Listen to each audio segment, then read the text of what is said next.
ಶ್ರೀಗುರುಭ್ಯೋ ನಮಃ ಹರಿಃ ಓಂ. ಜನ್ಮಾದ್ಯಸ್ಯ ಯತೋನ್ವಯಾದಿತರತಶ್ಚಾರ್ಥೇಷ್ವಭಿಜ್ಞಸ್ವರಾಟ್ ತೇನೇ ಬ್ರಹ್ಮಹೃದಯ ಕವಯೇ ಮುಹ್ಯಂತಿ ಯಂ ಸೂರಯಃ ತೇಜೋ ವಾರಿಮೃದಾಂ ಯಥಾ ವಿನಿಮಯೋ ಯತ್ರ ತ್ರಿಸರ್ಗೋ ಮೃಷಾ ಧಾಮ್ನಾ ಸ್ವೇನ ಸದಾ ನಿರಸ್ತಕುಹಕಂ ಸತ್ಯಂ ಪರಂ ಧೀಮಹಿ. ಶ್ರೀಶಾದಿದೇವತಾರಂಭಾಂ ಶ್ರೀಮನ್ಮಧ್ವ ಸುಮಧ್ಯಮಾಂ ಸಾಕ್ಷಾನ್ಮದ್ಗುರುಪರ್ಯಂತಾಂ ವಂದೇ ಗುರುಪರಂಪರಾಂ. ದುರ್ವಾದಿಧ್ವಾಂತರವಯೇ ವೈಷ್ಣವೇಂದೀವರೇಂದವೇ ಶ್ರೀರಾಘವೇಂದ್ರ ಗುರವೇ ನಮಃ ಅತ್ಯಂತ ದಯಾಲವೇ. ಯಸ್ಯ ಪ್ರಚಂಡ ತಪಸಾ ಶ್ರುತಿಗೀತವೃತ್ತಃ ತುಷ್ಟೋ ಹರಿಃ ಕಿಲ ವಶಂ ವದತಾಮವಾಪ.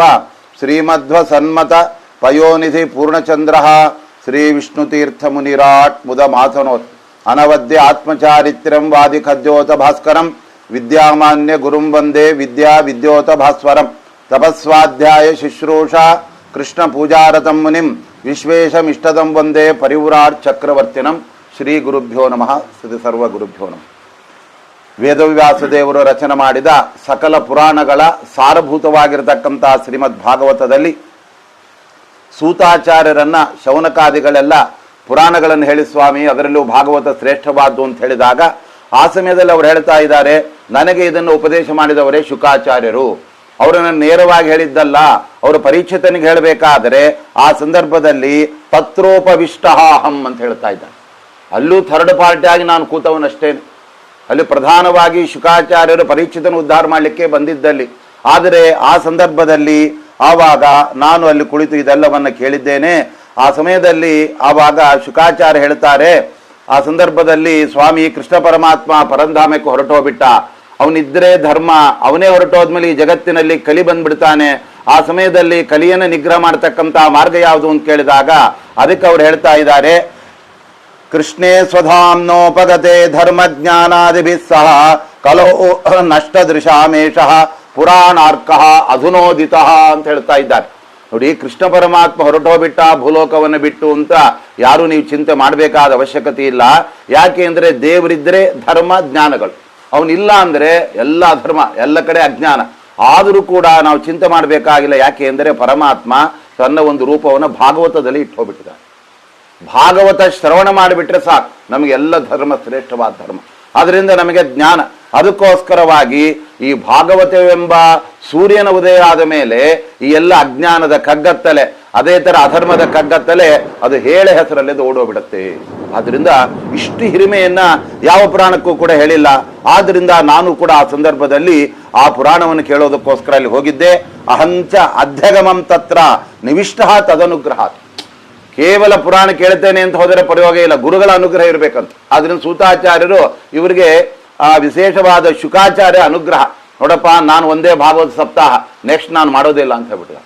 ಯಾಕಂದ್ರೆ ಒಂದೇ ಪರೀಕ್ಷಿತನಿಗೋಸ್ಕರ ಮಾತ್ರ ನಾನು ಎಲ್ಲೆಲ್ಲಿ ಸಪ್ತಾಹ ಡೇಟ್ ಕೊಡಿ ಅವೆಲ್ಲ ನಂದಿಲ್ಲ, ಆಮೇಲೆ ನೀವೇ ಮಾಡಿ ಅಂತ ಸೂತಾಚಾರ್ಯ ಹೇಳಿದ್ದಕ್ಕೋಸ್ಕರ ಸೋಹಂ ವಶ್ರಾವಯಿಷ್ಯಾಮಿ ಯಥಾಧೀತಂ ಯಥಾಮತಿ.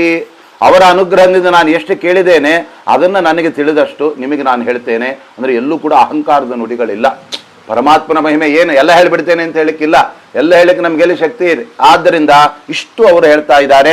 ಆ ನಂತರದಲ್ಲಿ ಶೌನಕರ ಪ್ರಶ್ನೆ ಮಾಡ್ತಾ ಇದ್ದಾರೆ, ಸ್ವಾಮಿ ಶುಕಾಚಾರ್ಯರ ಅದ್ಭುತವಾಗಿರತಕ್ಕಂಥ ವೈರಾಗ್ಯ ಎಂತಹದ್ದು. ಅವರು ಒಂದು ಕಡೆನೂ ಕೂಡ ನಿಲ್ಲುವವರಲ್ಲ. ಗ್ರಾಮೀಕ ರಾತ್ರಿ ಒಂದ್ ಕಡೆ ಬಂದ್ರೆ ಆ ರಾತ್ರಿಯಲ್ಲಿ ಮಲಗೋದು, ಬೆಳಿಗ್ಗೆ ಆ ಮನೆ ಹಾಲು ಕರೆಯೋದ್ರೊಳಗಾಗಿ ಅಲ್ಲಿಂದ ಜಾಗ ಬಿಟ್ಬಿಡೋದಂತ. ಯಾಕಂದ್ರೆ ತುಂಬಾ ಸಮಯ ಒಂದು ಆ ಸ್ಥಳದಲ್ಲಿ ಇದ್ರೆ ಆ ಸ್ಥಳದ ಮೋಹ, ವಸ್ತುಗಳ ಮೋಹ ಬಂದ್ಬಿಡತ್ತಂತ.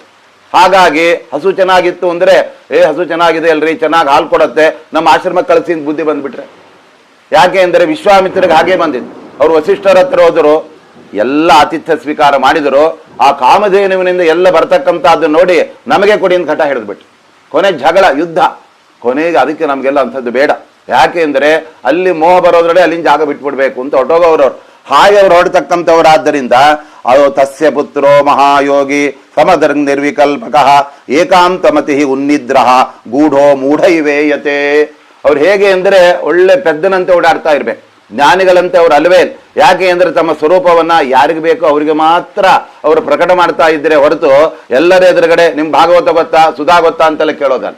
ಯಾಕೆ ಅಂದ್ರೆ ಅವರು ಆ ಥರ ಇದ್ದಂತಹ ಮಹಾನುಭಾವರು, ಅವರ ಬಗ್ಗೆ ಬಹಳ ಅದ್ಭುತವಾದಂತಹ ವೈರಾಗ್ಯದ ಬಗ್ಗೆ ಇಲ್ಲಿ ಹೇಳ್ತಾ ಇದೆ. ಅವರು ಹಿಮಾಲಯ ಪ್ರಾಂತದಲ್ಲಿ ವೇದವ್ಯಾಸ ದೇವರ ಹತ್ರ ಪಾಠವನ್ನು ಕೇಳ್ತಾ ಇರಬೇಕಾದ್ರೆ ಅಲ್ಲೇ ಒಂದು ದೊಡ್ಡ ಸರೋವರ, ಆ ಸರೋವರದಲ್ಲಿ ದೇವತಾ ಸ್ತ್ರೀಯರು ಅಪ್ಸರ ಸ್ತ್ರೀಯರೆಲ್ಲ ಸ್ನಾನಕ್ಕೆ ಬರ್ಬೇಕು. ಆ ಸಮಯದಲ್ಲಿ ಶುಕಾಚಾರ್ಯರು ಅದೇ ಹಾದಿಯಿಂದ ಮುಂದೆ ಹೋಗ್ಬೇಕಂತೆ. ಆ ಹೋಗುವಾಗ ಅವರು ಒಳ್ಳೆ 16 ವರ್ಷದ ನವತರುಣ, ಅವರ ಬಗ್ಗೆ ಅದ್ಭುತವಾದ ವರ್ಣನೆ ಇದೆ. ಅವರು ವಸ್ತ್ರನೇ ಹಾಕೊಳ್ಳದೆ ಹಾಗೆ ಬಟ್ಟೆ ಇಲ್ಲದೆ ಹೋಗ್ತಾ ಇದ್ರೆ ಅಲ್ಲಿದ್ದ ಸ್ತ್ರೀಯರೆಲ್ಲ ಹಾಗೆ ಸ್ನಾನ ಮಾಡ್ತಾ ಇದ್ರ. ಅವ್ರಿಗೆ ನಾಚಿಕೆನ ಸಂಕೋಚವೇ ಆಗ್ತಾ ಇದ್ದಿಲ್ಲ. ಯಾಕೆ ಅಂತ ಹೇಳ್ಬಿಟ್ಟು ಹಿಂದ್ಗಡೆಯಿಂದ ವೇದವ್ಯಾಸ ದೇವರು ನೋಡ್ತಾ ಇದ್ದಾರೆ. ನನ್ನ ಮಗ 16 ವರ್ಷದ ನವ ತರುಣ, ಆದರೆ ಬಟ್ಟೆನೇ ಹಾಕೊಳ್ಳದೆ ಅಲ್ಲಿ ಹೋದಾಗ ಆ ಸ್ತ್ರೀಯರಿಗೆಲ್ಲ ವಿಚಲಿತರಾಗಿರ್ಬೇಕಲ್ಲ, ಅವರಲ್ಲಿ ಒಂದು ವಿಕಾರ ಆಗ್ಬೇಕಾಗಿತ್ತಲ್ಲ. ಅವರೇನು ಸ್ವಚ್ಛಂದವಾಗಿ ಸಣ್ಣ ಮಗು ಹೋದ್ರೆ ಹೇಗೋ ಆ ತರ ಆನಂದವಾಗಿ ವಿಹಾರ ಮಾಡ್ತಾ ಇದ್ದಾರೆ, ಜಲವಿಹಾರ. ಆದ್ರೆ ನಾನು ಹೋದ್ರೆ ಹೆಂಗ್ ಮಾಡ್ತಾರೆ ನೋಡೋಣ ಅನ್ಕೊಂಡ್ರೆ. ಆವಾಗ ಶುಕಾಚಾರ ಆ ಕಡೆ ಹೊರಟೋಗ್ಬಿಟ್ರು.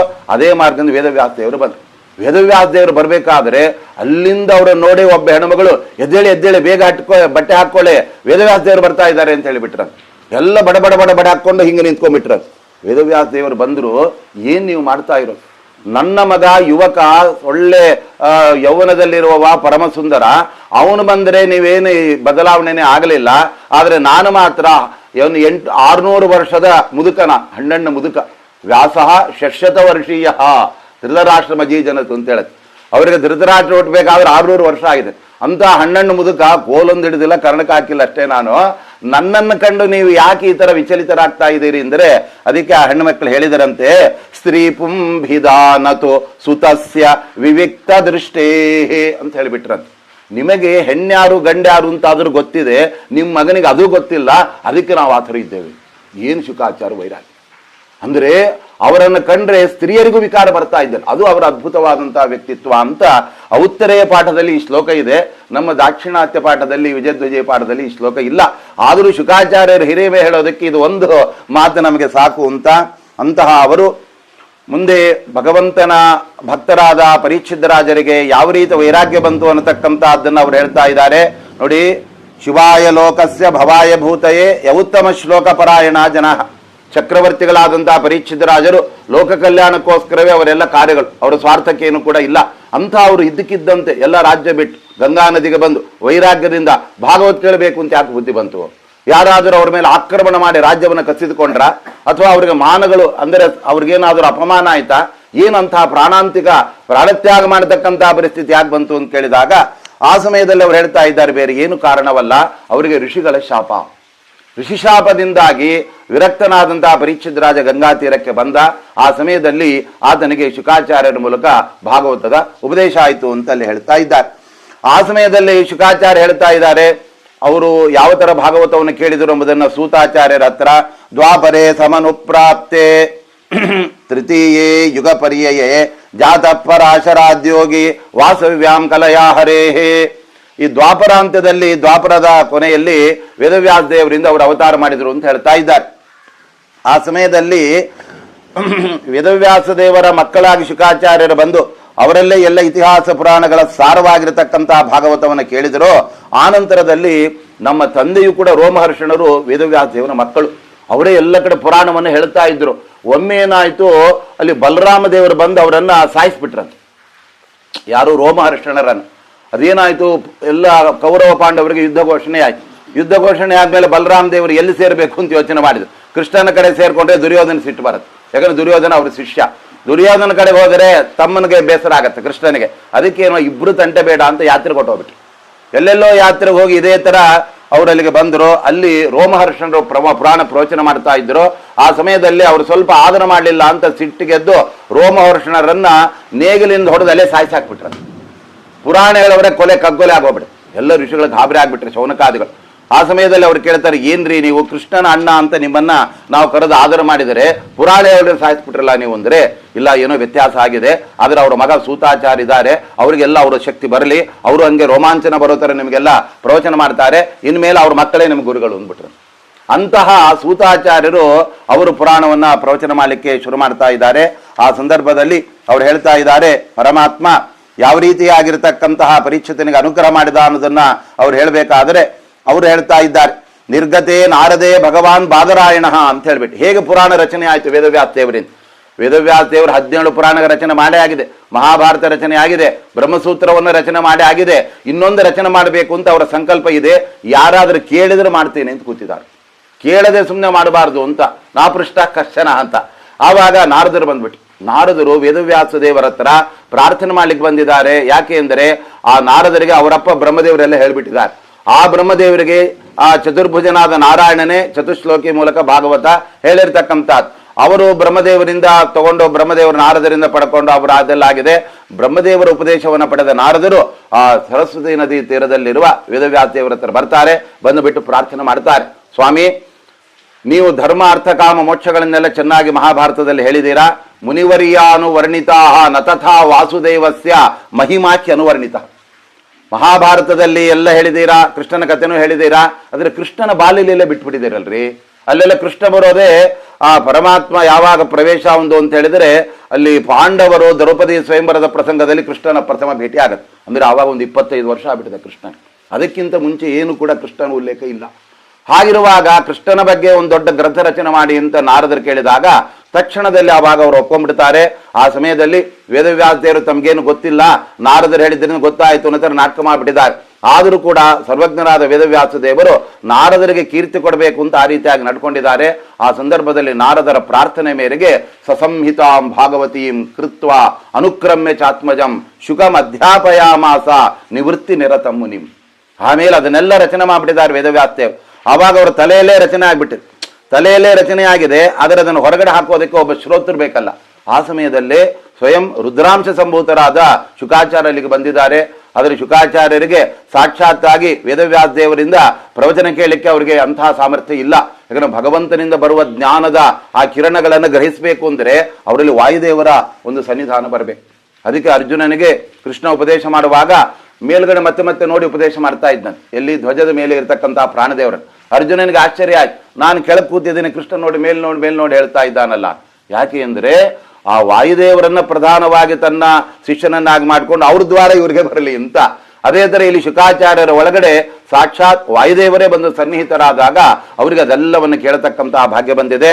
ಆ ಸಂದರ್ಭದಲ್ಲಿ ಶುಕರು ಅದನ್ನೆಲ್ಲ ಸ್ವೀಕಾರ ಮಾಡಿ ಆನಂತರದಲ್ಲಿ ಅವರು ಪರೀಕ್ಷಿತನಿಗೆ ಹೇಳಿರತಕ್ಕಂಥದ್ದು ಒಂದು ಶ್ರೀಮದ್ ಭಾಗವತವಾಗಿರತಕ್ಕಂಥದ್ದಾಗಿದೆ.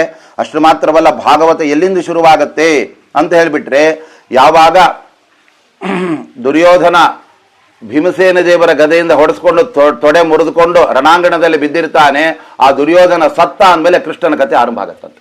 ಅಂದರೆ ಯಾವಾಗಲೂ ಅಷ್ಟೇ, ಕಲಿ ಇರುವವರೆಗೆ ನಮಗೆ ಭಗವಂತನ ಅನುಗ್ರಹ ಆಗಲ್ಲ, ಅವನ ಮಹಿಮೆಯನ್ನು ನಾವು ಕೇಳಕ್ಕೆ ಆಗಲ್ಲ. ಯಾಕೆ ಅಂತಂದರೆ ಕಲಿ ಅದಕ್ಕೆ ಬಾಧಕವಾಗಿಬಿಡ್ತಾನೆ. ಅದನ್ನೇ ಭಾಗವತ ಹೇಳ್ತಾ ಇದೆ, ಯದಾ ಮೃಧೆ ಕೌರವ ಸೃಂಜಯಾನಾಂ ವರಿಷ್ವತೋ ವೀರಗತಿಂ ಗತೇಶೋ ಉರ್ಕೋದರಾವಿದ್ದ ಗದಾಭಿಮರ್ಷ ಭಗ್ನೋರು ದಂಡೆ ಧೃತರಾಷ್ಟ್ರ ಪುತ್ರೇ. ನೋಡಿ, ಮಹಾಭಾರತ ಯುದ್ಧ ಅದು ಕೊನೆ ಆಗ್ತಾ ಇದೆ. 18ನೇ ದಿನ ಅಲ್ಲಿ ದುರ್ಯೋಧನ ಒಂದು ಸರೋವರದಲ್ಲಿ ಅಡಕ್ಕೆ ಕೂತ್ಕೊಂಡ್ಬಿಟ್ಟಿದ್ದಾನೆ. ಅವನನ್ನು ಎಳೆದು ಕರ್ಕೊಂಡ್ ಬಂದಿದ್ದಾರೆ. ಒಂದೋ ಯುದ್ಧ ಮಾಡು, ಇಲ್ಲ ರಾಜ್ಯವನ್ನೆಲ್ಲ ಪಾಂಡವರಿಗೆ ಬಿಟ್ಕೊಡು. ಅವನಿಗೆ ರಾಜ್ಯ ಬಿಟ್ಕೊಡಕ್ಕೂ ಇಷ್ಟ ಇಲ್ಲ.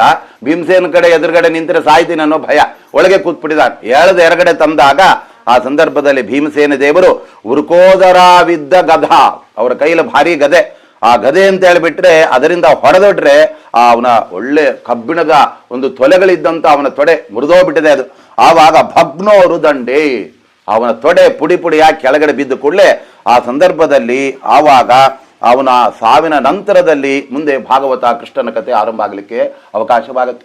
ಅದಕ್ಕೆ ನಾವು ಕೂಡ ನಿತ್ಯ ಗುರುಮಂತ್ರದ ಮೂಲಕ ನಮ್ಮ ಒಳಗಡೆ ಇರುವ ಪಾಪಪುರುಷನ ವಿಸರ್ಜನೆ ಮಾಡಿದ ಮೇಲೆ ಸಂಧಾನ ಮಾಡಲಿಕ್ಕೆ ಅವಕಾಶ, ಆಮೇಲೆ ದೇವ್ರ ಪೂಜೆ ಮಾಡಲಿಕ್ಕೆ ಅವಕಾಶ. ಅದೆಲ್ಲ ಇಲ್ಲದೆ ಕಲಿಯನ್ನೇ ಒಳಗಡೆ ಇಟ್ಕೊಂಡು ಎಷ್ಟೇ ಪೂಜೆ ಮಾಡಿದರೂ ಕಸದ ಮಧ್ಯೆ ದೇವ್ರ ಪೂಜೆ ಮಾಡಿದಂಗೆ ಆಗುತ್ತೆ.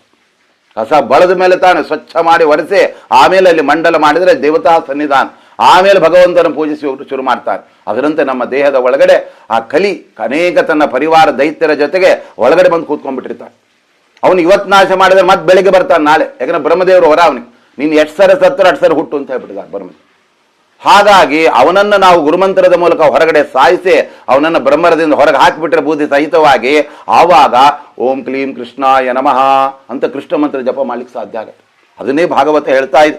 ಆದ್ರಿಂದ ಯಾವಾಗ ಭಗ್ನೋರು ದಂಡೆ, ತೊಡೆ ಮುರಿದು ಕೆಳಗೆ ಬಿದ್ದ ಅಂದ್ರೆ ಮತ್ತೆ ಹೇಳಿಕ್ಕಿಲ್ಲ. ಯಾಕಂದ್ರೆ ಭೀಮಸೇನ ದೇವರ ಗದಾ ಪ್ರಹಾರ ಅಂದ್ರೆ ಆ ಥರ ಇರತಕ್ಕಂಥದ್ದು. ಆದ್ದರಿಂದ ಆ ರೀತಿ ಅವನು ಕೆಳಗಡೆ ಬಿದ್ದುಬಿಟ್ಟಿದ್ದಾನೆ. ಮುಂದೆ ಅವನಿಗೇನು ಕೂಡ ಇಲ್ಲ, ಇನ್ನೊಂದು 2 ದಿವಸ ಏನು ಯುದ್ಧ ಉಳಿದಿದೆ. ಆ ಸಮಯದಲ್ಲಿ ಆವಾಗ ಅಶ್ವತ್ಥಾಮ ಬರ್ತಾ ಇದ್ದ. ಅಶ್ವತ್ಥಾಮಾಚಾರ್ಯ ಬಂದಾಗ ದುರ್ಯೋಧನ ಹೇಳ್ತಾನೆ, ನೋಡಪ್ಪ, ಇನ್ನು ನಾನಂತೂ ಯುದ್ಧ ಮಾಡ್ಲಿಕ್ಕಿಲ್ಲ, ಅವತ್ತೇ ನಿನ್ನ ಸೇನಾಪತಿ ಮಾಡಬೇಕಾಗಿತ್ತು, ತಪ್ಪು ಮಾಡಿಬಿಟ್ಟೆ. ಆದರೆ ಇವತ್ತು ನಿನಗೆ ಸೇನಾಪತಿ ಮಾಡೋ ಪಟ್ಟ ಕೊಡ್ತಾ ಇದ್ದೇನೆ, ನಿನಗೆ ಪಟ್ಟಾಭಿಷೇಕ ಮಾಡಬೇಕಲ್ಲ, ಈ ರಕ್ತಸಿಕ್ತವಾದ ರಣಾಂಗಣದ ಮಣ್ಣಿನಿಂದೇ ನಿಂಗೆ ಪಟ್ಟಾಭಿಷೇಕ ಅಂದ್ಬಿಟ್ಟೆ. ಯಾರಾದರೂ ಪಟ್ಟಾಭಿಷೇಕ ಅಂತ ಮಣ್ಣು ಹಾಕ್ತಾರೆ, ಎಲ್ಲಾದರೂ ಅವನ ತಲೆ ಮೇಲೆ ಮಣ್ಣು ಹಾಕ್ಬಿಟ್ಟೆ. ಅಲ್ಲಿಗೆ ಆ ಅಶ್ವತ್ಥಾಮಾಚಾರ ಕಥೆ ಮುಗಿದೋಗ್ಬಿಡ್ತು. ಆವಾಗ ಅವ್ರೇನ್ ಮಾಡ್ತಾರೆ, ದುರ್ಯೋಧನ ಹೇಳ್ತಾನೆ, ನೀನು ನನ್ನ ಸಂತತಿಯನ್ನ ಮುಂದುವರಿಸ್ತಕ್ಕಂತ ಪ್ರಯತ್ನ ಮಾಡು. ಅಲ್ಲಪ್ಪ, ನೀನೇ ತೊಡ ಮುರ್ಕೊಂಡು ಬಿದ್ದಿದೆ, ನಿನ್ ಸಂತತಿ ಹೆಂಗೆ ಬೆಳತ್ತೆ, ನೀನು ಆ ಕೆಲಸ ಮಾಡು ಅಂತ ಹೇಳ್ತಾ ಇದ್ದ. ನೋಡಿ, ಕಲಿ ಅಂತವ್ರು. ತಾನು ಪಾಪ ಮಾಡೋದಲ್ಲದೆ ರುದ್ರದೇವರಂತ ಮನೋನಿಯಾಮಕರಲ್ಲೂ ಕೂಡ ಕಲಿ ಪ್ರವೇಶ ಆಗ್ಬಿಟ್ಟಿದೆ ಅವರು. ಆದ್ರೆ ಅವ್ರೇನು ಪಾಪ ಅಷ್ಟೊಂದು ಒಪ್ಕೊಂಡಿಲ್ಲ, ಸುಮ್ಮನೆ ಇದ್ದದಕ್ಕೆ ದೊಡ್ಡ ತಪ್ಪಾಗ್ಬಿಟ್ಟಿದೆ. ಯಾಕೆ ಅಂದರೆ ಮುಂದೆ ಬ್ರಹ್ಮಾಸ್ತ್ರ ವಾಪಸ್ ತಗೊಳ್ಳಿಕ್ಕಾಗಿಲ್ಲ ಅವ್ರಿಗೆ. ಅಬ್ರಹ್ಮಚರ್ಯಾತ್ ಅಂತ ಹೇಳ್ತಾ ಇದ್ರು. ನೋಡಿದ್ರೆ ಅರ್ಜುನನಿಗೆ ಒಂದಲ್ಲ ತುಂಬಾ ಮದುವೆಗಳಾಗ್ಬಿಟ್ಟಿದೆ. ಅವನು ಬ್ರಹ್ಮ ಶಿರೋವಸ್ತ್ರವನ್ನು ವಾಪಸ್ ತಗೊಂಡ. ಆದರೆ ಅವ್ರಿಗೆ ಅಶ್ವತ್ಥಾಮಾಚಾರ ತಗೊಳ್ಳಿಕ್ಕೆ ಆಗಲಿಲ್ಲ. ಯಾಕೆ ಅಂತ ಹೇಳಿದ್ರೆ, ಅವತ್ತು ದುರ್ಯೋಧನ ಹೇಳಿದ ಮಾತಿಗೆ ನೀನು ಸುಮ್ಮನೆ ಒಪ್ಪಿಗೆ ಕೊಟ್ಟಿದೆಯಲ್ಲ. ಯಾಕೆ ನಾವು ಮೌನ ಅಂದ್ರೆ ಒಪ್ಪಿಗೆ ಅಂತಲೇ ಅರ್ಥ. ಆದ್ದರಿಂದ ನಿನ್ನ ಬ್ರಹ್ಮಚರ್ಯನೇ ಹೊಟ್ಟೋಯ್ತು. ಆದ್ದರಿಂದ ನಿನಗೆ ಬ್ರಹ್ಮಾಸ್ತ್ರ ತಗೊಳ್ಳಿಕ್ಕೆ ಆಗಲ್ಲ ಅಂತ ಹೇಳಿಬಿಟ್ಟು ಹೇಳ್ತಾ ಇದ್ದಾರೆ. ಅಂತಹ ಒಂದು ಪಾಪ ಕಾರ್ಯವನ್ನು ಅವರು ಮಾಡ್ತಾ ಇದ್ದಾರೆ. ಅದನ್ನೇ ಹೇಳ್ತಾ ಇದ್ದಾರೆ ಸೂತಾಚಾರ್ಯ. ಭರ್ತು ಪ್ರಿಯಂ ದ್ರೋಣಿ ರೀತಿ ಸ್ಮ ಪಶ್ಯನ್ ಕೃಷ್ಣ ಸುತಾನಾಂ ಸ್ವಪದಾಂ ಶಿರಾಂಸಿ. ತನಗೆ ಸ್ವಾಮಿ ಯಾರು ಅಂದರೆ ದುರ್ಯೋಧನ ಅನ್ಕೊಂಡ್ಬಿಟ್ಟಿದ್ದಾರೆ. ಎಂಥ ದುರಂತ ನೋಡಿ. ರುದ್ರದೇವರಿಗೆ ರಾಮದೇವರು ನರಸಿಂಹದೇವರು ಸ್ವಾಮಿ ಆಗ್ಬೇಕು. ಯಾಕೆ ಅಂದ್ರೆ ಅವರು ಚಿಂತನೆ ಮಾಡೋದು ಅದೇ. ಆದರೆ ಆ ಸಂದರ್ಭದಲ್ಲಿ ಅವರು ಅಶ್ವತ್ಥಾಮರಾಗಿದ್ದಾಗ ದುಷ್ಟನಾದ ದುರ್ಯೋಧನನ ಸಂಪರ್ಕ ಮಾಡಿದ್ದರಿಂದ ಅವನೇ ತನ್ನ ಪ್ರಭು ಅನ್ಕೊಂಡ್ಬಿಟ್ಟಿದ್ದಾರೆ. ಯಾಕೆ ಅಂದರೆ ವಾಯುದೇವರ ಅನುಗ್ರಹವಾಗ ಅವರಿಗೆ ಇಲ್ಲವಾಯ್ತು. ಅದೇ ಶುಕಾಚಾರ್ಯ ಬಂದಾಗ ಅವರ ಒಳಗಡೆ ವಾಯುದೇವರ ಸನ್ನಿಧಾನ ಬಂತು. ಇಂಥದ್ದು ಅಪ್ಪಿತಪ್ಪಿ ಅವರ ಹತ್ರ ಅದು ಬರಲೇ ಇಲ್ಲ. ಹಾಗಾಗಿ ಭರ್ತು ಪ್ರಿಯಂ, ತನಗೆ ಒಡೆಯನಾದ ದುರ್ಯೋಧನಿಗೆ ಏನಿಷ್ಟಪ್ಪ ಅಂತ ಹೇಳಿಬಿಟ್ರೆ ಕೃಷ್ಣಾಸುತಾನಾಂ ಶಿರಾಂಸಿ ಹರಣ. ಪಾಂಡವರ 5 ಜನ ಮಕ್ಕಳನ್ನು ತಲೆ ತೆಗೆದು ಬಿಡಬೇಕು. ಆ ತಲೆ ತೋರಿಸಿ ದುರ್ಯೋಧನಿಗೆ ಸಂತೃಪ್ತಿ ಪಟ್ಟರೆ ಅವನ ಸತ್ರ ಪಾಂಡವರು ಅಂತ ದುಃಖ, ಅದರಿಂದ ದೇಹ ಬಿಡಬೇಕಂತ. ಆ ಸಮಯದಲ್ಲಿ ಉಪಾಹಾರ ದ್ವಿಪ್ರೇಮೇವ ತಸ್ಯ ಜುಗುಪ್ಸಿತಂ ಕರ್ಮ ವಿಗರ್ಹಯಂತಿ. ಅವನಿಗೆ ಹೊರಗಡೆಯಿಂದ ದುರ್ಯೋಧನ ಕಲಿ ಅವತಾರ ಅದು ಪ್ರೇರಣೆ ಮಾಡಿದ್ದಾನೆ. ಇವನು ಮಾಡದೇ ಇದ್ರೆ ಒಳಗಡೆ ಕೂತು ಬೇರೆ ಪ್ರೇರಣೆ ಮಾಡ್ತಾ ಇದ್ದಾನೆ. ಆವಾಗ ಬಹಳ ಘೋರವಾದಂತಹ ಒಂದು ನರಹತ್ಯೆಯನ್ನು ಮಾಡ್ತಾ ಇದ್ದಾನೆ. ಅವರೆಲ್ಲ ರಾತ್ರಿ ಮಲಗಿದಾಗ ಮಾತಾ ಶಿಶೂನಾಂ ನಿಧನಂ ಘೋರಂ ಪರಿತಪ್ಯಮಾನ. ರಾತ್ರಿ ಮಲಗಿಬಿಟ್ಟಾಗ ಆ ಸಂದರ್ಭದಲ್ಲಿ ಆವಾಗ ಶಿಬಿರಕ್ಕೆ ನುಗ್ಗಿಬಿಟ್ಟಿದ್ದಾರೆ ಆ 5 ಜನ ಉಪಪಾಂಡವರು. ಆ ಉಪಪಾಂಡವರು ಇನ್ನೂ 15-14 ವರ್ಷ ಪಾಪ ಅವರೆಲ್ಲ ಯುದ್ಧಕ್ಕೆ ಬರುವಷ್ಟವರಲ್ಲಿ ಏಜ್ ಇಲ್ಲ ಅವರಿಗೆ. ಅಂತಹ ಸಂದರ್ಭದಲ್ಲಿ ಹೋದರು ಆ ಅಶ್ವತ್ಥಾಮಾಚಾರ್ಯರು ಅವರ ತಲೆಯನ್ನೆಲ್ಲ ಕಡಿದು ಬಿಟ್ರಂತೆ. ಆ ನಂತರದಲ್ಲಿ ದುರ್ಯೋಧನಿಗೆ ತೋರಿಸಿ, ನೋಡು ಉಪಪಾಂಡವರೆಲ್ಲ ಸತ್ತೋಗ್ಬಿಟ್ಟಿದ್ದಾರೆ, ಆದ್ರಿಂದ ನಿಶ್ಚಿಂತೆಯಿಂದ ಪ್ರಾಣ ಬಿಡು. ಯಾಕೆ ಅಂದರೆ ಪಾಂಡವರ ಸಂತತಿ ನಿರ್ವಂಶ ಆಗ್ಬಿಟ್ಟಿದೆ. ಹೌದಾ, ನನ್ನ ಸಂತತಿ ನಿರ್ವಂಶ ಅದಕ್ಕಿಂತ ಹೆಚ್ಚು ಆನಂದ ಪಾಂಡವರ ಸಂತತಿ ನಿರ್ವಂಶ ಆಗಿದ್ದು ಅಂತ ತಿಳ್ಕೊಂಡ. ಆದರೆ ಕೃಷ್ಣ ಬಿಡ್ತಾನ? ಯಾಕೆ ಅಂದರೆ ಅಭಿಮನ್ಯುಸುತನನ್ನ ಅಲ್ಲಿ ಬದುಕಿಸ್ಬಿಡ್ತಾ ಇದ್ದಾನೆ. ಆದರೆ ಇಲ್ಲಿ ಒಂದು ಮುಖ್ಯವಾದ ಪ್ರಶ್ನೆ, ಕೃಷ್ಣ ಪರಮಾತ್ಮ ಯಾಕೆ 5 ಜನ ದ್ರೌಪದಿ ಮಕ್ಕಳನ್ನು ಸಾಯ್ಲಿಕ್ಕೆ ಬಿಟ್ಟ? ರಕ್ಷಣೆ ಮಾಡ್ಬೋದಾಗಿತ್ತಲ್ಲ ಅವನು ಅಂದರೆ. ಅದಕ್ಕೆ ಮಧ್ವಾಚಾರ್ಯ ಕಾರಣ ಕೊಡ್ತಾರೆ ತಾತ್ಪರ್ಯದಲ್ಲಿ. ನೋಡಿ, ಈ 5 ಜನ ಯಾರು ಗೊತ್ತಾ? ಅವರು ವಿಶ್ವೇ ದೇವತೆಗಳ 10 ಜನ ಇದ್ದಾರೆ, ಅವರೆಲ್ಲ 5 ಜನ ಇವರಂತೆ. ಅವರೆಲ್ಲ ಏನ್ ಮಾಡಿದ್ರು, ವಿಶ್ವಾಮಿತ್ರರು ಆ ಒಬ್ಬ ರಾಜ, ಅವನ ಹೆಸರೇನು ಚಂದ್ರ, ಒಬ್ಬ ರಾಜ ಇದ್ದಾನೆ, ಅವನು ಒಬ್ಬ ರಾಜ, ಅವನಿಗೆ ಪೀಡೆ ಕೊಡ್ತಾ ಇರ್ತಾರೆ. ಹರಿಶ್ಚಂದ್ರನ ಹತ್ರ ಇವರು ಗಾದಗಲಾಟ ಮಾಡ್ಕೊಂಡ್ಬಿಟ್ಟು ವಿಶ್ವಾಮಿತ್ರರು, ಅದು ಕೊಡು ಇದು ಕೊಡು, ಎಲ್ಲಪ್ಪ ನನ್ನ ಹತ್ರ ಏನಿಲ್ಲ, ಸ್ಮಶಾನದಲ್ಲಿದ್ದೇನೆ, ಆದರೂ ಕೊಡು ಇದು ಕೊಡು ಅಂತೆಲ್ಲ ಗಲಾಟೆ ಮಾಡಿ ಅವರಿಗೆಲ್ಲ ಬಹಳ ಹಿಂಸೆ ಕೊಡ್ತಾ ಇದ್ರು. ಅದನ್ನ ನೋಡಿ ಈ 5 ಜನ ವಿಶ್ವೇ ದೇವತೆಗಳು ಅವರು ಬಂದು ವಿಶ್ವಾಮಿತ್ರ ನಿಂದನೆ ಮಾಡಿಬಿಟ್ರಂತೆ. ಏನ್ರಿ, ಹರಿಶ್ಚಂದ್ರ ಎಲ್ಲ ಕಳ್ಕೊಂಡಿದ್ದಾರೆ, ಇನ್ನೊರು ಬೆನ್ನು ಹತ್ತಿದೆ ಇರಲ್ಲ, ನಿಮ್ ನಕ್ಷತ್ರಕಾಂತ ಒಬ್ಬ ಶಿಷ್ಯನನ್ನು ಬೆನ್ನು ಇಟ್ಬಿಟ್ಟಿದ್ದೀರಾ, ಅದು ಕೊಡಿ ಇದು ಕೊಡು ಒಂದು ಪೀಡೆ ಕೊಡ್ತಾ ಇದ್ದೀರಾ, ನಿಮ್ಮಂತ ಋಷಿಗಳು ಹೀಗೆ ಮಾಡಬಾರ್ದಾಗಿತ್ತಪ್ಪ ಅಂತ ಹೇಳ್ಬಿಟ್ಟು. ಆದರೆ ವಸ್ತುತಃ ಅದು ಅವರು ಮಾಡಿದ್ದು ತಪ್ಪು. ಯಾಕೆ ಅಂತ ಹೇಳಿದರೆ ವಿಶ್ವಾಮಿತ್ರರು ಹರಿಶ್ಚಂದ್ರನ ಅದ್ಭುತವಾದ ತ್ಯಾಗ ಎಂತಹದ್ದು ಅಂತ ಜಗತ್ತಿಗೆ ತೋರಿಸ್ಲಿಕ್ಕೋಸ್ಕರ ಆ ಥರ ಅವ್ರು ಮಾಡಿತ್ತು. ನಮಗೆ ದೊಡ್ಡವರು ಕೆಲವು ಮಾಡೋದ್ರಲ್ಲಿ ನಮಗೆ ಸರಿಯಾಗಿ ನಾವು ತಪ್ಪು ತಿಳ್ಕೊಂಡ್ಬಿಟ್ಟಿರ್ತೇವೆ, ಅವ್ರದ್ದು ಬೇರೆ ಉದ್ದೇಶನೇ ಇರುತ್ತೆ. ಇವರು ವಿಶ್ವ ದೇವತೆಗಳು ಗೊತ್ತಿತ್ತು. ಅವ್ರೇನು ಮಾಡ್ಬಿಟ್ಟು ನೀ ಚೀತು ಎಂತಾರಿ ನೀವು ಒಂದು ಬೈದ್ಬಿಟ್ಟು, ಅವ್ರೇನು ಮಾಡಿದ್ರೆ ಸಿಟ್ಟಿಗೆದ್ದು ನೀವು 5 ಜನ ಭೂಲೋಕದಲ್ಲಿ ಹುಟ್ಟ್ರಿ ಅಂತ ಹೇಳ್ಬಿಟ್ಟು. ಅವರಿಗೆಲ್ಲ ಅಂತ ಹುಟ್ಟೇ ಇಲ್ಲ. ದೇವತೆಗಳಿಗೆ ಭೂಲೋಕದಲ್ಲಿ ಹುಟ್ಟೋದು ಅಂದ್ರೆ ಅದೊಂದು ದೊಡ್ಡ ನರಕ ಇದ್ದಾಗ. ಹಾಗಾಗಿ ಅವ್ರೇನು ಮಾಡಿದ್ರು, ಗಾಬರಿ ಆಗ, ಸ್ವಾಮಿ ಗೊತ್ತಾಗಿಲ್ಲ ನಿಮ್ದು ವರ್ತನೆ, ಆದರೂ ನಾವು ಆ ಥರ ಹುಟ್ಟಿ ಅಂತ ಹೇಳ್ಬಿಟ್ಟಿದ್ದೀರಿ, ನಮ್ಮನ್ನು ಬೇಗ ವಾಪಸ್ ಬರುವಂತೆ ಮಾಡಿ. ಆವಾಗ ವಿಶ್ವಾಮಿತ್ರ ಹೇಳಿದರು, ಆಯ್ತು ನೀವು ಹುಟ್ಟಿರಿ ದ್ರೌಪದಿಗೆ ಮಕ್ಕಳಾಗೆ, ಆದರೆ ನಿಮಗೆ ಮದುವೆ ಏನಾಗೋ ಮುಂಚೆ ವಾಪಸ್ ಬಂದ್ಬಿಡಿ ಅಂದ್ಬಿಟ್ರು. ಅದಕ್ಕೆ ಅವ್ರಿಗಿನ್ನೂ 14-15 ವರ್ಷ ಇರುವಾಗಲೇ ಅವರನ್ನ ಯಾರು ಅಶ್ವತ್ಥಾಮಾಚಾರ್ಯ ಬಂದು ಅವರ ಸಂಹಾರ ಮಾಡಿದರು. ಇದೆಲ್ಲ ಬೇರೆ ಬೇರೆ ಶಾಪ ಉಪಶಾಪಗಳ ಹಿನ್ನೆಲೆಯಲ್ಲಿ ನಡೆದಿರ್ತಕ್ಕಂಥದ್ದು. ಅಲ್ಲಿ ನಾವು ಕೃಷ್ಣ ಏನ್ರಿ ಎಲ್ಲ ಇದ್ದು ಯಾಕೆ ಉಳಿಸ್ಲಿಲ್ಲ ಮಾಡಲಿಲ್ಲ ಅವನ ಬಗ್ಗೆ ಆಕ್ಷೇಪ ಮಾಡಬಾರ್ದು. ಯಾಕೆಂದ್ರೆ ಬೇರೆ ಬೇರೆ ಹಿನ್ನೆಲೆಗಳು ಅದಕ್ಕಿರತ್ತೆ ಅಂತ ಮಧ್ವಾಚಾರ್ಯ ಹೇಳ್ತಾರೆ. ಅದೇ ತರ ಅಭಿಮನ್ಯು ಅವನಿಗೆ ಅವನು ಬುಧ, ಅವನು ಸೂರ್ಯ ಚಂದ್ರನ ಮಗ ಬುಧ. ಚಂದ್ರನಿಗೆ ಎಷ್ಟು 16 ಕಲೆಗಳು, ಅಷ್ಟೇ ಬುಧನಿಗೆ 16 ಕಲೆಗಳು. ಅವನಿಗೆ 16 ವರ್ಷ ಆಯುಸ್ತಿತ್ತು. ಆ ಸಂದರ್ಭದಲ್ಲಿ ಚಕ್ರವ್ಯೂಹದಲ್ಲಿ ಸತ್ತೋಗ್ಬಿಟ್ಟು. ಆದರೆ ಪರೀಕ್ಷಿತ್ ರಾಜನನ್ನು ಕೂಡ ಆ ಸಂದರ್ಭದಲ್ಲಿ ಪರಮಾತ್ಮ ಉಳಿಸಿದ್ದೆ ಯಾಕೆ ಅಂತ ಹೇಳಿಬಿಟ್ರೆ, ಅವನನ್ನ ವಿಶೇಷವಾಗಿ ಮುಂದೆ ತನ್ನ ಅನುಗ್ರಹವನ್ನು ಪಡೆಯಲಿ, ಪಾಂಡವರ ಸಂತತಿಯನ್ನು ಉಳಿಸ್ಬೇಕು ಅಂತ ಹೇಳಿಬಿಟ್ಟು ಪರೀಕ್ಷಿತ್ ರಾಜನಿಗೆ ಆ ತರ ಪರಮಾತ್ಮ ಅನುಗ್ರಹ ಮಾಡ್ತಾ ಇದ್ದಾನೆ. ಹಾಗಾಗಿ ಅಲ್ಲಿ ಆ 5 ಜನ ಅವರು ಸತ್ತು ಹೋಗ್ಬಿಟ್ಟಿದ್ದಾರೆ. ಯಾರು ಅಂತ ಹೇಳಿಬಿಟ್ರೆ ಉಪಪಾಂಡವರು. ಅದಾದ ನಂತರದಲ್ಲಿ ಪರೀಕ್ಷಿತ್ ರಾಜ ಅವನು ಉತ್ತರಾದೇವಿಯ ಗರ್ಭದಲ್ಲಿ ಇದ್ದ. ಆ ಉತ್ತರಾದೇವಿ ಅವಳು ಗರ್ಭಿಣಿಯಾಗಿದ್ದಾಳೆ. ಅವಳ ಗಂಡ ಪಾಪ ಅಭಿಮನ್ಯು ಯುದ್ಧದಲ್ಲಿ ಸತ್ತೋಗ್ಬಿಟ್ಟಿದ್ದಾನೆ. ಆದರೆ ಅವಳ ಗರ್ಭ ಉಳಿಬೇಕಾಗಿದೆ. ಆದರೆ ಅಶ್ವತ್ಥಾಮಾಚಾರ್ಯ ಬಿಡದೆ ಅವಳ ಗರ್ಭಕ್ಕೂ ಕೂಡ ಅಸ್ತ್ರಪ್ರಯೋಗ ಮಾಡಿಬಿಟ್ಟಿದ್ದಾನೆ. ಯಾಕೆ ಅಂದರೆ ಅವನೊಬ್ಬ ಸತ್ತ ಅಂದರೆ ಎಲ್ಲರೂ ಸತ್ತಂಗೆ. ಯಾಕೆ ಅಂದರೆ ಆ ಪರೀಕ್ಷಿತ್ ರಾಜ ಅವನು ಕೇವಲ ಅರ್ಜುನನಿಗೆ ಮಾತ್ರ ಮೊಮ್ಮಗ ಅಲ್ಲ, ಉಳಿದ ಎಲ್ಲ ಭೀಮಸೇನ ದೇವರಿಗೆ, ಧರ್ಮರಾಜನಿಗೆ, ನಕುಲ ಸಹದೇವರಿಗೆ ಅವನೊಬ್ಬನೇ ಮೊಮ್ಮಗ. ಅವನು ಸತ್ತ ಅಂದ್ರೆ ವಂಶವೇ ನಿರ್ವಂಶ ಆಗ್ಬಿಡ್ತಾ ಇತ್ತು. ಅದೊಂದು ಕೆಲಸ ಮಾಡಿದರೆ ಹಬ್ಬ ನಮ್ ದುರ್ಯೋಧನಿಗೆ ಇಷ್ಟವಾದ ಮಾಡಿದೆ ಅಂತ ಕಾಯ್ತಾ ಕೂತಿದ್ದಾರೆ. ಆ ಸಂದರ್ಭದಲ್ಲಿ ಆವಾಗ ಆ ಅಸ್ತ್ರವನ್ನು ಬಿಟ್ಬಿಟ್ಟಿದ್ದಾರೆ. ಅದು ಎಂತಹದ್ದಪ್ಪ ಅಂದರೆ ಬ್ರಹ್ಮಶಿರೋ ಅಸ್ತ್ರ. ಆ ಸಂದರ್ಭದಲ್ಲಿ ಅದು ಬರ್ತಾ ಇದೆ. ಪರಮಾತ್ಮನ ಹತ್ರ ಓಡಿ ಬರ್ತಾ ಇದ್ದಾಳೆ ಉತ್ತರಾದೇವಿ. ಸ್ವಾಮಿ ನಾಥನಾಥ ಜಗದ್ರಕ್ಷಾವಾನ್, ಸ್ವಾಮಿ ನನ್ನನ್ನು ರಕ್ಷಣೆ ಮಾಡು, ನನ್ನ ಮಗು ಒಳಗಡೆ ಬೆಳೀತಾ ಇದೆ, ಅದು ಸತ್ತೋಗ್ಬಿಟ್ರೆ ಗತಿ ಏನು? ಎಂಥದ್ದು ಈ ಮಗು ಅಂದ್ರೆ ಸಂತಾನ ಬೀಜಂ ಕುರು ಪಾಂಡವಾನಾಂ, ಕೌರವ ಪಾಂಡವರ ವಂಶದ ಕೊನೆ ಕುಡಿಯದು. ಅದು ಹೋಗ್ಬಿಟ್ರೆ ಎಲ್ಲ ನಿರ್ವಂಶ ಆಗ್ಬಿಡ್ತಾ ಇದೆ. ಆದ್ರಿಂದ ಸ್ವಾಮಿ ಇಷ್ಟೊತ್ತು ನಾನು ಹೊತ್ತದ್ದು ವೇಸ್ಟ್ ಆಗ್ಬಿಡತ್ತೆ. ನಾನು ಕಷ್ಟಪಟ್ಟು ಗರ್ಭಧಾರಣೆ ಮಾಡಿದ್ದು ಆ ಬ್ರಹ್ಮಾಸ್ತ್ರಕ್ಕೆ ಬಲಿ ಆಗ್ಲಿಕ್ಕೆ ಮಗೋದು, ನೀವು ರಕ್ಷಣೆ ಮಾಡು ಅಂತ ಪರಮಾತ್ಮನನ್ನ ಅಲ್ಲಿ ಪ್ರಾರ್ಥನೆ ಮಾಡ್ತಾ ಇದ್ದಾರೆ. ಆ ಸಂದರ್ಭದಲ್ಲಿ ಪರಮಾತ್ಮ ಅವಳಿಗೆ ಅಭಯವನ್ನು ಕೊಟ್ಟು ನೀನೇನ್ ಚಿಂತೆ ಮಾಡಬೇಡ ಅಂತ ಹೇಳಿ ಉತ್ತರಾದೇವಿಯ ಗರ್ಭದ ಒಳಗಡೆನೆ ಒಂದು ಪುಟ್ಟ ಹೆಬ್ಬೆಟ್ಟಿನ ಗಾತ್ರದ ದಿವ್ಯವಾದ ದೇಹವನ್ನು ಯೋಗ ಶಕ್ತಿಯಿಂದ ತೆಗೆದುಕೊಂಡು ಆ ಹೊಟ್ಟೆ ಒಳಗಡೆ ಹೋಗ್ಬಿಟ್ಟಿದ್ದಾನೆ ಪರಮಾತ್ಮ. ಭಗವಂತನಿಗೆ ಎಲ್ಲಿ ಬೇಕಾದ್ರೂ ಹೋಗ್ತಾನೆ, ಎಲ್ಲಿ ಬೇಕಾದ್ರೂ ಬರ್ತಾನೆ. ಅವನಿಗೆ ಅಚಿಂತ್ಯಾದ್ಭುತ ಶಕ್ತಿ ಇದೆ. ಕರ್ತುಂ ಅಕರ್ತುಂ ಅನ್ಯಥಾ ಕರ್ತುಂ ಸಾಮರ್ಥ್ಯ ಇದೆ. ಆದರೆ ಎಲ್ಲಕ್ಕಿಂತ ಮಿಗಿಲಾಗಿ ನೋಡಿ ಪರಮಾತ್ಮನ ಕಾರುಣ್ಯ ಎಂತಹದ್ದು ಅಂದರೆ ತನ್ನ ತಂಗಿಯಾದ ಸುಭದ್ರೆಯ ಮೂಲಕವಾಗಿ ಅವಳ ವಂಶ ಬೆಳಿಬೇಕು ಅಂತ ಪರಮಾತ್ಮ ಸಂಕಲ್ಪ ಮಾಡಿದ. ಅರ್ಜುನನಿಗೆ ಬೇರೆ ಹೆಂಡತಿಯರೆಲ್ಲ ಇದ್ರು, ಉಲೂಪೆ ಚಿತ್ರಾಂಗದೆ ಅಂತೆಲ್ಲ ಇದ್ರು. ಆದರೆ ಅವರ ಯಾವ ಸಂತತಿಯನ್ನು ದೇವರು ಬೆಳೆಸ್ಲಿಲ್ಲ. ಆದರೆ ಸುಭದ್ರೆ ಕೃಷ್ಣನ ತಂಗಿ. ಅವಳು ಯಾಕೆ ಕೃಷ್ಣನ ತಂಗಿ ಆಗಿದ್ಲು ಅಂತ ಹೇಳಿದ್ರೆ, ತ್ರೇತಾಯುಗದಲ್ಲಿ ಅವಳೇ ವಿಭೀಷಣನ ಮಗಳಾಗಿರ್ತಕ್ಕಂಥ ತ್ರಿಜಟೆ. ಅವರ ರಾಕ್ಷಸಿ ಆದರೂ ಕೂಡ ಒಳ್ಳೆ ಸ್ವಭಾವ ಇತ್ತು ಅವಳಿಗೆ. ಅವಳು ಸೀತಾದೇವಿಗೆ ಎಲ್ಲ ರಾಕ್ಷಸಿಯರು ತೊಂದರೆ ಕೊಡುವಾಗ ಅವರೆಲ್ಲ ಹೋಗಿ ಹೋಗಿ ಇವ್ರು ಯಾರು ಗೊತ್ತಾ ದೊಡ್ಡ ತಾಯಿ ಅಂತೆಲ್ಲ ಸಮಾಧಾನ ಮಾಡಿದ್ರು. ಆಮೇಲೆ ಸೀತಾದೇವಿ ಹೇಳಿದ್ಲು, ನೋಡ್ರಿ ಇವರೆಲ್ಲ ನಂಗೆ ಭಾಳ ಹೆಲ್ಪ್ ಮಾಡಿದ್ದಾರೆ, ಇವಳಿಗೆ ಒಳ್ಳೇದೇನಾದ್ರೂ ಮಾಡಿ. ಆವಾಗ ರಾಮದೇವರು ಹೇಳಿದರು, ಇವಳನ್ನ ಮುಂದಿನ ನನ್ನ ದ್ವಾಪರ ಯುಗದಲ್ಲಿ ನಾನು ಕೃಷ್ಣನಾದಾಗ ನನ್ನ ತಂಗಿ ಮಾಡ್ಕೊಂಡ್ಬಿಡ್ತೀನಿ. ಅಂದ್ರೆ ದೊಡ್ಡವರು ಸೇವೆ ಮಾಡಿದರೆ ದೊಡ್ಡ ದೊಡ್ಡ ವಂಶದಲ್ಲಿ ನಾವು ಬಿಡ್ತೀವಿ. ಅದೇ ಹೀನ ಜಾತಿಯವರಿಗೆ ಸೇವೆ ಮಾಡಿದರೆ ನಾವು ಹೀನರಾಗ್ಬಿಡ್ತೇವೆ. ನಾಯಿ ತೊಳೆಯೋದು, ನಾಯಿಗೆ ತಿಂಡಿ ತಿನ್ನಿಸೋದು ಇವೆಲ್ಲ ಮಾಡಿದ್ರೆ ಮುಂದಿನ ಜನ್ಮ ನಾಯಿ ಸಂಸ್ಕಾರ ನಾವು ನಾಯಿಗೆ ಕೊಟ್ಬಿಡ್ತೇವೆ ಅಷ್ಟೇ. ಆದ್ರಿಂದ ನೀಚ ಸೇವೆ ನೀಚ ಜನ್ಮಕ್ಕೆ ಕಾರಣ. ಆದರೆ ಮಹಾತ್ಮರ ಸೇವೆ ಉತ್ತಮೋತ್ತಮ ಜನ್ಮಗಳಿಗೆ ಅದು ಕಾರಣ ಆಗುತ್ತೆ. ಅದಕ್ಕೆ ನೋಡಿ ಯಾರು ಅಂದರೆ ಧೌಮ್ಯಾಚಾರು ಪಾಂಡವರ ಜೊತೆಗೆ ವನವಾಸದಲ್ಲಿ ಇದ್ರು. ಅವರೆಲ್ಲ ಎಲ್ಲಿ ಹೋದ್ರು ಕೂಡ ಪಾಂಡವರಿಗೆ ಯಜ್ಞ ಮಾಡಿಸೋದು, ಯಾಗ ಮಾಡಿಸೋದು. ಕೊನೆಗೆ ಅವರ ಅವತಾರ ಮುಗಿತಾ ಬಂತು. ಭೀಮಸೇನ ದೇವರು ಕಾಲು ಹಿಡ್ಕೊಂಡ್ಬಿಟ್ಟು, ಏನ್ ಸ್ವಾಮಿ ಈ ಜನ್ಮದಲ್ಲಿ ಬರೀ ದರ್ಭೆ ಹಿಡ್ಕೊಳ್ಳೋದು, ಹೋಮ ಮಾಡಿಸೋದು ಇದೇ ನನ್ನ ಕತೆ ಆಗ್ಬಿಟ್ಟಿದೆ, ನನಗೆ ಉದ್ಧಾರ ಮಾಡಿ ಅಂತ ಕೇಳಿದ್ರು. ಭೀಮಸೇನ ದೇವರು ಹೇಳಿದರು, ನಾನು ಕಲಿಯುಗದಲ್ಲಿ ಮಧ್ವರೂಪದಿಂದ ಅವತಾರ ಮಾಡ್ತೇನೆ, ನೀವೇ ನನ್ನ ಗುರುಗಳು ಅಂದ್ಬಿಟ್ರು. ಧೌಮ್ಯಾಚಾರ್ಯರೇ ಅಚ್ಯುತ ಪ್ರಜ್ಞರಾಗಿ ಬಂದಿತ್ತು. ದೊಡ್ಡವರ ಸಹವಾಸ ಮಾಡಿದರೆ ಅವ್ರ ಹತ್ರ ಏನಾದ್ರೂ ಕೇಳಿ ನಾವೊಂದು ಅನ್ಕೊಂಡು ಅದು ಇಲ್ಲಿ ಲೆಕ್ಕಕ್ಕೆ ಇಟ್ಟಿರ್ತಾರೆ.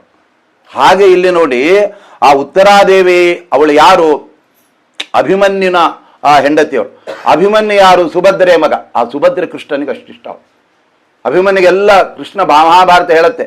ಅಭಿಮನ್ಯು ಸಣ್ಣ ಹುಡುಗ ಆಗಿದ್ದಾಗ ಕೃಷ್ಣ ಪರಮಾತ್ಮ ತೊಡೆಯ ಮೇಲೆಲ್ಲ ಮನಸ್ಕೊಡ್ತಾ ಇದ್ದಂತೆ, ಅದರ ಜೊತೆ ಮಾತಾಡ್ತಾ ಇದ್ದ.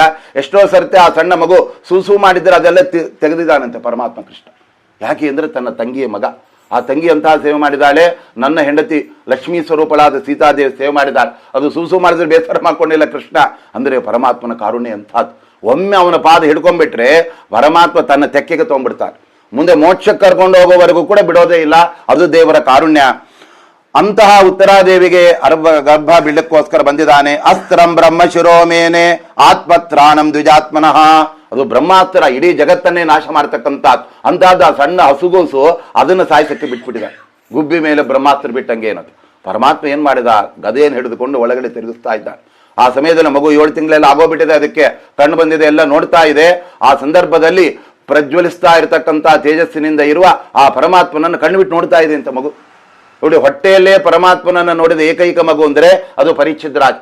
ಮುಂದೆ ಅದಕ್ಕೆ ದೇವರು ಹೇಳಿದ, ಇನ್ನೇನು ನಿನಗೆ ಸಂಸಾರ ಇದೆ, ನಿನಗೆ ಚರ್ಮ ದೇಹ, ಆದ್ರೆ ಈ ದೇಹ ಬಿಡು, ಮುಂದೆ ಮೋಕ್ಷ ಕೊಡ್ತೀನಿ ಅಂದ್ಬಿಟ್ಟು. ಆ ಸಮಯದಲ್ಲಿ ಪರಮಾತ್ಮನ ಒಂದು ಅನುಗ್ರಹದಿಂದ ಅದು ರಕ್ಷಣೆಯನ್ನು ಪಡಿತಾ ಇದೆ. ಆದ್ರಿಂದಲೇ ಮುಂದೆ ಪರೀಕ್ಷಿತ್ ರಾಜ 10ನೇ ಸ್ಕಂದದಲ್ಲಿ ಹೇಳ್ತಾನೆ, ಪಿತಾಮಹಾಮೇ ಸಮರೇ ಮರಂಜಯೈ ದೇವವ್ರತಾದ್ಯಾತಿರಥೈಸ್ತಿ ಮಿಂಗಿಲೈ. ನನಗೆ, ನನ್ನ ಅಜ್ಜಂದರಿಗೆ, ನನ್ನ ತಾಯಿಗೆ ರಕ್ಷಣೆ ಮಾಡಿದವನು ಪರಮಾತ್ಮ. ಆದ್ರೆ ಆ ಸಂದರ್ಭದಲ್ಲಿ ಪ್ರಥಮ ಸ್ಕಂದ ಭಾಗವತ ಹೇಳ್ತಾ ಇದೆ, ಗದಾಪಾಣಿ ಮದರ್ಶತ ಅಂತ ಹೇಳ್ತಾ ಇದೆ. ಗದೆಯನ್ನು ಹಿಡಿದು ಪರಮಾತ್ಮ ರಕ್ಷಣೆ ಮಾಡಿದ ಅಂತ ಅಲ್ಲಿದೆ. ಆದರೆ ದಶಮಸ್ಕಂದದಲ್ಲಿ ಪರೀಕ್ಷಿತ ಹೇಳ್ತಾನೆ, ಆತ್ತಚಕ್ರ ಜಿಗೋಪ ಅಂತ. ಚಕ್ರಧಾರಿಯಾಗಿ ಚಕ್ರವನ್ನ ತಿರುಗಿಸ್ತಾ ಪರಮಾತ್ಮ ನನ್ನ ರಕ್ಷಣೆ ಮಾಡಿದ. ಯಾಕಂದ್ರೆ ನಾನು ನೋಡ್ತಾ ಇದ್ದೇನೆ ಚಕ್ರ ಹಿಡಿದ ಕೃಷ್ಣನನ್ನ. ಅಂಗುಷ್ಠ ಮಾತ್ರಂ ಸ್ಫುರತ್ ಕಿರೀಟ ವೈಡೂರ್ಯ ಯುತಂ ಅಂತ ಹೇಳ್ತಾ ಇದ್ದ. ಹಾಗಾದ್ರೆ ಯಾವ ಸರಿಯಪ್ಪ, ಭಾಗವತ ಪರಸ್ಪರ ವಿರೋಧ. ಅಲ್ಲಿ ಗದೆ ಅಂತಾರೆ, ಇಲ್ಲಿ ಚಕ್ರ ಅಂತಾರೆ.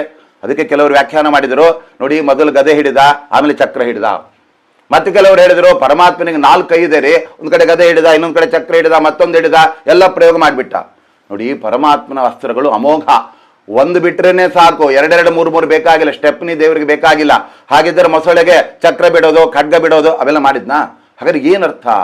ಪರಮಾತ್ಮ ಗದೆ ಹಿಡಿದ್ನ ಅಥವಾ ಚಕ್ರ ಹಿಡಿದ್ನ ಅಂತ ಗೊಂದಲ ಬರುತ್ತಲ್ಲ ಅಂತ ಹೇಳಿದ್ರೆ, ಅದಕ್ಕೆ ಭಾಗವತ ಹೇಳ್ತಾ ಇದೆ, ಅವನು ಗದೆ ಹಿಡಿದ ಅನ್ನೋ ಪಾಠವೇನೆ ನಾವು ಇಟ್ಕೊಳ್ತೀವಿ. ಗದಾಧಾರಿಯಾಗಿ ರಕ್ಷಣೆ ಮಾಡಿದ್. ಆದರೆ ನೋಡಿದವ ಹೇಳ್ತಾ ಇದ್ದಾನಲ್ರಿ, ಪರೀಕ್ಷಿತ್ ರಾಜ ಆತ್ಮಚಕ್ರನಾಗಿ ಚಕ್ರ ಹಿಡಿದು ನನ್ನನ್ನು ಪೊರೆದ ಅಂತ ಹೇಳ್ತಾ ಇದ್ದಾನಲ್ಲ. ಅಂದ್ರೆ ಪರಮಾತ್ಮ ಗದೆಯನ್ನ ಗಿರೆಗಿರನ ವೇಗವಾಗಿ ತಿರುಗಿಸ್ತಾ ಇದ್ದಾಗ ಆ ಪುಟ್ಟ ಮಗು ಪರೀಕ್ಷಿತನಿಗೆ ಚಕ್ರ ತರ ಕಂಡ್ಬಿಟ್ಟಿದೆ. ವಸ್ತುತಃ ಅದು ಗದೆ, ಅವನಿಗೆ ಸರಿಯಾಗಿ ಗೊತ್ತಾಗಿಲ್ಲ. ಆದ್ದರಿಂದ ಅದು ಗದೆ ಅಂತ ವೇದವ್ಯಾಸರು ಹೇಳಿದರೆ ಅದೇ ಪಾಠ ಹಿಡ್ಕೊಳ್ಬೇಕು. ಅದು ಚಕ್ರದಂತೆ ಕಂಡಿದೆ, ಆದ್ರಿಂದ ಗದಾಧಾರಿ ಆಗಿದ್ದಾನೆ ಅನ್ನೋದೇ ಭಾಗವತಕ್ಕೆ ಸಮ್ಮತವಾದದ್ದು ಅನ್ನತಕ್ಕಂಥ ವ್ಯಾಖ್ಯಾನವನ್ನು ಮಾಡ್ತಾ ಇದ್ದಾರೆ. ಈ ರೀತಿಯಾಗಿ ಪರಮಾತ್ಮ ತನ್ನ ದಿವ್ಯವಾದ ಶಕ್ತಿಯಿಂದ ಪರೀಕ್ಷಿತನನ್ನ ರಕ್ಷಣೆ ಮಾಡ್ತಾ ಇದ್ದಾನೆ. ಆ ಸಮಯದಲ್ಲಿ ಅಶ್ವತ್ಥಾಮ ಹೊರಗಡೆ ಇನ್ನೂ ಕೂಡ ಅಸ್ತ್ರ ಯಾಕೆ ಹೋಗ್ತಾ ಇಲ್ಲ ಅಂತ ನೋಡ್ತಾ ಇದ್ದಾನೆ. ಒಳಗಡೆ ಒಂದು ರೂಪದಿಂದ ಇದ್ದಾನೆ, ಹೊರಗಡೆ ಪರಮಾತ್ಮ ಇನ್ನೊಂದು ರೂಪದಿಂದ ಮಾತಾಡ್ತಾ ಇದ್ದಾನೆ. ಕೃಷ್ಣ ಹೇಳ್ತಾ ಇದ್ದಾನೆ ಅಶ್ವತ್ಥಾಮನಿಗೆ, ದುರ್ಮತೆ ಪಶ್ಯಮೇ ವೀರ್ಯಂ ಯತ್ತೇ ಶಕ್ಯಂ ಕುರುಷ್ವತತ್ ಉಜ್ಜೀವಯಾಮ್ಯಹಂ ಗರ್ಭಂ ಯತತಃ ಶಕ್ತಿ ತೋಪಿತೆ. ನಿನ್ನ ತಾಕತ್ತು ಹೆಚ್ಚು, ನನ್ನ ತಾಕತ್ತು ಹೆಚ್ಚು. ಇವತ್ತು ಜಗತ್ತಿಗೆ ಗೊತ್ತಾಗುತ್ತೆ, ನೀನು ಆ ಮಗುವನ್ನು ಕೊಲ್ಲಬೇಕು ಅಂತ ಪ್ರಯತ್ನ ಮಾಡ್ತಾ ಇದೆಯಾ, ಆದರೆ ನಾನು ಮಾತ್ರ ಆ ಮಗುವನ್ನು ಉಳಿಸ್ಬೇಕು ಅಂತ ಪ್ರಯತ್ನ ಮಾಡ್ತಾ ಇದ್ದೇನೆ. ಆದರೆ ಆ ಮಗು ನಿನಗೇನು ತಪ್ಪು ಮಾಡಿದೆ? ಇನ್ನೂ ಹಸುಗೂಸು, ಜಗತ್ತನ್ನೇ ಕಣ್ಣು ತೆರೆದು ನೋಡ್ತಾ ಇಲ್ಲ, ಅದಕ್ಕೆ ನೀನು ಬ್ರಹ್ಮಾಸ್ತ್ರ ಬಿಡ್ತಾ ಇದೆಯಾ? ಇದೆಲ್ಲ ನಿನಗೆ ಯಾರ ಒಂದು ಪ್ರಚೋದನೆ ಗೊತ್ತಾ? ಇದು ದುರ್ಯೋಧನನ ಪ್ರಚೋದನೆ. ಅದಕ್ಕೆ ದುರ್ಮತೆ ಅಂತ ಕೃಷ್ಣ ಬೈತಾ ಇದ್ದಾನೆ. ನಿನ್ನ ಮತಿ ಹಾಳಾಗಿ ಹೋಗ್ಬಿಟ್ಟಿದೆ. ಅವನಿಗೆ ಖುಷಿ ಆಗಬೇಕು ಅಂತ ಮಾಡಕ್ಕೆ ಹೋಗ್ತಾ ಇದೆಯಲ್ಲ. ಪಾಂಡವರನಿಗೇನು ದ್ರೋಹ ಮಾಡಿತು. ಆದರೆ ದುರ್ಯೋಧನ ಅವನು ಹೇಳಿದ್ದು ಒಂದು ಕಡೆ, ಆದರೆ ಅಶ್ವತ್ಥಾಮನಿಗೆ ಇನ್ನೊಂದು ಸಿಟ್ಟೇನು ಅಂದರೆ, ಈ ಧರ್ಮರಾಜ ನಮ್ಮ ಅಪ್ಪ ದ್ರೋಣಾಚಾರ್ಯ ಸಾಯಬೇಕಾದ್ರೆ ಸುಳ್ಳು ಹೇಳಿ ಸಾಯಿಸ್ಬಿಟ್ಟಿದ್ದಾರೆ ಅಂತ ಸಿಟ್ಟು. ಯಾಕೆ ಅಂದರೆ ಯುದ್ಧ ಕಾಲದಲ್ಲಿ ಕೃಷ್ಣ ಹೇಳಿದ ಧರ್ಮರಾಜನಿಗೆ, ಅಶ್ವತ್ಥಾಮ ಹತಃ ಕುಂಜರಹ ಅಂತ ಹೇಳು ಅಂತ ಹೇಳಿದ. ಮೊದಲು ಧರ್ಮರಾಜನ ಹೇಳಲ್ಲ ಅಂತ ಹಠ ಅವನು. ಯಾಕೆ ಅಂದರೆ ನಾನು ಧರ್ಮಿಷ್ಠ, ನಿಂತರ ಸುಳ್ಳು ಹೇಳಿಲ್ಲ ಅಂತ. ನೋಡಿ, ಧರ್ಮರಾಜನಿಗೆ ಕೃಷ್ಣನ ಬಗ್ಗೆ ಅನ್ಯಥಾಜ್ಞ. ಅದಕ್ಕೆ ಎಲ್ಲರೂ ಕೂಡ ಪರಮಾತ್ಮನ ಬಗ್ಗೆ ವಿಕ್ಷಿಪ್ತ ಬುದ್ಧಿಗಳಾಗ್ಬಿಟ್ಟಿದ್ದಾರೆ. ಒಂದು ವಾಯುದೇವರನ್ನು, ಭೀಮಸೇನ ದೇವರನ್ನು ಬಿಟ್ಟು. ಅವ ಹೇಳ್ತಾನೆ, ಧರ್ಮರಾಜ ನೀನು ಹೇಳಿಬಿಟ್ರೆ ನಾ ಹೇಳಿಕ್ಕಾಗತ್ತಾ? ನಾನು ಸತ್ಯವನ್ನೇ ನುಡಿದವನು. ಅಷ್ಟು ಹೇಳಿದ್ದಕ್ಕೆ ಧರ್ಮರಾಜರು ಮುಂದೆ ಅವರು ಮಹಾಯಾತ್ರೆ ಮಾಡುವಾಗ ನರಕದ ದರ್ಶನ ಆಗ್ಬಿಡ್ತಾನೆ. ಯಾಕೆ ಅಂದರೆ ಪರಮಾತ್ಮನನ್ನು ಅವಿಶ್ವಾಸ ಮಾಡಿದ್ದಕ್ಕೆ. ಇನ್ನು ನಾವು ಎಷ್ಟು ಅವಿಶ್ವಾಸ ಮಾಡಿದ್ದಕ್ಕೆ ಎಷ್ಟು ನರಕಗಳಾಗಬೇಕು ನಮಗೆ ಗೊತ್ತಿಲ್ಲ. ಒಂದು, ಅದು ನರಕದ ಒಡೆಯ, ಎಲ್ಲ ಯಮಲೋಕದ ಒಡೆಯರು ಯಮಧರ್ಮರು, ಅವರೇ ಯಾರು ಧರ್ಮರಾಜನಾಗಿ ಬಂದಾಗ ಕೃಷ್ಣ ಹೇಳಿದ್ದನ್ನ ತಕ್ಷಣ ಒಪ್ಕೊಳ್ಳದೆ, ನೀನು ಮೊದಲಿಂದ ಬಾಲಿಂದ ಸುಳ್ಳು ಹೇಳಿದವ, ನಿನಗೊಂದು ದೊಡ್ಡ ಅಪವಾದವೇ, ಸುಳ್ಳ ಕಳ್ಳ ಅಂತ ನಿನ್ನ ಮಾತು ಹೆಂಗೆ ಕೇಳಿ ಅಂದ್ಬಿಟ್ಟು ಪರಮಾತ್ಮ ಹೇಳಿದ, ಆಯ್ತು ಬಿಡಪ್ಪ, ಆದ್ರೂ ಕೂಡ ಇದೊಂದ್ಸರಿ ಮಾಡು. ಅಲ್ಲಿ ಅಶ್ವತ್ಥಾಮ ಹತ ಅಂತ ಹೇಳಿದ್ಕೊಳ್ಳಿ, ಕುಂಜರ ಅಂತಲೂ ಹೇಳ್ತಾರೆ. ಅವ ಜೋರಾಗಿ ಡ್ರಮ್ ಬಾರಿಸ್ಬಿಡ್ತಾರೆ, ಅದು ಕೇಳಲ್ಲ. ದ್ರೋಣಾಚಾರ್ಯಗೆ ಅಶ್ವತ್ಥಾಮ ಹತಃ ಅಷ್ಟೇ ಕೇಳಿಬಿಡುತ್ತೆ. ಅವರೇನ್ ಮಾಡ್ತಾರೆ, ಮಗ ಸತ್ತ ಅನ್ಕೊಂಡ್ಬಿಡ್ತಾರೆ. ನನ್ನ ಮಗ ಸತ್ತು, ಎಲ್ಲ ಇವರು ಸಾಯಿಸ್ಬಿಟ್ಟಿದ್ದಾರೆ. ಅದು ದ್ರೋಣಾಚಾರ್ಯ ಗೊತ್ತಾಯ್ತು. ದ್ರೋಣಾಚಾರ್ಯ ಸಿಟ್ಟು ಬಂದದ್ದು ಪಾಂಡವರ ಮೇಲೆ. ಅದಕ್ಕೆ ನನಗೂ ಇವರೆಲ್ಲ ದ್ರೋಹ ಮಾಡಿದ್ದಾರೆ. ನಮ್ಮಪ್ಪ ಚೆನ್ನಾಗಿ ಯುದ್ಧ ಮಾಡ್ತಾ ಇರಬೇಕಾದ್ರೆ ಅವರಿಗೆ ನಾನು ಸತ್ತೆ ಅಂತ ಸುಳ್ಳು ಮಾತನ್ನು ಹೇಳಿ ಅವರನ್ನು ಇವರು ಕೊಂದು ಹಾಕಿದ್ದಾರೆ. ಅದಕ್ಕೆ ಪಾಂಡವರ ಮೇಲೆ ಸೇಡಿ ತೀರಿಸ್ಕೋಬೇಕು. ಆದರೆ ಪರಮಾತ್ಮ ಮಾಡಿದ ಕೆಲಸ ಏನು ಅಂದರೆ, ದ್ರೋಣಾಚಾರ್ಯರು ಮೊದಲಿನಿಂದಲೂ ಕೂಡ ಅವರು ಶಿಲೋಂಚ ವೃತ್ತಿಯಿಂದ ಜೀವನವನ್ನು ನಡೆಸಿದವರು. ಒಂದು ಕಾಳನ್ನ ಬೇಯಿಸ್ಬಿಟ್ರೆ ಅದನ್ನ ಕಾಳನ್ನ ಬೆಳೆಸುವಾಗ ಅಲ್ಲೆಲ್ಲ ಕೀಟಗಳು ಸಾಯ್ತಾವೆ ಅಂತ ಅವರು ಯಾವಂತ ಕೆಲಸಕ್ಕೆ ಹೋಗ್ತಾ ಇದ್ದಾರೆ. ರೈತರೆಲ್ಲ ಕಟಾವು ಮಾಡಿ ಆ ಧಾನ್ಯಗಳನ್ನು ಬಿಟ್ಟು ಹೋಗಿದ್ದನ್ನು ತಂದು ಇಷ್ಟಿಷ್ಟೇ ತಿಂತಾ ಇದ್ದಾರೆ. ಒಂದು ಇರುವೆಗೂ ನಾಶ ಮಾಡಿದವರು, ಮೋಸ ಮಾಡಿದವರಲ್ಲ. ಅವರಿಗೆ ಈ ತರ ದಿನ 10,000 ಜನಗಳನ್ನು ಕೊಲ್ತೇನೆ ಅಂತ ಅವರು ದುರ್ಯೋಧನೆ ಮಾತು ಕೊಟ್ಬಿಟ್ಟಿದ್ದಾರೆ. ದುರ್ಯೋಧನ ಹೇಳ್ತಾನೆ ದ್ರೋಣಾಚಾರ್ಯರು, ಏನ್ರಿ ದ್ರೋಣಾಚಾರ್ಯರೇ, ಮಹಾಭಾರತ ಯುದ್ಧದಲ್ಲಿ 8 ಜನ ಕೊಲ್ತೀರಿ ನೀವು ಅಂತ ಕೇಳಿದ್ರು. ಅವ್ರು ಹೇಳೋದು ದಿನಕ್ಕೆ ಮಿನಿಮಮ್ 10,000 ಜನ ಕೊಲ್ತೇನೆ ಆಗ್ಬೋದಾ ಅಂತ ಹೇಳಿ. ಅದನ್ನ ನೋಡಿ ಕೃಷ್ಣ ಪರಮಾತ್ಮ ಅಂತ ಇವರು ಎಲ್ಲಿ ಹೋಗಿ ಎಲ್ಲಿಗೆ ನಿಂತ್ಬಿಟ್ಟಿದ್ದಾರೆ. ಆದ್ದರಿಂದ ದುರ್ಯೋಧನ ಸಹವಾಸ ಇವರಿಗೆ, ಇವರು ದೊಡ್ಡ ಋಷಿಗಳು, ಇವರು ತಪಸ್ಸು ಅದೆಲ್ಲ ಮಾಡೋದು ಬಿಟ್ಟು ನಿನ್ನ ಇವತ್ತು ಕೊಲ್ತೀನಿ, ನಿನ್ನ 10,000 ನಾನು ಕೊಲ್ತೀನಿ ಅಂತ ಕೂತಿದ್ದಾರೆ. ಇವರನ್ನ ಯುದ್ಧದಿಂದ ಬಿಡಿಸ್ಬೇಕು. ಅವ್ರಿಗಿರೋದು ಒಂದೇ ದೌರ್ಬಲ್ಯ ಏನು ಅಂದ್ರೆ, ಮಗ ಸತ್ತ ಅಂದ್ರೆ ಶಸ್ತ್ರನ್ಯಾಸ ಮಾಡಿಬಿಡ್ತಾರೆ. ಮಗನ ಮೇಲೆ ಅಷ್ಟು ವ್ಯಾಮೋಹ. ದೇವರಿಗೆ ದೇವ್ರಂತವನು ಅಂದ್ರೆ ಎಲ್ಲ ವ್ಯಾಮೋಹ ಬಿಟ್ಟರೆ ಯಾವುದೋ ಒಂದ್ರ ಮೇಲೆ ವ್ಯಾಮೋಹ ಹಾಕ್ಬಿಟ್ಟಿರ್ತಾರೆ.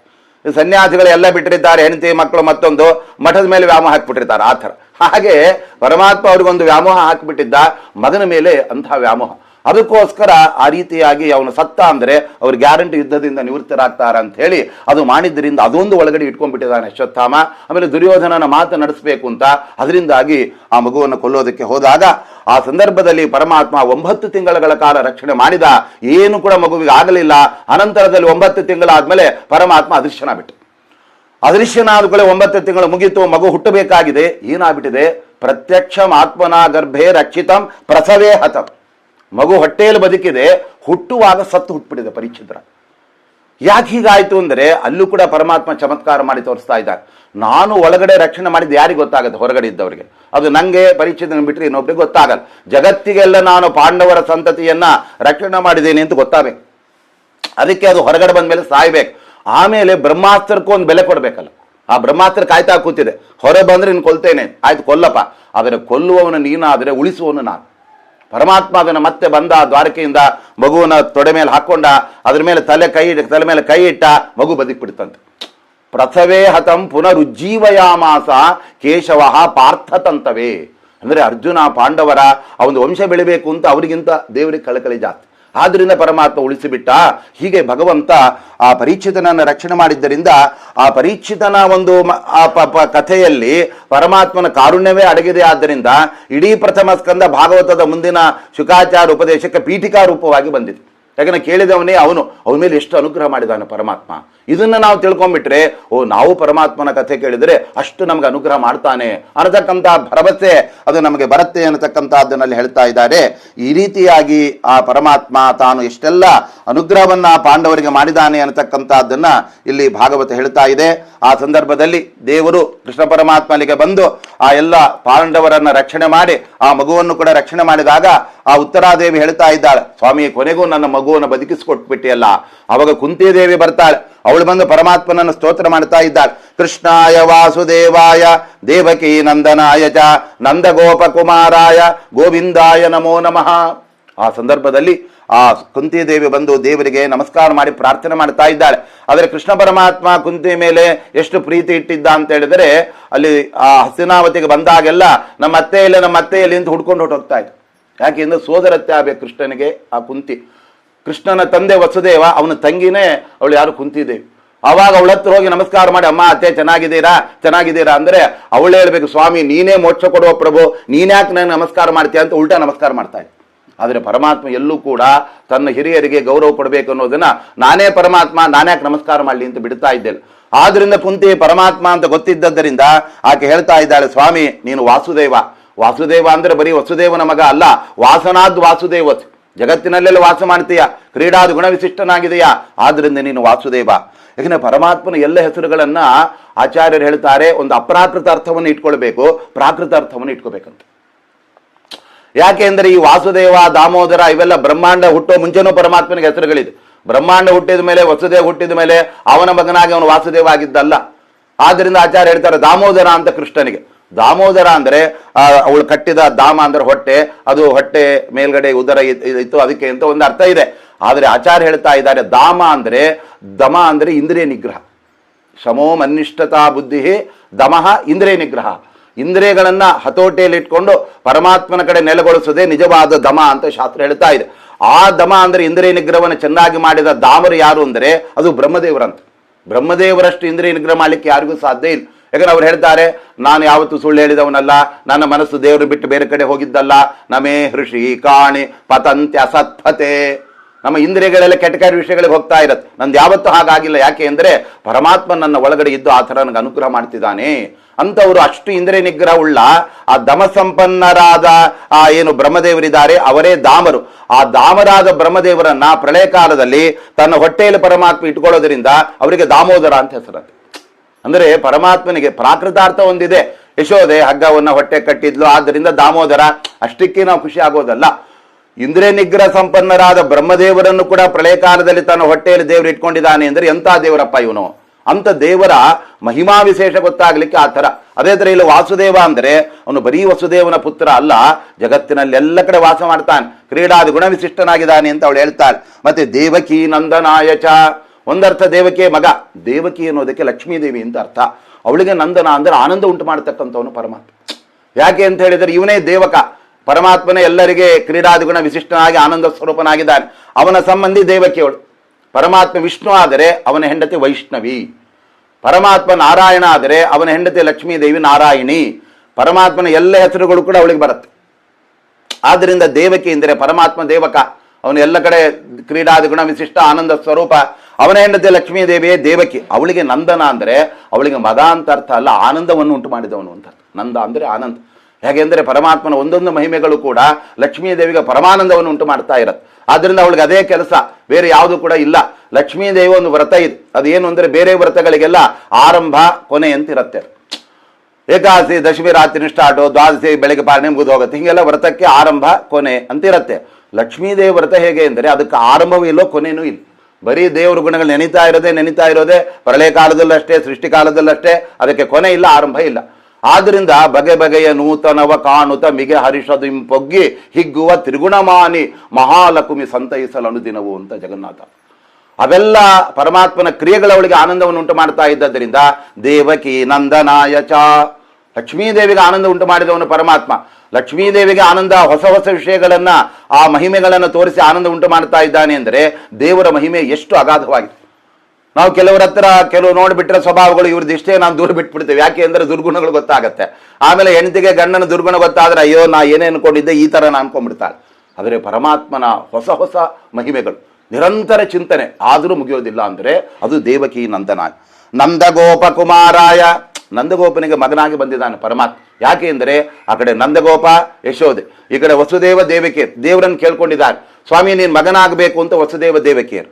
ಯಶೋದೆ ಮತ್ತೆ ನಂದಗೋಪ ನಿನ್ನ ಬಾಲಲಿಯಲ್ಲಿ ನೋಡಬೇಕು ಅಂತ ಪರಮಾತ್ಮ ಏನು ಮಾಡಿದ, ಅಲ್ಲಿ ಹುಟ್ಟಿದ, ಅವರ ಆಸೆ ಈಡೇರಿಸಿದ, ಇಲ್ಲಿ ಬೆಳೆದ, ಇವರ ಆಸೆಯನ್ನು ಈಡೇರಿಸಿದ. ಕೊನೆಗೆ ನಂದಗೋಪಾದಿಗಳಿಗೆಲ್ಲ ಆ ಯಶೋದೆಗೆ ಮದುವೆದೆಲ್ಲ ತೋರಿಸೋ ಭಾಗ್ಯ ಕೊಳ್ಳಿಲ್ಲ ಪರಮಾತ್ಮ. ಯಾಕೆ ಅಂದರೆ ಕೊನೆಗೆ ಯಶೋದೆ ಬೇಜಾರಾಯ್ತು. ನನ್ನ ಮಗ ನನ್ನ ಹತ್ರ ಬೆಳೆದಿದ್ದಾನೆ, ಒಂದವನು ಮದುವೆ ನೋಡಲಿಲ್ಲ ನಾನು. ಅದು ಒಂದಲ್ಲ ಎರಡಲ್ಲ 16,108 ಮದುವೆ ಮಾಡ್ಕೊಂಡಿದ್ದಾನೆ. ಒಂದು ಮದುವೆಯಲ್ಲೂ ಆ ದೇವರ ಪಕ್ಕದಲ್ಲಿ ಆ ತಾಯಿ ಆಗಿರ್ತಕ್ಕಂಥ ಯಶೋದೆ ಫೋಟೋ ಇಲ್ಲ. ಅವಳು ಗಾಬರಿ ಆಗಿ ಕೇಳಿದ, ಏನು ಸ್ವಾಮಿ ಒಂದು ಮದುವೆ ನಾನು ಕರೆಸಲಿಲ್ಲ. ಪರಮಾತ್ಮ ಹೇಳಿದ, ನೀನು ಕೇಳಿದ್ದು ಬಾಲಲಿ ಅಷ್ಟೇ ತೋರಿಸಿದೆ, ಮದುವೆ ನೋಡಬೇಕು ಅಂತ ಕೇಳಿದೆ, ಆ ಕೇಳಲಿಲ್ಲ, ಅದಕ್ಕೆ ಇಲ್ಲ. ಅಯ್ಯೋ ಎಂಥ ತಪ್ಪಾಯ್ತಲ್ಲ ಸ್ವಾಮಿ, ಈಗ ಕೇಳಿದರೆ ಮುಂದಿನ ದ್ವಾಪರಕ್ಕಷ್ಟೇನು, ಕಲಿಯುಗಕ್ಕೆ ಅವ್ರು ಶ್ರೀನಿವಾಸನಾಗಿ ಬರ್ತೇನೆ, ನೀನೇ ಬಕುಲ ಮಾಲೆ ಆಗೋ, ನನ್ನ ಮದುವೆಯನ್ನೆಲ್ಲ ನೀನೇ ಠರಾವ್ ಮಾಡೋ, ನಿನ್ನ ಇಟ್ಕೊಂಡೇ ಎಲ್ಲ ಮದುವೆ ಅಂತ. ಅಂದರೆ ದೇವರ ವ್ಯಾಪಾರ ಹೇಗೆ ಇದು ಕೇಳಬೇಕು. ನಾವು ಕೇಳೋದಕ್ಕೆ ಸಂಕೋಚ ಪಡಬಾರ್ದು. ಪರಮಾತ್ಮ ಕೇಳಿದರೆ ಕೊಡ್ತಾನೆ, ಕೇಳದೇ ಇದ್ದರೆ ಅವ್ರಿಗೆ ಯೋಗ್ಯವಾಗಿದ್ದರೂ ಕೊಡಲ್ಲ. ಯಾಕಂದ್ರೆ ಇವ್ರಿಗೆ ಬೇಡ ನಾನೇ ಮಾಡಲಿ ಅಂತಾನೆ. ಅದಕ್ಕೆ ಪರಮಾತ್ಮನಲ್ಲಿ ಮತ್ತೆ ಮತ್ತೆ ಕರುಣಾಪೂರ್ಣ ವರಪ್ರದ ಚರಿತಂ ಜ್ಞಾಪಯಮೇತೆ. ನಿನ್ನ ಮಹಿಮೆ ನಮ್ಗೆ ತಿಳಿಸಪ್ಪ ಸ್ವಾಮಿ, ನಿನ್ನ ಮಹಿಮೆ ಅನಾಗಾಧವಾಗಿದೆ, ನಾವು ಕೇಳಬೇಕು, ನೀನು ತಿಳಿಸು ಅಂದರೆ ಹಿಂದಿನ ಜನ್ಮದಲ್ಲಿ ನಾವು ಕೇಳಿದ್ದಕ್ಕೆ ಈ ಜನ್ಮದಲ್ಲಿ ಕಿಂಚಿತ್ ಕೊಡ್ತಾ ಇದ್ದ ದೇವರು. ಯಾಕೆ ಅಂದ್ರೆ ನಾವು ಕೇಳ್ಕೊಂಡ್ ಬಂದಿದ್ದೀವಿ, ಕೆಲವರು ಬೇರೆ ಯಾಕೆ ಸಿಗಲ್ಲ ಅಂದರೆ ಕೇಳ್ಕೊಂಡ್ ಬಂದಿಲ್ಲ. ಹಾಗಾದರೆ ಪರಮಾತ್ಮ ನಂದಗೋಪ ಕುಮಾರನಾಗಿದ್ದಾನೆ. ಗೋವಿಂದಾಯ ನಮೋ ನಮಃ. ಎಲ್ಲ ಹಸುಗಳಿಗೆ ಆನಂದ ಕೊಟ್ಟಿದ್ದಾನೆ ಪರಮಾತ್ಮ. ಗೋವರ್ಧನ ಬೆಟ್ಟವನ್ನು ಎತ್ತಿ, ಅದು ಕೂಡ ಛತ್ರಾಕಮಿವ ಬಾಲಕ ಅಂತ ಹೇಳುತ್ತೆ ಭಾಗವತ. ಒಂದು ಕೊಡೆ ಛತ್ರಿ ಹೆಂಗೆ ಎತ್ತಿದರೆ ಹೇಗೆ, ನಮ್ಮ ಛತ್ರಿನೂ ಎತ್ತಕ್ಕೆ ಬರೋದು, ಜೋರು ಗಾಳಿ ಬಂದರೆ ಛತ್ರಿ ಮೇಲೆ ನಾವು ಕೆಳಗಾಗಿರ್ತೇವೆ. ಆದರೆ ಪರಮಾತ್ಮ 7 ದಿನಗಳ ಕಾಲ ನಿರಂತರವಾಗಿ ಸಪ್ತಾಹ ಪರ್ಯಂತರವಾಗಿ ಬೆಟ್ಟವನ್ನು ಎತ್ತಿದಾಗ ಎಲ್ಲ ಹಸುಗಳಿಗೆ ಆನಂದವಾಗಿದೆ, ಎಲ್ಲ ಗೊಲ್ಲರಿಗೆ ಆನಂದವಾಗಿದೆ. ಅದಕ್ಕೆ ಅವನು ಗೋವಿಂದ. ಅಷ್ಟೇ ಅಲ್ಲ, ಇಂದ್ರದೇವರು ಪರಮಾತ್ಮನಿಗೆ ಆಮೇಲೆ ಕ್ಷಮೆ ಕೇಳಿ, ಸ್ವಾಮಿ ನಿನ್ನನ್ನು ಎಲ್ಲ ಭಕ್ತರು ಕೂಡ ಗೋವಿಂದ ಅಂತ ಸ್ಮರಣೆ ಮಾಡಲಿ, ಅವರಿಗೆ ಅನುಗ್ರಹ ಮಾಡು ಅಂತ ಕೇಳಿದಾಗ, ಆಯ್ತಪ್ಪ ನೀನು ಹೇಳಿದಂತೆ ನೀನು ಹೇಳಿದ ಹೆಸರನ್ನ ನನಗೆ ಇಷ್ಟವಾದ್ದು ಅಂತ ತಗೊಳ್ತೇನೆ, ಎಲ್ಲ ಭಕ್ತರು ನನ್ನನ್ನು ಗೋವಿಂದ ಅಂತ ಕರೆದ್ರೆ ಉದ್ಧಾರ ಮಾಡ್ತೀನಿ ಅಂತ ಹೇಳಿದ್ರು. ಅದಕ್ಕೆ ಪರಮಾತ್ಮನ ನಾಮತ್ರಯಗಳಲ್ಲಿ ಅಚ್ಯುತ, ಅನಂತ, ಗೋವಿಂದ. ಅದರಲ್ಲೂ ಗೋವಿಂದ ಅಂದರೆ ಪರಮ ಪ್ರೀತಿ ಪರಮಾತ್ಮನೆ. ಅದಕ್ಕೆ ಬೆಟ್ಟಕ್ಕೆ ಹೋದರೆ ಏಡುಕೊಂಡಲ ಬಾಡ ಗೋವಿಂದ ನಡೀತಾ ಇರುತ್ತೆ. ಯಾಕೆ ಅಂದರೆ ಪರಮಾತ್ಮ. ಅದಕ್ಕೆ ನಾವೆಲ್ಲ ಊಟಕ್ಕೆ ಕೊಡುವಾಗ ಅಲ್ಲಾದರೂ ಸಾಮೂಹಿಕವಾಗಿ ದೇವರ ಸ್ಮರಣೆ ಮಾಡಬೇಕು ಅಂತ ಗೋವಿಂದ ಅಂತ ನಾವು ಹೇಳ್ತೀವಿ. ಆದ್ರೆ ಇವತ್ತೇನ ಗೋವಿಂದ ಅಂದ್ರೆ ಗೋವುಗಳನ್ನು ಕಾಪಾಡಿದವ, ಅವುಗಳಿಗೆ ಆನಂದ ಕೊಟ್ಟವ ಗೋವಿಂದ ಅಂತ ಅರ್ಥ ಇಟ್ಕೋಬೇಕು. ಅದು ಬಿಟ್ಟು ನಾವೇನ್ ಮಾಡ್ತೇವೆ, ಯಾರ್ದೋ ಮೊಬೈಲ್ ಕಳೆದೋಯ್ತು ಅಂದ್ರೆ ಮೊಬೈಲ್ ಕಳೆದೋಯ್ತಾ ಗೋವಿಂದ ನಡಿ ಅಂತ ಹೇಳ್ತೀವಿ ನಾವು. ಅಂದ್ರೆ ಕಳೆದೋಯ್ತು ಅನ್ನೋ ಅರ್ಥದಲ್ಲಿ ಹೇಳ್ತೀವಿ. ಎಲ್ಲಾದ್ರೂ ಮಠಕ್ಕೆ ಊಟಕ್ಕೆ ಲೇಟ್ ಆಗಿ ಬಂದ್ರೆ ಈಗ ಬರ್ತಾ ಇದ್ದೀರಾ, ಎಲ್ಲ ಕೆಲಸದವರ ಪಾತ್ರೆ ತೊಳೆದಿದ್ದಾರೆ ಗೋವಿಂದ ಅಂತೀವಿ. ಆ ಅರ್ಥದಲ್ಲಿ ಅಲ್ಲ. ಅಟ್ಲೀಸ್ಟ್ ಪರಮಾತ್ಮನ ಹೆಸರದು, ಅವನು ಎಲ್ಲರಿಗೂ ಆನಂದ ಕೊಡುವವ ಅಂತ ಮನಸ್ಸಿನಲ್ಲಿ ಅನುಸಂಧಾನ ಇಟ್ಕೊಂಡು ಆ ಹೆಸರು ಹೇಳ್ಬೇಕೇ ಹೊರತು ಅದು ಬಿಟ್ಟು ಸುಮ್ಮನೆ ಗೋವಿಂದ ಮಾಧವ ಸುಮ್ಮನೆ ಹೇಳಿದರೆ ಅವು ನಾಳೆ ಗಿಳಿಗಳು ಹೇಳ್ತಾವೆ. ಅವಕ್ಕೇನು ಪುಣ್ಯ ಬರುತ್ತಾ? ಏನು ಹೇಳ್ಕೊಟ್ರೆ ಅವು ಹೇಳ್ತಾರೆ. ಅದಕ್ಕೆ ನಮ್ಮಲ್ಲಿ ಅನುಸಂಧಾನ ಒಳಗಡೆ ಕಿಂಚಿತ್ತಾದರೂ ಅದು ಅವನ ಹೆಸರಪ್ಪ, ಅದ್ರ ಅರ್ಥ ಕೊಡೋದು ಬೇಡ, ಎಲ್ರಿಗೂ ಗೊತ್ತಾಗೋದು ಬೇಕಾಗಿಲ್ಲ. ಇದು ದೇವರ ಹೆಸರಪ್ಪ, ಆ ದೇವರ ಹೆಸರೇ ಪಾಪ ಹೋಗುತ್ತೆ ಅನ್ಕೊಂಡು ಹೇಳಿದಾಗ ಅದು ನಮ್ಮ ಉಪಯೋಗ ಆಗತ್ತೆ. ನಮಃ ಪಂಕಜನಾಭಾಯ ನಮಸ್ತೆ ನಮಃ ಪಂಕಜ ಮಾಲಿನೆ ನಮಃ ಪಂಕಜ ನೇತ್ರಾಯ ನಮಸ್ತೆ ಪಂಕಜಾಂಗ್ರಯೇ. ಮತ್ತೆ ಕುಂತ ಹೇಳ್ತಾ ಇದ್ದಾಳೆ, ಸ್ವಾಮಿ ನಿನ್ನ ಪಾದಗಳು ಹೇಗಿದೆ ಗೊತ್ತಾ? ಮೊದಲನೇದ ನಿನ್ನ ನಾಭಿ ಹೊಕ್ಕಳು ಹೇಗಿದೆ ಅಂದರೆ ಪಂಕಜನಾಭಾಯ. ಪರಮಾತ್ಮ ಸೃಷ್ಟಿ ಆರಂಭದಲ್ಲಿ ಪ್ರಳಯ ಕಾಲದ ಕೊನೆಯಲ್ಲಿದ್ದ ಎಲ್ಲ ಬ್ರಹ್ಮಾಂಡವನ್ನು ಸಣ್ಣದನ್ನಾಗಿ ಮಾಡಿಕೊಂಡು ನುಂಗಿ ಕೂತ್ಕೊಂಡ್ಬಿಟ್ಟಿದ್ದ. ಅದು ಪ್ರಳಯ ಕಾಲದಲ್ಲಿ 14 ದಳದ ಕಮಲವಾಗಿ ಬಂದ್ಬಿಡುತ್ತಂತೆ. ಆದ್ರಿಂದ ದೇವರ ಹೊಕ್ಕಳಲ್ಲೇ ಕಮಲ ಹುಟ್ಟಿದೆ. ಅದಕ್ಕೆ ಶಾಸ್ತ್ರ ಹೇಳ್ತಾ ಇದೆ, ಪರಮಾತ್ಮನ ಹೊಕ್ಕಳು ಏನು ಸಣ್ಣದಲ್ಲ, ಅದೊಂದು ದೊಡ್ಡ ಸರೋವರ ಇದ್ದಂಗೆ. ಸರೋವರದಲ್ಲಿ ಕಮಲ ಹುಟ್ಟುವಂತೆ ಪರಮಾತ್ಮನ ಹೊಕ್ಕಳಲ್ಲಿ ಕಮಲ ಹುಟ್ಟಿದೆ. ಆದರೆ ದೇವರಿಗೆ ಹುಟ್ಟಿಲ್ಲ, ಅಲ್ಲಿ ಕಮಲ ಹುಟ್ಟಿದೆ. ಕಮಲದಿಂದ ಬ್ರಹ್ಮದೇವರು ಹುಟ್ಟುಬಿಟ್ಟಿದ್ದಾರೆ. ಪಂಕಜ ಮಾಲಿನೇ, ದೇವರಿಗೆ ಆ ಹೂವಿನ ಹಾರ ಅಂದ್ರೆ ಇಷ್ಟ. ಆಮೇಲೆ ಪಂಕಜ ನೇತ್ರ, ಯಾವಾಗಲೂ ಅರಳುದಾವರಿ ಅಂತ ಕಣ್ಣುಗಳು ಪರಮಾತ್ಮನೆ. ಕಣ್ಣುಗಳು ಅಂದ್ರೆ ಸಣ್ಣ ಕಣ್ಣುಗಳು, ಆಮೇಲೆ ಕುಗ್ಗಿದ ಕಣ್ಣುಗಳು ಅಲ್ಲ, ಯಾವಾಗಲೂ ಅರಳಿದ ಕಣ್ಣುಗಳು ಪರಮಾತ್ಮನದ್ದು. ಅದಕ್ಕೆ ಪುಂಡರೀಕ ವರದ ಅಂತ ಹೇಳ್ತಾರೆ. ಪುಂಡರೀಕಾಕ್ಷ ಅಂತ ದೇವರಿಗೆ ಹೆಸರು. ಪುಂಡರೀಕ ಅಂದ್ರೆ ಅರಳಿದ ತಾವರೆ, ಅದರಿಂದ ಕಣ್ಣುಗಳು. ನಮಗೆಲ್ಲ ಹಗಲು ಚೆನ್ನಾಗಿರುತ್ತೆ, ರಾತ್ರಿ 9 ಆಯ್ತು ಅಂದ್ರೆ ಕಣ್ಣು ಸಣ್ಣದಾಗ್ಬಿಡುತ್ತೆ. ಯಾಕೆ ನಿದ್ದೆ ಬರುತ್ತಿರುವಾಗ. ಪರಮಾತ್ಮ ನಿದ್ದೆನೇ ಇಲ್ಲ, ಅವನ ಕಣ್ಣು ಸಣ್ಣದಾಗೋದಿಲ್ಲ, ತೇಲ್ಗಣ್ಣು ಮೇಲ್ಗಣ್ಣಿಲ್ಲ, ಯಾವಾಗಲೂ ಅರಳಿದ ಕಣ್ಣುಗಳು. ಆ ಪರಮಾತ್ಮನಿಗೆ ಆಯಾಸವೇ ಇಲ್ಲ, ಯಾವಾಗ ಕರೆದರೂ ಕಣ್ಣು ತಕ್ಕೊಂಡು ಭಕ್ತರನ್ನು ನೋಡ್ತಾ ಇರ್ತಾರೆ. ಆದ್ದರಿಂದಲೇನೆ ಪುಂಡರೀಕಾಕ್ಷ ಅನ್ನೋದಕ್ಕೆ, ಪುಂಡರೀಕ ಎಂಬ ಭಕ್ತನ ಮೇಲೆ ಅವನ ಅಕ್ಷ ಅಂದ್ರೆ ಕಣ್ಣು ಇದೆ ಅಂತ ಅರ್ಥ. ಯಾಕೆಂದ್ರೆ ಯಾರೆಲ್ಲ ನನ್ನನ್ನು ಅಡ್ಡ ಬಿದ್ದು ಕೇಳ್ಕೊತೀರೆ ಅವ್ರ ಮೇಲೆ ನನ್ನೊಂದು ಕಣ್ಣಿರುತ್ತೆ, ನಾನು ಕಾಪಾಡ್ತೇನೆ. ಅದಕ್ಕೆ ಶ್ರೀನಿವಾಸ ದೇವರು ಎತ್ತರದ ಬೆಟ್ಟದ ಮೇಲೆ ನಿಂತ್ಕೊಂಡು ಎಲ್ಲಾ ಭಕ್ತರನ್ನು ನೋಡ್ತಾ ಇರ್ತಾನಂತೆ. ನನ್ನ ಭಕ್ತರು ಪಾಪ ಗುಟ್ಟಾಗಿ ಮನೆಯಲ್ಲಿ ಮಾಡ್ತಾ ಇರ್ತಾರೆ, ಅವ್ರಿಗೇನು ನಾ ರಕ್ಷಣೆ ಮಾಡ್ತಾ ಇಲ್ಲ ನೇನು ಅನ್ಕೋತಾ ಇರ್ತಾರೆ. ಆದರೆ ನನ್ನ ರಕ್ಷಣೆ, ನನ್ನ ದೃಷ್ಟಿ, ಕೃಪಾ ದೃಷ್ಟಿ ಅವ್ರ ಮೇಲೇನೆ. ಬೇರೆ ಯಾರು ಉದ್ಧಾರ ಮಾಡ್ತಾನೆ? ದೈತ್ಯರೆಲ್ಲ ಅವನ ದೇವರ ಹತ್ರ ಬರೋದೇ. ದೈತ್ಯರಿಗೆ ದೇವರ ಅನುಗ್ರಹಣೆ ಮಾಡಲ್ಲ. ಯಾಕೆ ಅಂದರೆ ಅವರು ದುಷ್ಟರ ಅದನ್ನು ಮಾಡಬಾರ್ದು. ಅದಕ್ಕೆ ಅಮೃತ ಕೊಳ್ಳೇ ಇಲ್ಲ ದೇವರು ದೈತ್ಯರಿಗೆ. ಯಾಕೆ ಅಂದರೆ ಇವರು ಮೊದಲೇ ಅಯೋಗ್ಯರು, ಅಮೃತ ಕೊಡಿದ್ರೆ ಇನ್ನಿಷ್ಟು ಇವ್ರದ್ದೆಲ್ಲ ಉಪದ್ವ್ಯಾಪ ಆಗತ್ತೆ ಅಂತ. ಅದಕ್ಕೆ ಅವ್ರು ಏನ್ ಮಾಡಿದ್ರು, ಶಿವನ ಹತ್ರ, ಗಣಪತಿ ಹತ್ರ, ಪಾರ್ವತಿ ಹತ್ರ ಹಿಡ್ಕೊಂಡ್ಬಿಟ್ಟಿದ್ದಾರೆ. ಅವರಲ್ಲೇನೋ ವರ ಕೊಡ್ತಾ ಇರ್ತಾರೆ. ದೇವ್ರು ಹೇಳ್ತಾನೆ, ನೀವು ವರ ಕೊಡಿ, ನಾನು ಅವ್ರನ್ನ ನಾಶ ಮಾಡ್ತೇನೆ. ಹೀಗೆ ಪರಮಾತ್ಮ ಅವನು ಅಂಥವನಾಗಿದ್ದಾನೆ ಅಂತ, ಪಂಕಜಾಂಗ್ರಿ ಅಂತ ಈ ರೀತಿಯಾಗಿ ಆವಾಗ ಆಕೆ ಹೇಳ್ತಾ ಇದ್ದಾಳೆ, ಸ್ವಾಮಿ ಕೃಷ್ಣ ನೀನು ನಮ್ಮನ್ನು ಎಷ್ಟೆಲ್ಲ ಕಷ್ಟಗಳಿಂದ ಪಾರು ಮಾಡಿದ್ದೆ. ಪರಮಾತ್ಮ ನಮಗೆ ಮಾಡಿದ ಉಪಕಾರವನ್ನ ಅವನ ಮುಂದೆ ಹೇಳಿ ಹೇಳಿ ಆನಂದ ಪಡಬೇಕಂತೆ ನಾವು. ಆವಾಗಲೇ ದೇವರು ಖುಷಿ ಆಗೋದು. ಅದು ಬಿಟ್ಟು ದೇವರ ಮಹಿಮಾ ಚಿಂತನೆ ಮಾಡದೆ ನಾವು ಬರೀ ಕಷ್ಟಗಳನ್ನು ಹೇಳಿದ್ರೆ ದೇವರಂತಾನೆ, ಅಯ್ಯೋ ನಿಮ್ ಕಷ್ಟ ಏನು ನನಗೆ ಗೊತ್ತು, ಒಂದ್ ದಿವಸ ನಾನು ಸ್ತೋತ್ರ ಮಾಡಲಿಲ್ವನ ಅಂತಾನೆ. ಪರಮಾತ್ಮನಿಗೆ ಬೇಕಾದದ್ದೇನು ಅಂದರೆ ಸ್ತವ್ಯ ಸ್ತವ ಪ್ರಿಯ ಸ್ತೋತ್ರಂ. ಸ್ತವ ಪ್ರಿಯ ಅವನು.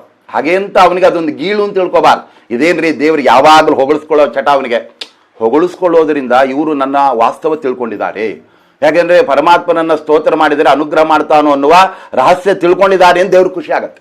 ಆದ್ರೆ ಸ್ತವಪ್ರಿಯ ಅಂದ್ರೆ ವಾಸ್ತವ ಪ್ರಿಯ ಅಂತ ಅರ್ಥ. ವಾಸ್ತವ ಏನು? ದೇವನ ಸ್ತೋತ್ರ ಮಾಡದೇ ಇದ್ರೆ ಅನುಗ್ರಹ ಮಾಡಲ್ಲ ಅವನು. ಯಾಕೆಂದ್ರೆ ದುರ್ಯೋಧನಾದಿಗಳು ಸ್ತೋತ್ರ ಮಾಡಲ್ಲ, ಅದಕ್ಕೆ ಅನುಗ್ರಹ ಮಾಡಲ್ಲ. ನಾವು ದೇವರನ್ನು ಒಂದು ಸಣ್ಣ ಸ್ತೋತ್ರ ಮಾಡಿಬಿಟ್ರೆ ಸಾಕು, ಅವನು ಅನುಗ್ರಹ ಮಾಡ್ತಾನೆ ಅಂತ. ಆದ್ರಿಂದ ಆಕೆ ಹೇಳ್ತಾಳೆ, ವಿಷಾನ್ ಮಹಾಗ್ನೇಹೆ ಪುರುಷಾದ ದರ್ಶನಾತ್ ಅಸತ್ ಸಭಾಯಾ ವನವಾಸ ಕೃಚ್ಛ್ರತಃ ಮೃಧೇ ಮೃಧೇ ಅನೇಕ ಮಹಾರಥಾಸ್ತ್ರತಃ ದ್ರೌಣ್ಯಸ್ತ್ರತಃ ಚ ಅಸ್ಮ ಹರೇ ಅಭಿರಕ್ಷಿತಾ. ಇಡೀ ಎಲ್ಲ ತಮ್ಮ ಬದುಕಿನಲ್ಲಿ ಬಂದ ಕಷ್ಟ ನಷ್ಟಗಳು, ಅದರಿಂದ ಪರಮಾತ್ಮ ಮಾಡಿದ ಪರಮಾನುಗ್ರಹ, ಅದನ್ನು ಒಂದು ಮಾತಲ್ಲಿ ಕುಂತು ಹೇಳ್ಬಿಡ್ತಾ ಇದ್ದ. ಮೊದಲನೇದಾಗಿ ಬಾಲ್ಯದಲ್ಲಿದ್ದಾಗ ವಿಷಾತ್, ಪಾಂಡವರಿಗೆಲ್ಲ ದುರ್ಯೋಧನಾದಿಗಳ ಕೆಟ್ಟ ಬುದ್ಧಿಯಿಂದ ಆ ಒಂದು ವಿಷ ತುಂಬಿದ ಲಡ್ಡುಗೆಗಳನ್ನು ಕೊಟ್ಬಿಟ್ಟಿದ್ದಾರೆ. ಭೀಮಸೇನ ದೇವರಿಗೆ ಇದನ್ನು ತಿನ್ನಿಸಿ ಸಾಯಿಸ್ಬಿಡ್ಬೇಕು ಅಂತ. ಆದರೆ ಭೀಮಸೇನ ದೇವರು ಅದು ತಿಂದರೆ ಅದರಿಂದ ಅವ್ರಿಗೇನು ಎಫೆಕ್ಟ್ ಆಗಲೇ. ಯಾಕೆ ಅಂತ ಹೇಳಿದ್ರೆ ಅವರಲ್ಲಿ ಎಲ್ಲವನ್ನು ತಿಂದು ಜೀರ್ಣಿಸ್ಕೊಳ್ತಕ್ಕಂಥ ಶಕ್ತಿ ಇದೆ. ಅವರಿಗೆ ವೃಕೋದರ ಅಂತ ಹೆಸರು. ಈ ವಿಷ ಯಾವ ಲೆಕ್ಕ. ಆಮೇಲೆ ದೊಡ್ಡ ದೊಡ್ಡ ಸರ್ಪಗಳನ್ನು ಕಚ್ಚಿಸಕ್ಕೆ ಹೋದರೆ ಆ ಸರ್ಪಗಳ ಹಲ್ಲೆ ಮುರಿದೋಗಿತ್ತು. ಭೀಮಸೇನ ದೇವರಿಗೆ ಏನಾಗಿ. ಹಾಗೆ ವಿಷಾತ್ ಆಮೇಲೆ ಮಹಾಜ್ಞೆ ಅರಗಿನ ಮನೆ ಕಳಿಸ್ಕೊಟ್ಬಿಟ್ಟಿದ್ದಾರೆ. ಎಲ್ಲ ಪಾಂಡವರು ದುರ್ಯೋಧನ ಹತ್ರ ಮಾತಾಡ್ತಾನೆ. ದುರ್ಯೋಧನ ಧೃತರಾಷ್ಟ್ರನ ಹತ್ರ ಹೇಳ್ತಾನೆ, ಅಪ್ಪ ಹೇಗನ ಮಾಡಿ ಪಾಂಡವರು ಗೆಲ್ತಾ ಇರೋದು ಅವರ ಅಭಿವೃದ್ಧಿ ನಂಗೆ ಸಹಿಸಕ್ಕಾಗ್ತಾ ಇಲ್ಲ, ನಂಗೆ ಹೊಟ್ಟೆರು ಇದ್ಬಿಟ್ಟಿದೆ, ಇದಕ್ಕೆ ಯಾವ ಬರ್ನಲ್ಲಿ ಹಚ್ಚಿದ್ರು ಹೋಗಲ್ಲ, ಅವ್ರನ್ನ ದೂರ ಕಳಿಸ್ಬೇಕಾಗಿದೆ. ವಾರಾಣಾವತದಲ್ಲಿ ಒಂದು ದೊಡ್ಡ ಅರಮನೆ, ಅದು ನೋಡೋದಕ್ಕೆ ಅರಮನೆ, ಅದು ಅರಗಿನ ಮನೆ ವಸ್ತುತ, ಅರಗಿನಿಂದ ಮಾಡಿದ ಮನೆ. ಅಲ್ಲಿ ಪಾಂಡವರನ್ನು ಕಳಿಸ್ಬಿಡೋಣ, ಅಲ್ಲಿ ಒಂದು ಉತ್ಸವ ಇದೆ, ಅಲ್ಲಿ ಹೋಗಿ ಆವಾಗ ಅವ್ರು ಬೆಂಕಿ ಇಟ್ಟು ಸಾಯಿಸ್ಬಿಡೋಣ ಅಂತ ಹೇಳಿ. ಇವನು ಧೃತರಾಷ್ಟ್ರ ಆಯ್ತಪ್ಪ ಅಂತ ಕುರುಡು ಒಪ್ಕೊಂಡ್ಬಿಟ್ಟಿದ್ದ. ಅವನಿಗೆ ಹೊರಗೂ ಜ್ಞಾನ ಇಲ್ಲ, ಒಳಗೂ ಜ್ಞಾನ ಇಲ್ಲ. ಜೊತೆಗೆ ದುರ್ಯೋಧನನ ಪ್ರಭಾವ. ಮಧ್ವಾಚಾರ್ಯ ಹೇಳ್ತಾರೆ, ಒಂದು ಮಗು ಹುಟ್ಟಬೇಕಾದ್ರೆ ತಂದೆ ಒಳಗಡೆ 3 ತಿಂಗಳು ಆ ಚೇತನ ಇರುತ್ತೆ ವೀರ ರೂಪದಲ್ಲಿ, ಆಮೇಲೆ ತಾಯಿ ಗರ್ಭಕ್ಕೆ ಬಂದು 9 ತಿಂಗಳು ಇರುತ್ತೆ, ಆಮೇಲೆ ಹುಟ್ಟತ್ತೆ ಅಂತ. ಈ ದುರ್ಯೋಧನ ಏನ್ ಮಾಡಿದ, ಮೂಲ ರೂಪದ ಕಲಿ ಆ ಧೃತರಾಷ್ಟ್ರನ ಒಳಗಡೆ ಹೋಗಿ ಕೂತ್ಕೊಂಡು ಒಂದು ರೂಪದಿಂದ ಆ ಗಾಂಧಾರಿ ಒಳಗಡೆ ಬಂದು ಇನ್ನೊಂದು ರೂಪವನ್ನು ಅಲ್ಲೇ ಇಟ್ಕೊಂಡ್ಬಿಟ್ನಂತೆ. ಯಾಕೆ ಅಂದರೆ ಕೊನೆ ತನಕ ಇವನ್ನ ಬಳಸ್ಕೋಬೇಕು ಅಂತ. ಅಲ್ಲಿಗೆ ಒಳಗಡೆನೂ ಪ್ರೇರಣೆ, ಸ್ವಯಂ ಕಲಿಯಾಗಿ, ಹೊರಗಡೆ ದುರ್ಯೋಧನ ಅಪ್ಪ ಮಾಡ್ತೀಯೋ ಇಲ್ಲೋ ಅಂತ ಅವನು ಹೆದರ್ಕೊಂಡು ಮಾಡ್ಬೇಕು. ಯಾರೋ ಒಬ್ಬ ಹುಡುಗ ಅಪ್ಪನಿಗೆ ಕೇಳಿದಂತೆ, ಅವನು ಭಾರಿ ಎಲ್ಲ ಜೋರು ಮಾಡ್ತಾ ಇದ್ದ ಅಪ್ಪನಿಗೆ. ಅವನಿಗೆ ಯಾವುದೋ ಚಪ್ಪಲ್ ತೊಗೊಳ್ಬೇಕಾಯ್ತು, ಅಪ್ಪ ಚಪ್ಪಲಿ ಕೊಡಿಸ್ತೀಯ, ಬೂಟ್ ತಗೊಳ್ಳಲ್ಲ ಅಂತ. ಅವನಂದ, ಅಪ್ಪ ಚಪ್ಪಲಿನ ತೊಗೊಂಬಿಡು, ನನ್ನ ಮೇಲೆ ಬೂಟ್ ತಗೋಬೇಡಿ ನೀನು ಅಂದ್ರೆ ಆ ಥರ ದೌರ್ಜನ್ಯ ನಡೆಸೋದು. ಆದ್ದರಿಂದ ಅಲ್ಲೇನಾಗಿದೆ, ಮಹಾಜ್ಞೇಹಿ ಅರಗಿನ ಮನೆಗೆ ಬೆಂಕಿ ಇಟ್ಟಾಗ ಆ ಸಮಯದಲ್ಲಿ ರಕ್ಷಣೆ ಮಾಡಿದ್ದ ಭೀಮಸೇನ ದೇವರ ಬಲ ಅಲ್ಲ, ಅವರಿಗೆ ಬಲನಾದ ನೀ ನಮ್ಮನ್ನು ರಕ್ಷಣೆ ಮಾಡ್ತೀವಿ. ಪರಮಾತ್ಮನ ರಕ್ಷಣೆಯಿಂದ ಅದಾಗಿದೆ. ಪುರುಷಾದ ದರ್ಶನಾತ್ ಅನೇಕ ರಾಕ್ಷಸರು ಗಿಡಿಂಬೆ ಅವರೆಲ್ಲ ಬಂದು ಇವ್ರು ನುಂಗಕ್ಕೆ ಬಂದ್ಬಿಡ್ತಾ ಇದ್ರು. ಆ ಸಮಯದಲ್ಲೂ ಕೂಡ ನಮ್ಮನ್ನು ಕಾಪಾಡಿದವ ನೀನಲ್ವಾ ಕೃಷ್ಣ. ಅಸತ್ಸಭಾಯ, ಕೌರವರ ಸಭೆ ಎಂದರೆ ಒಬ್ಬ ಕುಲವಧುವನ್ನ ಸೀರೆ ಎಳೆಯತಕ್ಕಂಥ ದುರ್ವ್ಯಾಪಾರ ಎಲ್ಲಾದರೂ ಉಂಟಾ ಇತಿಹಾಸದಲ್ಲಿ? ಅದರ ಅಂಥದ್ದನ್ನು ನಡೆಸಿದಾಗ ನೀನು ಬಂದು ವಸ್ತ್ರ ಕೊಟ್ಟು ಆ ತಾಯಿ ದ್ರೌಪದಿನ ಸೊಸೆಯನ್ನ ಉದ್ಧಾರ ಮಾಡಿದೆಯಲ್ಲ ಸ್ವಾಮಿ ನೀನು. ವನವಾಸ ಕೃತ್ಸೃತಃ, ಏನು ಒಂದಲ್ಲ ಎರಡಲ್ಲ, 12 ವರ್ಷ ವನವಾಸ, 1 ವರ್ಷ ಅಜ್ಞಾತವಾಸ. ಅದನ್ನೆಲ್ಲ ಆ ಸಂದರ್ಭದಲ್ಲಿ ಕೃಷ್ಣ ಬರ್ತಾ ಇದ್ದ, ವೇದವ್ಯಾಸ ದೇವರು ಬರ್ತಾ ಇದ್ದ, ಪರಶುರಾಮ ದೇವರು ಬರ್ತಾ ಇದ್ದ. ನೀವೆಲ್ಲ ಬಂದದ್ದಕ್ಕೆ ನಮಗೆಲ್ಲ ಅದನ್ನ ಅನಾಯಾಸವಾಗಿ ದಾಟ್ಲಿಕ್ಕೆ ಸಾಧ್ಯವಾಗಿದೆ. ಅಷ್ಟು ಮಾತ್ರವಲ್ಲ, ಮೃಧೆ ಅನೇಕ ಮಹಾರಥಾಸ್ತ್ರತಃ, ಒಬ್ಬೊಬ್ಬ ಮಹಾರಥಿರಿಗರು, ಅಶ್ವತ್ಥಾಮನಂತವರು, ಇನ್ಯಾರೋ ಕರ್ಣ, ಅವರೆಲ್ಲ ಆ ಅಸ್ತ್ರ ಬಿಟ್ಟಾಗ ಸ್ವಾಮಿ ಆ ಅಸ್ತ್ರದಿಂದ ನೀನು ಕಾಪಾಡಿದೆಯಲ್ಲ ಅಲ್ಲಿ. ಆದ್ರಿಂದ ನಮಗೆ ನಿನ್ನ ಅನುಗ್ರಹ ಎಷ್ಟಿದೆ ಅಂದರೆ ಕೊನೆಗೆ ಈಗ ನೋಡು, ದ್ರೌಣ್ಯಸ್ತ್ರ ತಶ್ಚಾಸ್ಮ ಹರೇಭಿರಕ್ಷಿತಾ. ಇದೀಗ ಹಸುಗೂಸನ್ನ ಆ ಕೊಲ್ಲಬೇಕು ಅಂತ ಅಶ್ವತ್ಥಾಮ ಬಾಣ ಬಿಟ್ಟಿದ್ದಾನಲ್ಲ, ಇವಾಗ ನೀನು ರಕ್ಷಣೆ ಮಾಡಿದೆಯಲ್ಲ ಸ್ವಾಮಿ. ಒಳಗೂ ರಕ್ಷಣೆ ಮಾಡಿದೆ, ಹೊರಗಡೆ ಮಗು ಹುಟ್ಟಿದಾಗ ರಕ್ಷಣೆ ಮಾಡಿದೆ. ನಿನ್ನನ್ನು ಯಾವತ್ತೂ ಕೂಡ ನಾವು ಮರೆಯಲ್ಲ ಸ್ವಾಮಿ. ಆದರೆ ನಾವು ನಿನ್ನನ್ನು ನೆನೆಯಬೇಕಾದ್ರೆ ಹೆಜ್ಜೆ ಹೆಜ್ಜೆಗೆ ನಮಗೆ ಆಪತ್ತು ಬರಲಿ ಅಂತ ಹೇಳ್ಬಿಟ್ಟಿದ್ದ. ಯಾರು ಈ ತರ ಕೇಳಿಕ್ ಸಾಧ್ಯ ಇಲ್ಲ. ಅವಳು ಹೇಳ್ತಾ ಇದ್ದಾಳೆ, ವಿಪದಸ್ಸಂತು ನಶ್ಯಶ್ವತ್ ತತ್ರ ತತ್ರ ಜಗತ್ಪತೆ ಭವತೋ ದರ್ಶನಂ ಯಸ್ಯಾತ್ ಅಪುನರ್ಭವ ದರ್ಶನಂ. ಯಾರಾದರೂ ಆಪತ್ತು ಬರಲಿ ವಿಪತ್ತು ಬರಲಿ ಅಂತ ಕೇಳ್ತಾರ ಅಂತ ಕೇಳಿದ್ರೆ ಅದಕ್ಕೆ ಕುಂತಿದೇವಿ ಹೇಳ್ತಾ ಇದ್ದಾಳೆ, ಸ್ವಾಮಿ ಕಷ್ಟ ಬಂದಾಗಲಿ ನಿನ್ನನ್ನು ನಾವು ನೆನೆಸೋದು, ಸಂಕಟ ಬಂದಾಗ ವೆಂಕಟರಮಣ ಅಂತ. ಒಳ್ಳೆ ಸುಖವಾಗಿದ್ದರೆ ಎಲ್ಲ ಅಧರ್ಮ ಮಾಡ್ಲಿಕ್ಕೆ ಬುದ್ಧಿ ಬಂದ್ಬಿಡ್ತಾವೆ. ತುಂಬಾ ದುಡ್ಡು ಬಂತು ಅನ್ಕೊಳ್ಳಿ, ಏನೋ ಒಂದು ಕುದುರೆ ಏರಿಸ್ಕೊ ಹೋಗೋಣ ಚೆನ್ನಾಗಿರತ್ತೆ ಅಂತ ಬುದ್ಧಿ ಬಂದ್ಬಿಡ್ತಾನೆ. ಆದ್ರಿಂದ ದುರ್ಮತಿಗಳೆಲ್ಲ ದುಡ್ಡು ಜಾಸ್ತಿ ಆಗಿ ಬರೋದು. ಆದ್ರಿಂದ ನಮಗೆ ವಿಪತ್ತು ಬರಲಿ ಸ್ವಾಮಿ, ಯಾಕೆ ನಿನ್ನ ದರ್ಶನವಾಗುತ್ತೆ. ಯಾಕೆ ಅಂತ ಹೇಳಿದ್ರೆ ನಿನ್ನ ದರ್ಶನ ಅಂದ್ರೆ ಅಪುನರ್ಭವ ದರ್ಶನ, ಮೋಕ್ಷವನ್ನು ಕೊಡ್ತಕ್ಕಂಥದ್ದು ನಿನ್ನ ದರ್ಶನ. ಪರಮಾತ್ಮನ ದರ್ಶನವಾಯಿತು ಅಂದರೆ ಅವರಿಗೆ ಭಗವಂತ ಏನ್ ಮಾಡ್ತಾನೆ, ಸಂಸಾರದ ಬಿಡುಗಡೆಯನ್ನೇ ಅವನು ಉಂಟು ಮಾಡಿಬಿಡ್ತಾನೆ. ಅದಕ್ಕೆ ಮಧ್ವಾಚಾರ್ಯ ಹೇಳ್ತಾರೆ, ಯಥಾ ದೃಷ್ಟ ಪ್ರಸನ್ನಸ್ತನ್ ರಾಜ ಬಂಧಾಪನೋದಕೃತ್ ಏವಂ ಹಿ ಅಂತಾರೆ. ಹೇಗೆ ಒಬ್ಬ ರಾಜ ಜೈಲಲ್ಲಿರೋನ ಮೇಲೆ ಕರುಣೆಯಿಂದ ಇವನು ಒಳ್ಳೆಯವನಿದ್ದಾನೆ, ಇವನು ಬಿಡುಗಡೆ ಮಾಡಿಬಿಟ್ರೆ ಅವನು ಹೊರಗೆ ಹಾಕ್ಬಿಡ್ತಾರೆ ಜೈಲಿನಿಂದ. ಹಾಗೆ ನಮ್ಮ ಇದು ಸಂಸಾರ ಜೈಲು. ಇದರಿಂದ ನಾವು ಹೊರಗಡೆ ಬರಬೇಕಾದ್ರೆ ಯಾರ್ಯಾರ್ದೋ ದೃಷ್ಟಿ ಬೀಳಬಾರದು ಸ್ವಾಮಿ, ನಿನ್ನ ಭಗವಂತನ ದೃಷ್ಟಿ ನಮ್ಮ ಮೇಲೆ ಬೀಳ್ಬೇಕು. ಗೋವಿಂದನ ದೃಷ್ಟಿ ಬಿದ್ದರೆ ಆನಂದ, ಯಾರ್ಯಾರ್ದೋ ದೃಷ್ಟಿ ಬಂದರೆ ಗೋವಿಂದ ಅಷ್ಟೇ. ಅವ್ರಿಗೆ ಕೆಟ್ಟ ದೃಷ್ಟಿ ಬಿದ್ದರೆ ಇರೋದು ಹೊರಟೋಗ್ಬಿಡತ್ತೆ. ಈ ತರ ಅವಳು ಸ್ತೋತ್ರ ಮಾಡ್ತಾ ಇದ್ದಾಳೆ. ಆಮೇಲೆ ನಮೋ ಅಕಿಂಚನ ವಿತ್ತಾಯ ನಿವೃತ್ತ ಗುಣಕರ್ಮಣೆ. ಸ್ವಾಮಿ ನಿನಗೇನು ದುಡ್ಡು ಎಲ್ಲ ಬೇಕಾಗಿಲ್ಲ, ಯಾರಲ್ಲಿ ಏನು ಇಲ್ಲದೆ ಒಳ್ಳೆ ಭಕ್ತಿ ಮಾಡಿದ್ರೆ ಅದಕ್ಕೆ ನೀನು ಪ್ರೀತನಾಗ್ತೀಯ. ಆದ್ರಿಂದ ನೋಡಿ ಪರಮಾತ್ಮ ವಿದುರನ ಆತಿಥ್ಯ ಸ್ವೀಕಾರ ಮಾಡಿದನೇ ಹೊರತು ಸಮ್ರಾಟನಾಗಿರ್ತಕ್ಕಂತಹ ದುರ್ಯೋಧನನ ಆತಿಥ್ಯ ಸ್ವೀಕಾರ ಮಾಡಲಿ. ತಾನು ರಾಯಭಾರಿಯಾಗಿ ಬಂದಾಗ ಆ ಸಂದರ್ಭ ದುರ್ಯೋಧನ ಹೇಳ್ತಾನೆ, ಕೃಷ್ಣ ಇವತ್ತು ನಿನಗೆ ಇಲ್ಲೇ ಎಲ್ಲ ಅದ್ಭುತವಾಗ ಎಲ್ಲ ಔತಣ ಎಲ್ಲ ರೆಡಿ ಮಾಡಿಬಿಟ್ಟಿದ್ದೀನಿ, ಬಂದ್ಬಿಡಕ್ಕೆ ಎಷ್ಟೆಲ್ಲ ಮೆರವಣಿಗೆ ಎಲ್ಲ ಮಾಡ್ತಾ ಇದ್ದೆ. ಆದರೆ ದುರ್ಯೋಧನನಿಗೇನು ಅಂದರೆ ಕೃಷ್ಣನ ಭಕ್ತಿಯಿಂದ ಮಾಡಿದ್ದಲ್ಲ, ನಾನು ಸಮ್ರಾಟ, ನಮ್ಮಂದ ಬಂದಾಗ ನಮ್ಮಲ್ಲಿ ಆತಿಥ್ಯ ಸ್ವೀಕಾರ ಮಾಡಬೇಕು ಅಂತ ಈ ಗಿಮಿಕ್ಕಿಗಳೇ ಹೊರತು ಅವನನ್ನು ಆದರದಿಂದ ಎಲ್ಲೂ ಕೂಡ ಅವನು ಕರೆದದ್ದೇ ಇಲ್ಲ. ಹಾಗಿದ್ದರೆ ಕೃಷ್ಣ ಬರ್ತಾನೆ ಅಂತ ದಿಢೀರಿಂತ ಫಿಕ್ಸ್ ಆಗಿದ್ದಲ್ಲ, ಮುಂಚೆನೇ ಎಲ್ಲ ಡೇಟ್ ಫಿಕ್ಸ್ ಆಗಿದೆ.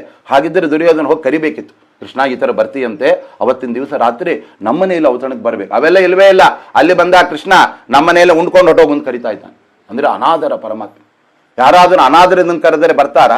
ನಮ್ಮಲ್ಲಿ ಬೆಂಗಳೂರಲ್ಲಿ ಕೆಲವು ಫೋನ್ ಮಾಡ್ತಾರೆ, ಆಚಾರ್ಯ 12 ಗಂಟೆ ಆಗಿರುತ್ತೆ, ಅವ್ರು ಯಾರು ಅಲಂಕಾರಕ್ಕೆ ಬಂದಲ್ಲಿ ನೀವು ಬರ್ತೀರಾ? ಇಲ್ಲ ರೀ, ನಮ್ಮ ಟೈಮ್ ಎಲ್ಲ ಬರಲ್ಲ ಅಂತ ಕೂಡ. ಅಂದರೆ ಆದರದಿಂದ ಕರೆದ್ರೆ ಮಾತ್ರ ಬರ್ತಾನೆ ಹೊರತಾಗಿ. ಅದಕ್ಕೆ ಕೃಷ್ಣ ಹೇಳ್ತಾನೆ, ನಿನಗೆ ನನ್ನ ಬಗ್ಗೆ ಆಸಕ್ತಿ ಇಲ್ಲ, ನಮಗೇನು ಅನ್ನ ಹಾಕೋರು ಇಲ್ಲ ಅಂತಿಲ್ಲ, ನಾನು ನಿಮ್ಮನೆ ಬರಲ್ಲ ಅಂತಾನೆ ಪರಮಾತ್ಮ. ಯಾಕೆಂದ್ರೆ ಸಂಪ್ರೀತಿ ಭೋಜ್ಯಾನಿ ಅನ್ನಾನಿ ಆಪದ್ ಭೋಜ್ಯಾನಿ ವಾ ಪುನಃ ನಚ ಸಂಪ್ರೀಯಸೇ ರಾಜನ್ ನಚ ಇವು ಆಪದ್ಗತಾಹ ವಯಂ ಅಂತ ಕೃಷ್ಣ. ನೋಡಪ್ಪ, ಯಾವಾಗಲೂ ಪ್ರೀತಿಯಿಂದ ಮನೆ ಕರೆದು ಊಟ ಹಾಕಿದ್ರೆ ಉಣ್ತಾರೆ, ಅದು ಬಿಟ್ಬಿಟ್ಟು ಅವ್ರಿಗೇನು ಇಲ್ಲದೆ ಇದ್ದರೆ ಪಾಪ ಬರ್ತಾರೆ. ಆದರೆ ನೀನು ಪ್ರೀತಿಯಿಂದ ಕರಿತಾ ಇಲ್ಲ. ಯಾಕೆಂದ್ರೆ ಪಾಂಡವರನ್ನು ದ್ವೇಷ ಮಾಡ್ತಾ ಇದೆಯಾ ನೀನು? ನಿನ್ನೇನು ದ್ವೇಷ ಮಾಡಿಲ್ಲ ನಾನು ಅನ್ಕೋಬಹುದು, ಆದರೆ ಮಮ ಪ್ರಾಣ ಈ ಪಾಂಡವ, ಪಾಂಡವರು ಅಂದ್ರೆ ನನ್ನ 5 ಪ್ರಾಣಗಳು, ಅವರನ್ನು ದ್ವೇಷ ಮಾಡಿದ್ರೆ ನನ್ನ ದ್ವೇಷ ಮಾಡಿದಾಗ ನಿನ್ನ ಮನೆಗೆ ಬರಲ್ಲ, ನಾನು ವಿದುರನ ಮನೆಗೆ ಹೊಟ್ಟೋಗ್ತೀನಿ. ವಿದುರನ ಗೊತ್ತೇ ಇದೆಯಲ್ಲ ಪಾಪ, ಅವನೇನು ಅನ್ಕೊಂಡಿದ್ದ, ಅವನ ಹೆಂಡತಿ ಕೃಷ್ಣನಿಗೆ ಎಲ್ಲೋ ಒಂದ್ ಕಡೆ ಆತಿಥ್ಯ ಆಗತ್ತೆ, ನಾವಿಬ್ರು ಗಂಡ ಹೆಂಡತಿ ಅಲ್ಲೇ ಹೋಗಿ ಊಟ ಮಾಡಿ ಬರೋದು ಅಂತ ತಿಳ್ಕೊಂಡಿದ್ರು. ಅವ್ರ ಮನೆಯಲ್ಲಿ ವಿಚಾರವೇ ಇದ್ದಲ್ಲ ಏನು ಕೂಡ. ಯಾಕಂದ್ರೆ ಪಾಪ ಅವ್ರ ಹತ್ರ ಏನು ಇದ್ದೇ ಇಲ್ಲ ಅವರು.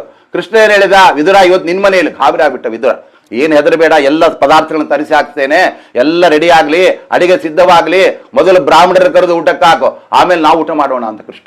ಆಮೇಲೆ ವಿದುರಾನ್ನಾನಿ ಬಭುಜೆ ಶುಚೀನಿ ಗುಣವಂತಿಚ ಅಂತ ಮಹಾಭಾರತ. ಅವನಿಗೆ ವಿದುರನನ್ನ ಭಕ್ತರು ಕೊಟ್ಟ ಅನ್ನ ಬೇಕು, ಅದು ಬಿಟ್ಟು ದುರ್ಯೋಧನಾದಿ ದುಷ್ಟರು ಕೊಟ್ಟ ಅನ್ನ ಅವನಿಗೆ ಬೇಕಾಗಿಲ್ಲ. ಅವರು ಸ್ವಲ್ಪ ಕೊಟ್ಟರು ದೇವ್ರು ಇಷ್ಟ ಆಗ್ಬಿಡುತ್ತೆ. ನಾವೆಲ್ಲ ದೇವರು ನೈವೇದ್ಯ ಮಾಡುವಾಗ ಅಲ್ಲಿ ಒಂದು 150 ಹೋಳಿಗೆ ಆಗಿರುತ್ತೆ, ನೈವೇದ್ಯಕ್ಕೆ 2 ಹೋಳಿಗೆ ತರ್ತೀವಿ, ಇಷ್ಟೇ ಕೋಸಂಬರಿ, ಇಷ್ಟೇ ಪಲ್ಯ, ಇಷ್ಟೇ. ದೇವ್ರು ಬೇಜಾರು ಮಾಡ್ಕೋತಾನ? ಸ್ವಲ್ಪ ಆದರೂ ಕೂಡ ಯದಲ್ಪಮಪಿ ತದ್ಬಹು, ನೀವು ಸ್ವಲ್ಪ ಇಟ್ಟರು ಕೂಡ ಮೊದಲು ನನಗೆ ಇಟ್ಟಿದ್ದೀರಲ್ಲಪ್ಪ, ನನಗೆ ನೈವೇದ್ಯ ಆಗಬೇಕು ಅಂತ ಇಟ್ಟಿದ್ದೀರಲ್ಲ, ಅದಕ್ಕೆ ನಾನು ಖುಷಿ ಆಗ್ಬಿಟ್ಟಿದೆ. ಆದರೆ ನಮಗೆಲ್ಲ ಸ್ವಲ್ಪ ಆಗ್ಬಿಟ್ರೆ ಸಿಟ್ಟು ಬರತ್ತೆ. ಯಾರೋ ಆಚಾರ್ಯ ಒಂದು ಲಾಡು ಹಾಕಲ್ಲ ಅಂತ ಕೇಳಿದ್ರು. ಅವ್ರು ಹೇಳೋ 1 ಲಾಡು ಹಾಕೋದು ಬೇಡ, ಹಾಕಲ್ಲ ಅಂತ ಕೇಳಿದ್ರೆ ನೀನು ಕೊಂದು ಹಾಕು ಅಂತ ಹೇಳ್ಬಿಟ್ರು ಅವ್ರು. ಅವ್ರು ಒಂದಂತಿದ್ರೆ ಎಲ್ಲಿ ಹೊಟ್ಟೆ ಮತ್ತೆ ಪರಮಾತ್ಮನಿಗೆ ಅವನು ಹೊಟ್ಟೆ ತುಂಬೋದಕ್ಕೋಸ್ಕರ ಕೊಡೋದಲ್ಲ, ಅವನ ನೈವೇದ್ಯ ನಮಗೆ ಬೇಕು ಅಂತ ಆ ಥರ ಪರಮಾತ್ಮ ಆ ರೀತಿಯಾಗಿ ಆ ಎಲ್ಲ ಪಾಂಡವರ ಒಂದು ಮೇಲೆ ಅನುಗ್ರಹ ಮಾಡ್ತಾ ಇದ್ದಾನೆ. ಹೀಗೆ ಭಗವಂತ ತನ್ನ ಅನೇಕ ಮಹಿಮೆಗಳನ್ನ ತೋರಿಸಿ ಆಮೇಲೆ ಅಷ್ಟೊತ್ತಿಗೆ ಭೀಷ್ಮಾಚಾರ್ಯರೆಲ್ಲ ಯುದ್ಧ ಮುಗಿದೋಗಿದೆ, ಪಾಂಡವರಿಗೆ ರಾಜ್ಯ ಬಂದ್ಬಿಟ್ಟಿದೆ. ಅಷ್ಟೊತ್ತಿಗೆ ಭೀಷ್ಮಾಚಾರ್ಯ ಶರಶೈಲಿ ಮಲ್ಕೊಂಡ್ಬಿಟ್ಟಿದ. ಅವರು ಉತ್ತರಾಯಣದ ನಿರೀಕ್ಷೆಯನ್ನು ಮಾಡ್ತಾ ಇದ್ದಾರೆ. ಆ ಸಮಯದಲ್ಲಿ ಪರಮಾತ್ಮ ಹೇಳಿದ ಎಲ್ಲ ಪಾಂಡವರಿಗೆ, ನೋಡಿ ಭೀಷ್ಮಾಚಾರ್ಯ ಮಲಗಿಬಿಟ್ಟಿದ್ದಾರೆ ಪಾಪ, ಅವರು ಜ್ಞಾನ ಸೂರ್ಯ, ಅವರು ಸತ್ತೋಗ್ಬಿಟ್ರೆ ಮತ್ತೆ ಉಪದೇಶ ಮಾಡೋರು ಯಾರು ಕೂಡ ಇಲ್ಲ, ಇದ್ದಾಗಲೇ ಅವ್ರ ಹತ್ರ ಉಪದೇಶ ಪಡಿಬೇಕು, ಎಲ್ಲ ಬಂದ್ಬಿಟ್ಟು ಅವ್ರ ಹತ್ರ ಉಪದೇಶ ಪಡೀರಿ. ಅರ್ಜುನ ಹೇಳ್ತಾ ಇದ್ದಾನೆ, ಅವರಿಗೆ ಬಾಣ ಹೊಡೆದು ಕೆಳಗೆ ಬೀಳಿಸಿದವನೇ ನಾನು, ಈಗ ಅವ್ರ ಹತ್ರ ಹೋಗಿ ನೀನು ಉಪದೇಶ ಮಾಡೋದ್ ಕಡೆ ಹೆಂಗ್ ಉಪದೇಶ ಮಾಡ್ತಾರೆ ಯಾರಾದರೂ? ಅವ್ರ ಸ್ಥಿತಿ ಅಂತದ್ದು ಇವತ್ತು, ಎಲ್ಲ ನೆತ್ತರಿ ಕೆಳಗೆ ಜಾರ್ತಾ ಇದೆ, ಎಲ್ಲ ಕಡೆ ಬಾಣ. ಅವ್ರು ಅಂತಹ ಸ್ಥಿತಿಯಲ್ಲಿ ಮಲಗಿದಾಗ ನೀವು ಉಪದೇಶ ಮಾಡಿ, ಧರ್ಮೋಪದೇಶ ಮಾಡಿ, ಜ್ಞಾನೋಪದೇಶ ಮಾಡಿ ಅಂದ್ರೆ ಹೋಗಯ್ಯ ಅಂತಾರೆ ಅವರಷ್ಟೇ. ಯಾರು ಐಸಿಯುನೇ ಮಲಗಿದಾಗ ಅಜರೆ ಸ್ವಲ್ಪ ಸೂತ್ರ ಭಾಷೆ ಇಲ್ಲೇ ಪಾಠ ಹೇಳಿದ್ರೆ ಹೇಳ್ತಾರೆ ಯಾರಾದ್ರು, ನಾನೇ ನೆಗದು ಬಿದ್ದು ಹೋಗುತ್ತಾರೆ, ಇದು ನಿನ್ನ ಸೂತ್ರ ನಿನ್ನ ಭಾಷೆ ಹೋಗಯ್ಯ ಅಂತಾರೆ ಅವ್ರು. ಅಂದ್ರೆ ಪರಿಸ್ಥಿತಿ ಚೆನ್ನಾಗಿರ್ಬೇಕು ಅವಾಗ. ಆದರೆ ಪರಮಾತ್ಮ ಆ ಮಾತನ್ನು ಕೇಳಿ ಅರ್ಜುನನಿಗೆ ಹೇಳ್ತಾ ಇದ್ದಾನೆ, ನೋಡಿ ಹಾಗೆಲ್ಲ ಮಾಡಬೇಡಿ, ನಾನು ನಿಮ್ಮನ್ನ ಕರ್ಕೊಂಡು ಹೋಗ್ತೀನಿ, ಏನೋ ಆಗೋಗ್ಬಿಟ್ಟಿದೆ, ನಿಮ್ಮನ್ನ ನಾನೇ ಕರ್ಕೊಂಡು ಹೋಗ್ತೀನಿ ಅಂತ ಹೇಳ್ಬಿಟ್ಟು ಪರಮಾತ್ಮ ಹೇಳ್ತಾ ಇದ್ದಾನೆ.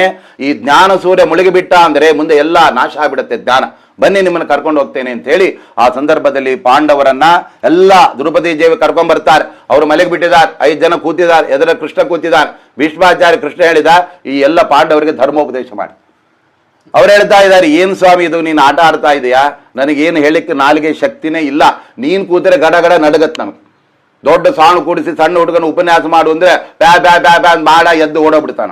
ನನ್ನ ಕತೆ ಹಂಗಾಗಿತ್ತು, ನನಗೆ ಉಪದೇಶ ಮಾಡ್ಲಿಕ್ಕೆ ಸಾಮರ್ಥ್ಯ ಇಲ್ಲ, ಆದ್ರಿಂದ ಬಿಟ್ಬಿಡು ಸ್ವಾಮಿ ಅಂದ್ರೆ ಪರಮಾತ್ಮ ಹೇಳ್ತಾನೆ, ನಾನು ಎದುರುಗಡೆ ಕೂತಿದ್ದರಿಂದ ನನ್ನ ಶಕ್ತಿ ಆಧಾನ ನಿಮ್ಮಲ್ಲಿ ಆಗತ್ತೆ, ನಾನು ಕೂತರೆ ಸಾಕು ನಿಮ್ಮಲ್ಲಿ ವಾಣಿ ಬಂದ್ಬಿಡತ್ತೆ ಅಂತ ಹೇಳ್ಬಿಟ್ಟು. ಆವಾಗ ಅವರೊಂದು ಮಾತನ್ನು ಹೇಳ್ತಾರೆ, ನಿನ್ನ ನಾಲಿಗೆ ಮೇಲೆ ನಾನೇ ಕೂತು ಎಲ್ಲ ಹೇಳ್ತೇನಪ್ಪ, ಆದರೆ ನೀನು ಬಾಯಿ ತೆಗೆ ಅಷ್ಟೇನು.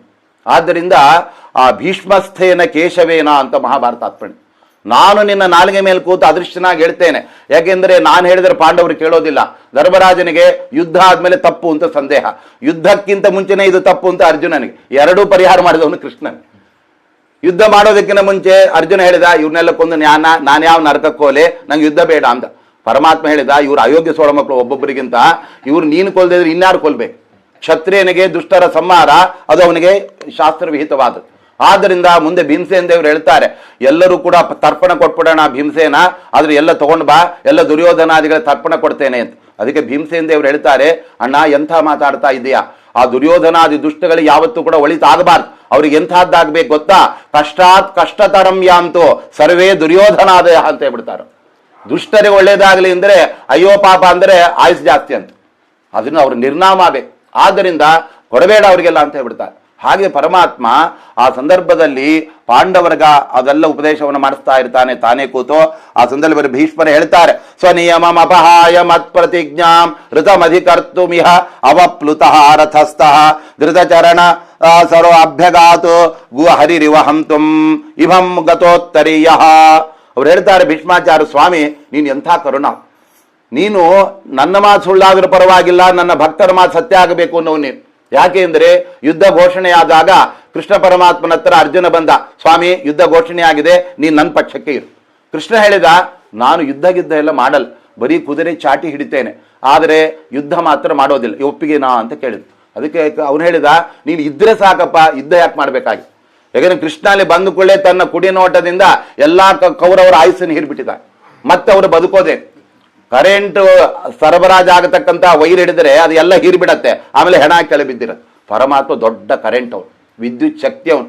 ಅವನ ಕಣ್ಣಿನಿಂದ ಕರೆಂಟ್ ಪಾಸ್ ಆಗ್ಬಿಟ್ರೆ ಅಲ್ಲೇ ಆಯುಸ್ ಹೊಟ್ಟೋಗಿತ್ತು, ಹಿಂಗೆ ಬಿದ್ದರೆ ದಬಾರ ಬಿದ್ದೋಗ್ಬಿಡ್ತಾರೆ. ಆದ್ರಿಂದ ಪರಮಾತ್ಮನೇ ಹೇಳ್ತಾ ಇದ್ದಾನೆ, ನಿಮಿತ್ತಂ ಭವ ಸವ್ಯಸಾಚಿನ್ ಅಂತ ಹೇಳ್ಬಿಟ್ಟಿದ್ದಾನೆ.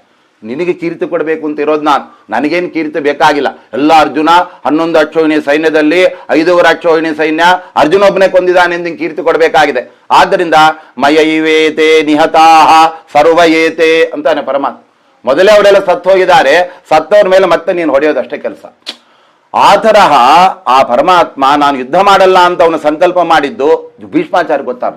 ಅವರು ಕಿಡಿಗೇಡಿತನದಿಂದ ಏನ್ ಮಾಡಿದರು, ನಾನು ಕೃಷ್ಣನ ಪ್ರತಿಜ್ಞೆಯನ್ನು ಮುರಿದು ಅವನಿಂದ ಯುದ್ಧ ಮಾಡಿಸ್ತೇನೆ ಅಂತ ಭೀಷ್ಮಾಚಾರ್ಯ ಪ್ರತಿಜ್ಞೆ ಮಾಡಿದ್ರು. ಇದು ಕೃಷ್ಣನಿಗೆ ಗೊತ್ತಾಯ್ತು. ಆವಾಗ ಪರಮಾತ್ಮ ಏನ್ ಮಾಡಿದ, ಕೌರವ ಸೇನೆ ಎದುರುಗಡೆ, ಈ ಕಡೆ ಪಾಂಡವರ ಸೇನೆ, ಇನ್ನು ಯುದ್ಧ ಶುರುವಾಗ್ತಾ ಇಲ್ಲ, ಯುದ್ಧದ ಕಾಲ ಬಂದ್ಬಿಟ್ಟಿದೆ.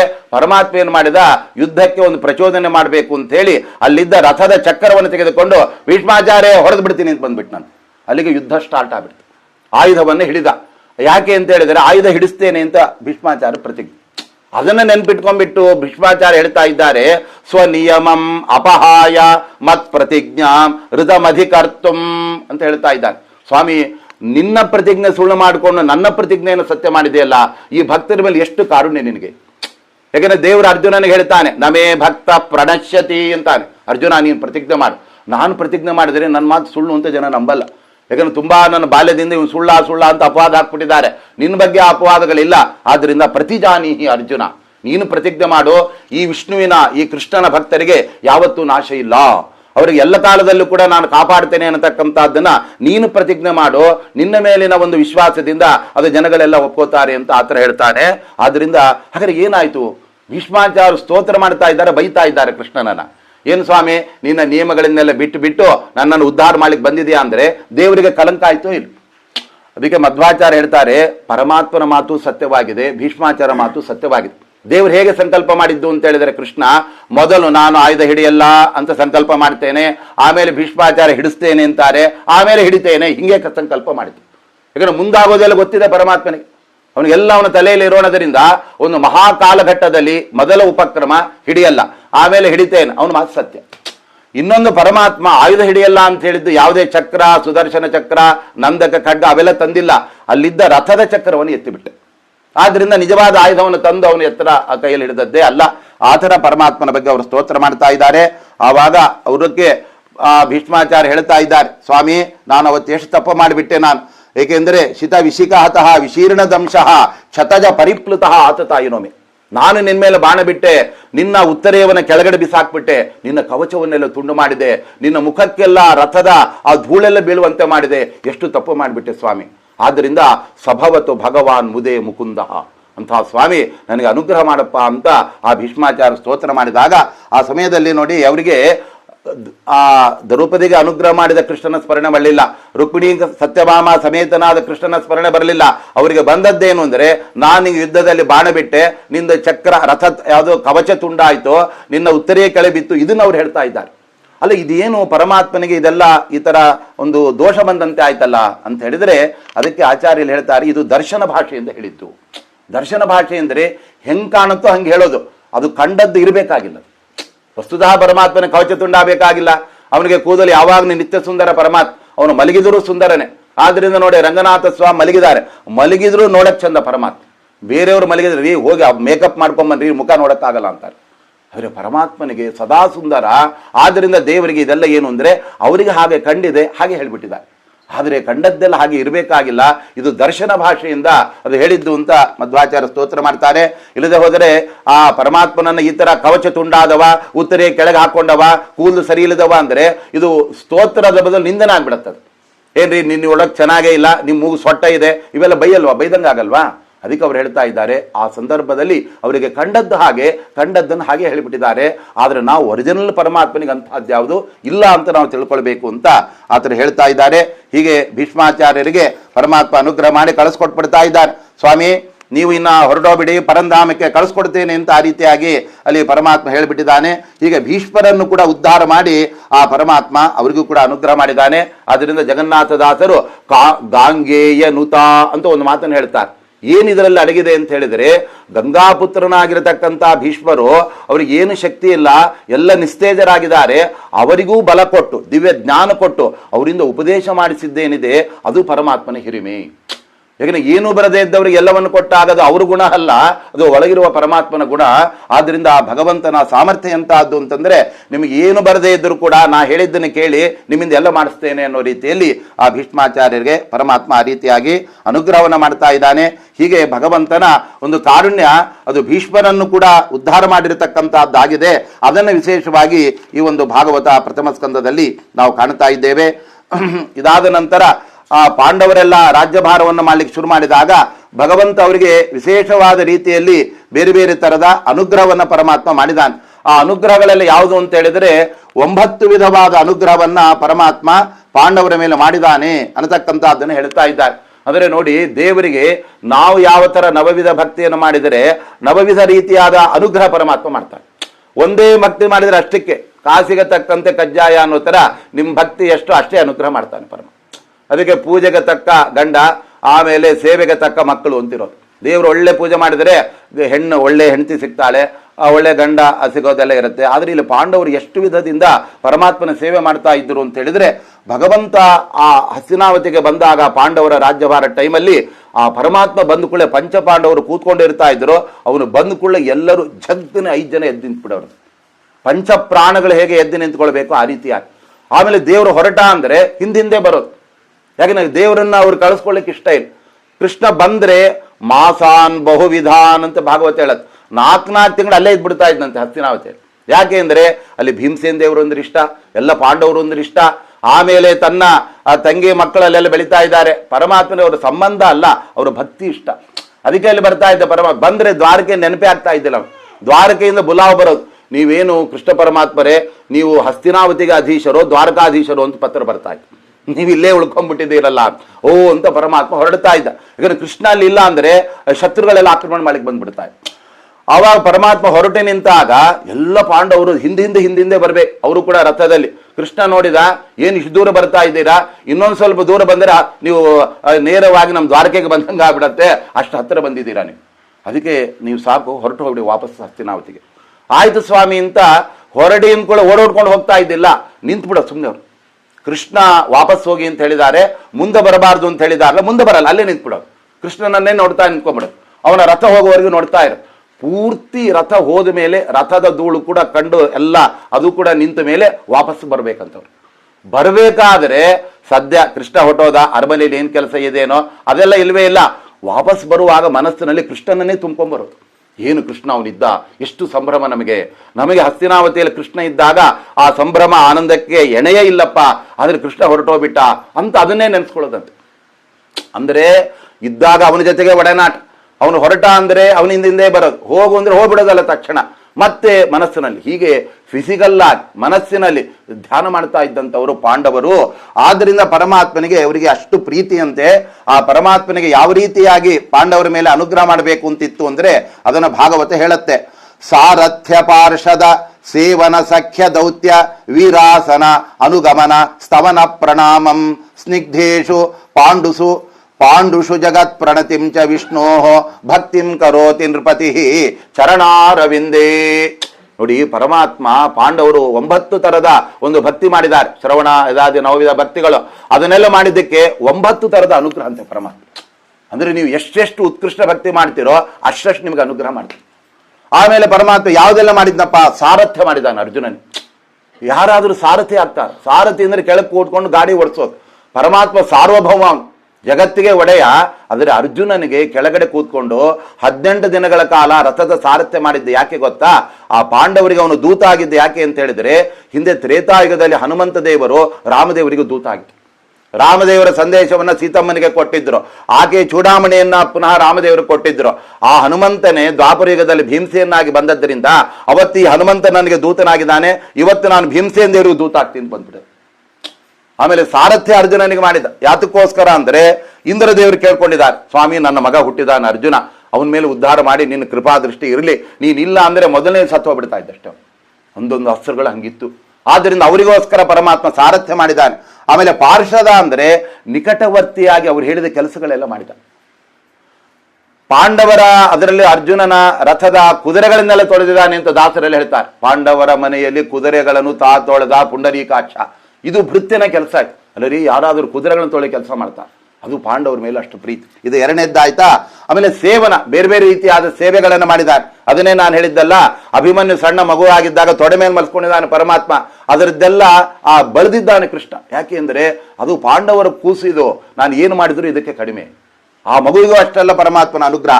ಆಮೇಲೆ ಸಖ್ಯ, ಅವರ ಮೇಲೆ ಸ್ನೇಹ ಭಾವ ಮನೋಭಾವ. ಆದ್ರಿಂದ ಅರ್ಜುನನ ಜೊತೆ ಎಷ್ಟು ಸಖ್ಯ. ಆದ್ರೆ ಅರ್ಜುನ ತನ್ನ ಗೆಳೆಯ ಅಂತ ಅವನಲ್ಲಿ ಮಾಡ್ಕೊಂಡ್ಬಿಟ್ಟಿದ್ದಾನೆ. ಆಮೇಲೆ ದೌತ್ಯ ನೋಡಿ, ದೂತನಾಗಿ ಕೆಲಸ ಮಾಡಿದ್ದಾನೆ. ಆ ದೌತ್ಯ ಅದು ಒಂದು ಪರಮಾತ್ಮನ ಕೆಲಸ. ಆಮೇಲೆ ವೀರಾಸನ, ಧರ್ಮರಾಜ ರಾಜ್ಯಭಾರ ಮಾಡ್ಲಿಕ್ಕೆ ಶುರು ಮಾಡಿದಾಗ ಅವನ ಎದುರುಗಡೆ ಮಂಡಿ ಊರಿ ವೀರಾಸನ ಹಾಕಿ ಅವನು, ನೀವು ಪ್ರಭು ಹುಜೂರ್ ನಿಮ್ಮ ಆಜ್ಞೆಯನ್ನು ಹೇಳಿ ಮಾಡ್ತೇನೆ ಅಂತ ಆಯ್ತು. ಎಂಥ ದೇವರಿದೆ ಪರಮಾತ್ಮ ಹೇಳ್ತಾನೆ ನೋಡಿ, ಇವತ್ತಿನಿಂದ ಧರ್ಮರಾಜ ನಮಗೆಲ್ಲರಿಗೂ ಕೂಡ ರಾಜ, ಆ ರಾಜನ ಆಜ್ಞೆಯನ್ನು ಪರಿಪಾಲನೆ ಮಾಡೋದು ನಮ್ಮೆಲ್ಲರ ಕರ್ತವ್ಯ, ಆ ಪಾಲನೆ ನಾನೇ ಮೊದಲು ಮಾಡ್ತೀನಿ ಅಂತ ಹೇಳಿ. ಆಮೇಲೆ ಜರಾಸಂಧನನ್ನು ಕೊಂದು ಅವನ ಕಸ್ಟಡಿಯಲ್ಲಿದ್ದಂಥ ರಾಜರುಗಳನ್ನೆಲ್ಲ ಬಿಡಿಸಿದಾಗ ಅವರಿಗೆಲ್ಲ ಪರಮಾತ್ಮ ಹೇಳ್ತಾನೆ ನೋಡಿ, ನಮಗೆಲ್ಲ, ಏಕೆಂದ್ರೆ ಆ ಈ ಎಲ್ಲ ದುಷ್ಟರಾದ ಕೌರವರ ನಾಶ ಆದ ಮೇಲೆ ಇಡೀ ಹಿಂದೂಸ್ತಾನದ ಮೊಟ್ಟ ಮೊದಲ ರಾಜನೇ ಧರ್ಮರಾಜ. ಅವನ ನಂತರ ನೆಕ್ಸ್ಟ್ ರಾಜನೇ ಪರೀಕ್ಷಿತ ರಾಜ, ದ್ವಿತೀಯ ರಾಜ ಅವನು. ಆದ್ದರಿಂದ ಅವನು ನಮ್ಮ ಪ್ರಥಮ ರಾಜ, ಅವನು, ನಾವೆಲ್ಲ ಅವನ ಪ್ರಜೆಗಳು. ಕೃಷ್ಣ ಹಂಗೆ ಹೇಳ್ತಾ ಇದ್ದಾನೆ. ನೋಡಿದ್ರೆ ಅವನೇ ಸಾರ್ವಭೌಮ, ಆದರೆ ಪಾಂಡವರಿಗೆ ಏನು ಗೌರವ ಕೊಡಬೇಕು ಅದನ್ನು ಕೊಡಬೇಕು, ಇವನೇ ಕೊಡದೇ ಇದ್ರೆ ಗತಿ ಏನು? ಆದ್ದರಿಂದ ಅವನು ಹೇಳ್ತಾನೆ ಕೃಷ್ಣ ಪರಮಾತ್ಮ ಅವರಿಗೆಲ್ಲ, ನೋಡಿ ಸದ್ಯಕ್ಕೆ ಧರ್ಮರಾಜ ಒಂದು ಯಾಗ ಮಾಡಬೇಕು ಅಂತಿದ್ದಾನೆ, ಅಶ್ವಮೇಧ ಯಾಗ, ಅದಕ್ಕೆಲ್ಲ ನಿಮಗೆ ಸಾಧ್ಯವಾದರೆ ಕಪ್ಪ ಕೊಡೋದಾದ್ರೆ ಕೊಡಿ, ಅಷ್ಟೇ, ನಾನು ಫೋರ್ಸ್ ಏನೂ ಇಲ್ಲ, ಆದರೆ ಧರ್ಮರಾಜನಿಗೆ ಕಪ್ಪ ಕೊಡ್ಲಿಕ್ಕೆ ಆಗತ್ತಾ? ಅವ್ರು ಹೇಳ್ತಾರೆ, ಜರಾಸಂಧನಿಂದ ನಮ್ಮ ಪ್ರಾಣ ಉಳಿಸಿದೆಯಾ ಮಾನಭಾವ, ಕಪ್ಪ ಅಲ್ಲ ಸರ್ವಸ್ವ ಕೊಡ್ತೀವಿ ಬೇಕಾದ್ರೆ, ನಮ್ಮ ಪ್ರಾಣವನ್ನೇ ಬೇಕಾದ್ರೆ ಧರ್ಮರಾಜನ ಕೊಡ್ತೇವೆ, ನಮ್ಮನ್ನು ನೀನು ಇಷ್ಟು ಉದ್ಧಾರ ಮಾಡಿದೆಯಾ. ಇದು ಪರಮಾತ್ಮನ ಒಂದು ವೀರಾಸನ. ಆಮೇಲೆ ಅನುಗಮನ, ಧರ್ಮರಾಜ ಅಂದ್ರೆ ಅವನ ಹಿಂದಿಂದ ಇವನು ಹೋಗೋದು. ಯಾರಾದರೂ ಆಗ ಮಾಡ್ತಾರಾ? ನಾವು ಎಲ್ಲ ಸ್ವಾಮಿಗಳು ಮುಂದೆ ಹೋಗ್ತಾ ಇರ್ತಾರೆ, ಅವ್ರ ಮುಂದೆ ಶಿಷ್ಯರು ಹೋಗ್ತಾ ಇರ್ತಾರೆ, ದಾರಿ ಬಿಡಿ ದಾರಿ ಬಿಡಿ ಅಂತ ಇರ್ತಾರೆ. ಅದು ಬಿಟ್ಟು ಶಿಷ್ಯನ ಮುಂದೆ ಯಾರಾದ್ರು ಸ್ವಾಮಿಗಳು ಬರ್ತಾರಾ? ಅದಕ್ಕೆ ದಾಸರು ಹೇಳ್ತಾ ಇದ್ದಾರೆ, ಸ್ವಾಮಿ ನೀನು ಹೇಗೆ ಅಂತ ಹೇಳಿದರೆ, ಭಕುತ ಜನ ಮುಂದೆ ನೀನು ಅವರ ಮುಂದೆ, ಎರಡೂ ಪರಮಾತ್ಮನಿಗೆ. ಭಾಗವತದಲ್ಲಿ ಒಂದು ಮಾತು ಬರುತ್ತೆ, ಪರಮಾತ್ಮ ಯಾವಾಗಲೂ ಭಕ್ತರನ್ನು ಅನುಸರಿಸ್ತಾ ಇರ್ತಾನಂತೆ. ಅನುಸರಿಸ್ಬೇಕಾದ್ರೆ ಹೆಂಗೆ, ಅವ್ರು ಮುಂದೆ ಹೋಗ್ಬೇಕಾ ಹಿಂದೆ ಹೋಗ್ಬೇಕಾ ಅಂತ ದೇವ್ರಿಗೆ ಡೌಟ್. ಯಾಕೆಂದ್ರೆ ಮುಂದೆ ಹೋಗೋಣ ನಾನು ಅವ್ರಿಗೆ ಪಾಲನೆ ಮಾಡಲಿಕ್ಕೆ ಅಂದ್ರೆ, ನನ್ನ ಪಾದ ಧೂಳು ಎಲ್ಲಾದ್ರೂ ಭಕ್ತರಿಗೆ ತಾಕ್ಬಿಟ್ರೆ ಅವ್ರಿಗೆ ಅಪಚಾರ ಆಗಲ್ವಾ ಅಂತ ಕೃಷ್ಣನ ಯೋಚನೆ. ಅದಕ್ಕೆ ಭಕುತ ಜನ ಮುಂದೆ, ನೀನವರ ಹಿಂದೆ ಅಂತ. ಭಕ್ತರು ನೀವೇ ಮುಂದೆ ಹೋಗಪ್ಪ, ನಾನು ಹಿಂದೆ ಬರ್ತೇನೆ, ನನ್ನ ಪಾದ ಧೂಳಿ ಅವ್ರ ಭಕ್ತರಿಗೆ ತಾಕಲ್ಲ. ಅದು ಸರಿಯಪ್ಪ, ಭಕ್ತರ ಪಾದ ಧೂಳಿ ನಿಂಗೆ ತಾಕತ್ತಲ್ಲ. ಯಾಕಂದ್ರೆ ಅವ್ರು ನಡ್ಕೊಂಡು ಹೋಗುವಾಗ ಅವರ ಪಾದ ಧೂಳಿ ಸರ್ವೋತ್ತಮನ ನಿಂಗೆ ತಾಕತ್ತಲ್ಲ ಅಂದ್ರೆ, ನಂಗೆ ತಾಕಿದ್ರು ಪರವಾಗಿಲ್ಲ, ನನ್ನ ಪಾದ ಧೂಳು ಅವ್ರಿಗೆ ತಾಕಬಾರ್ದು.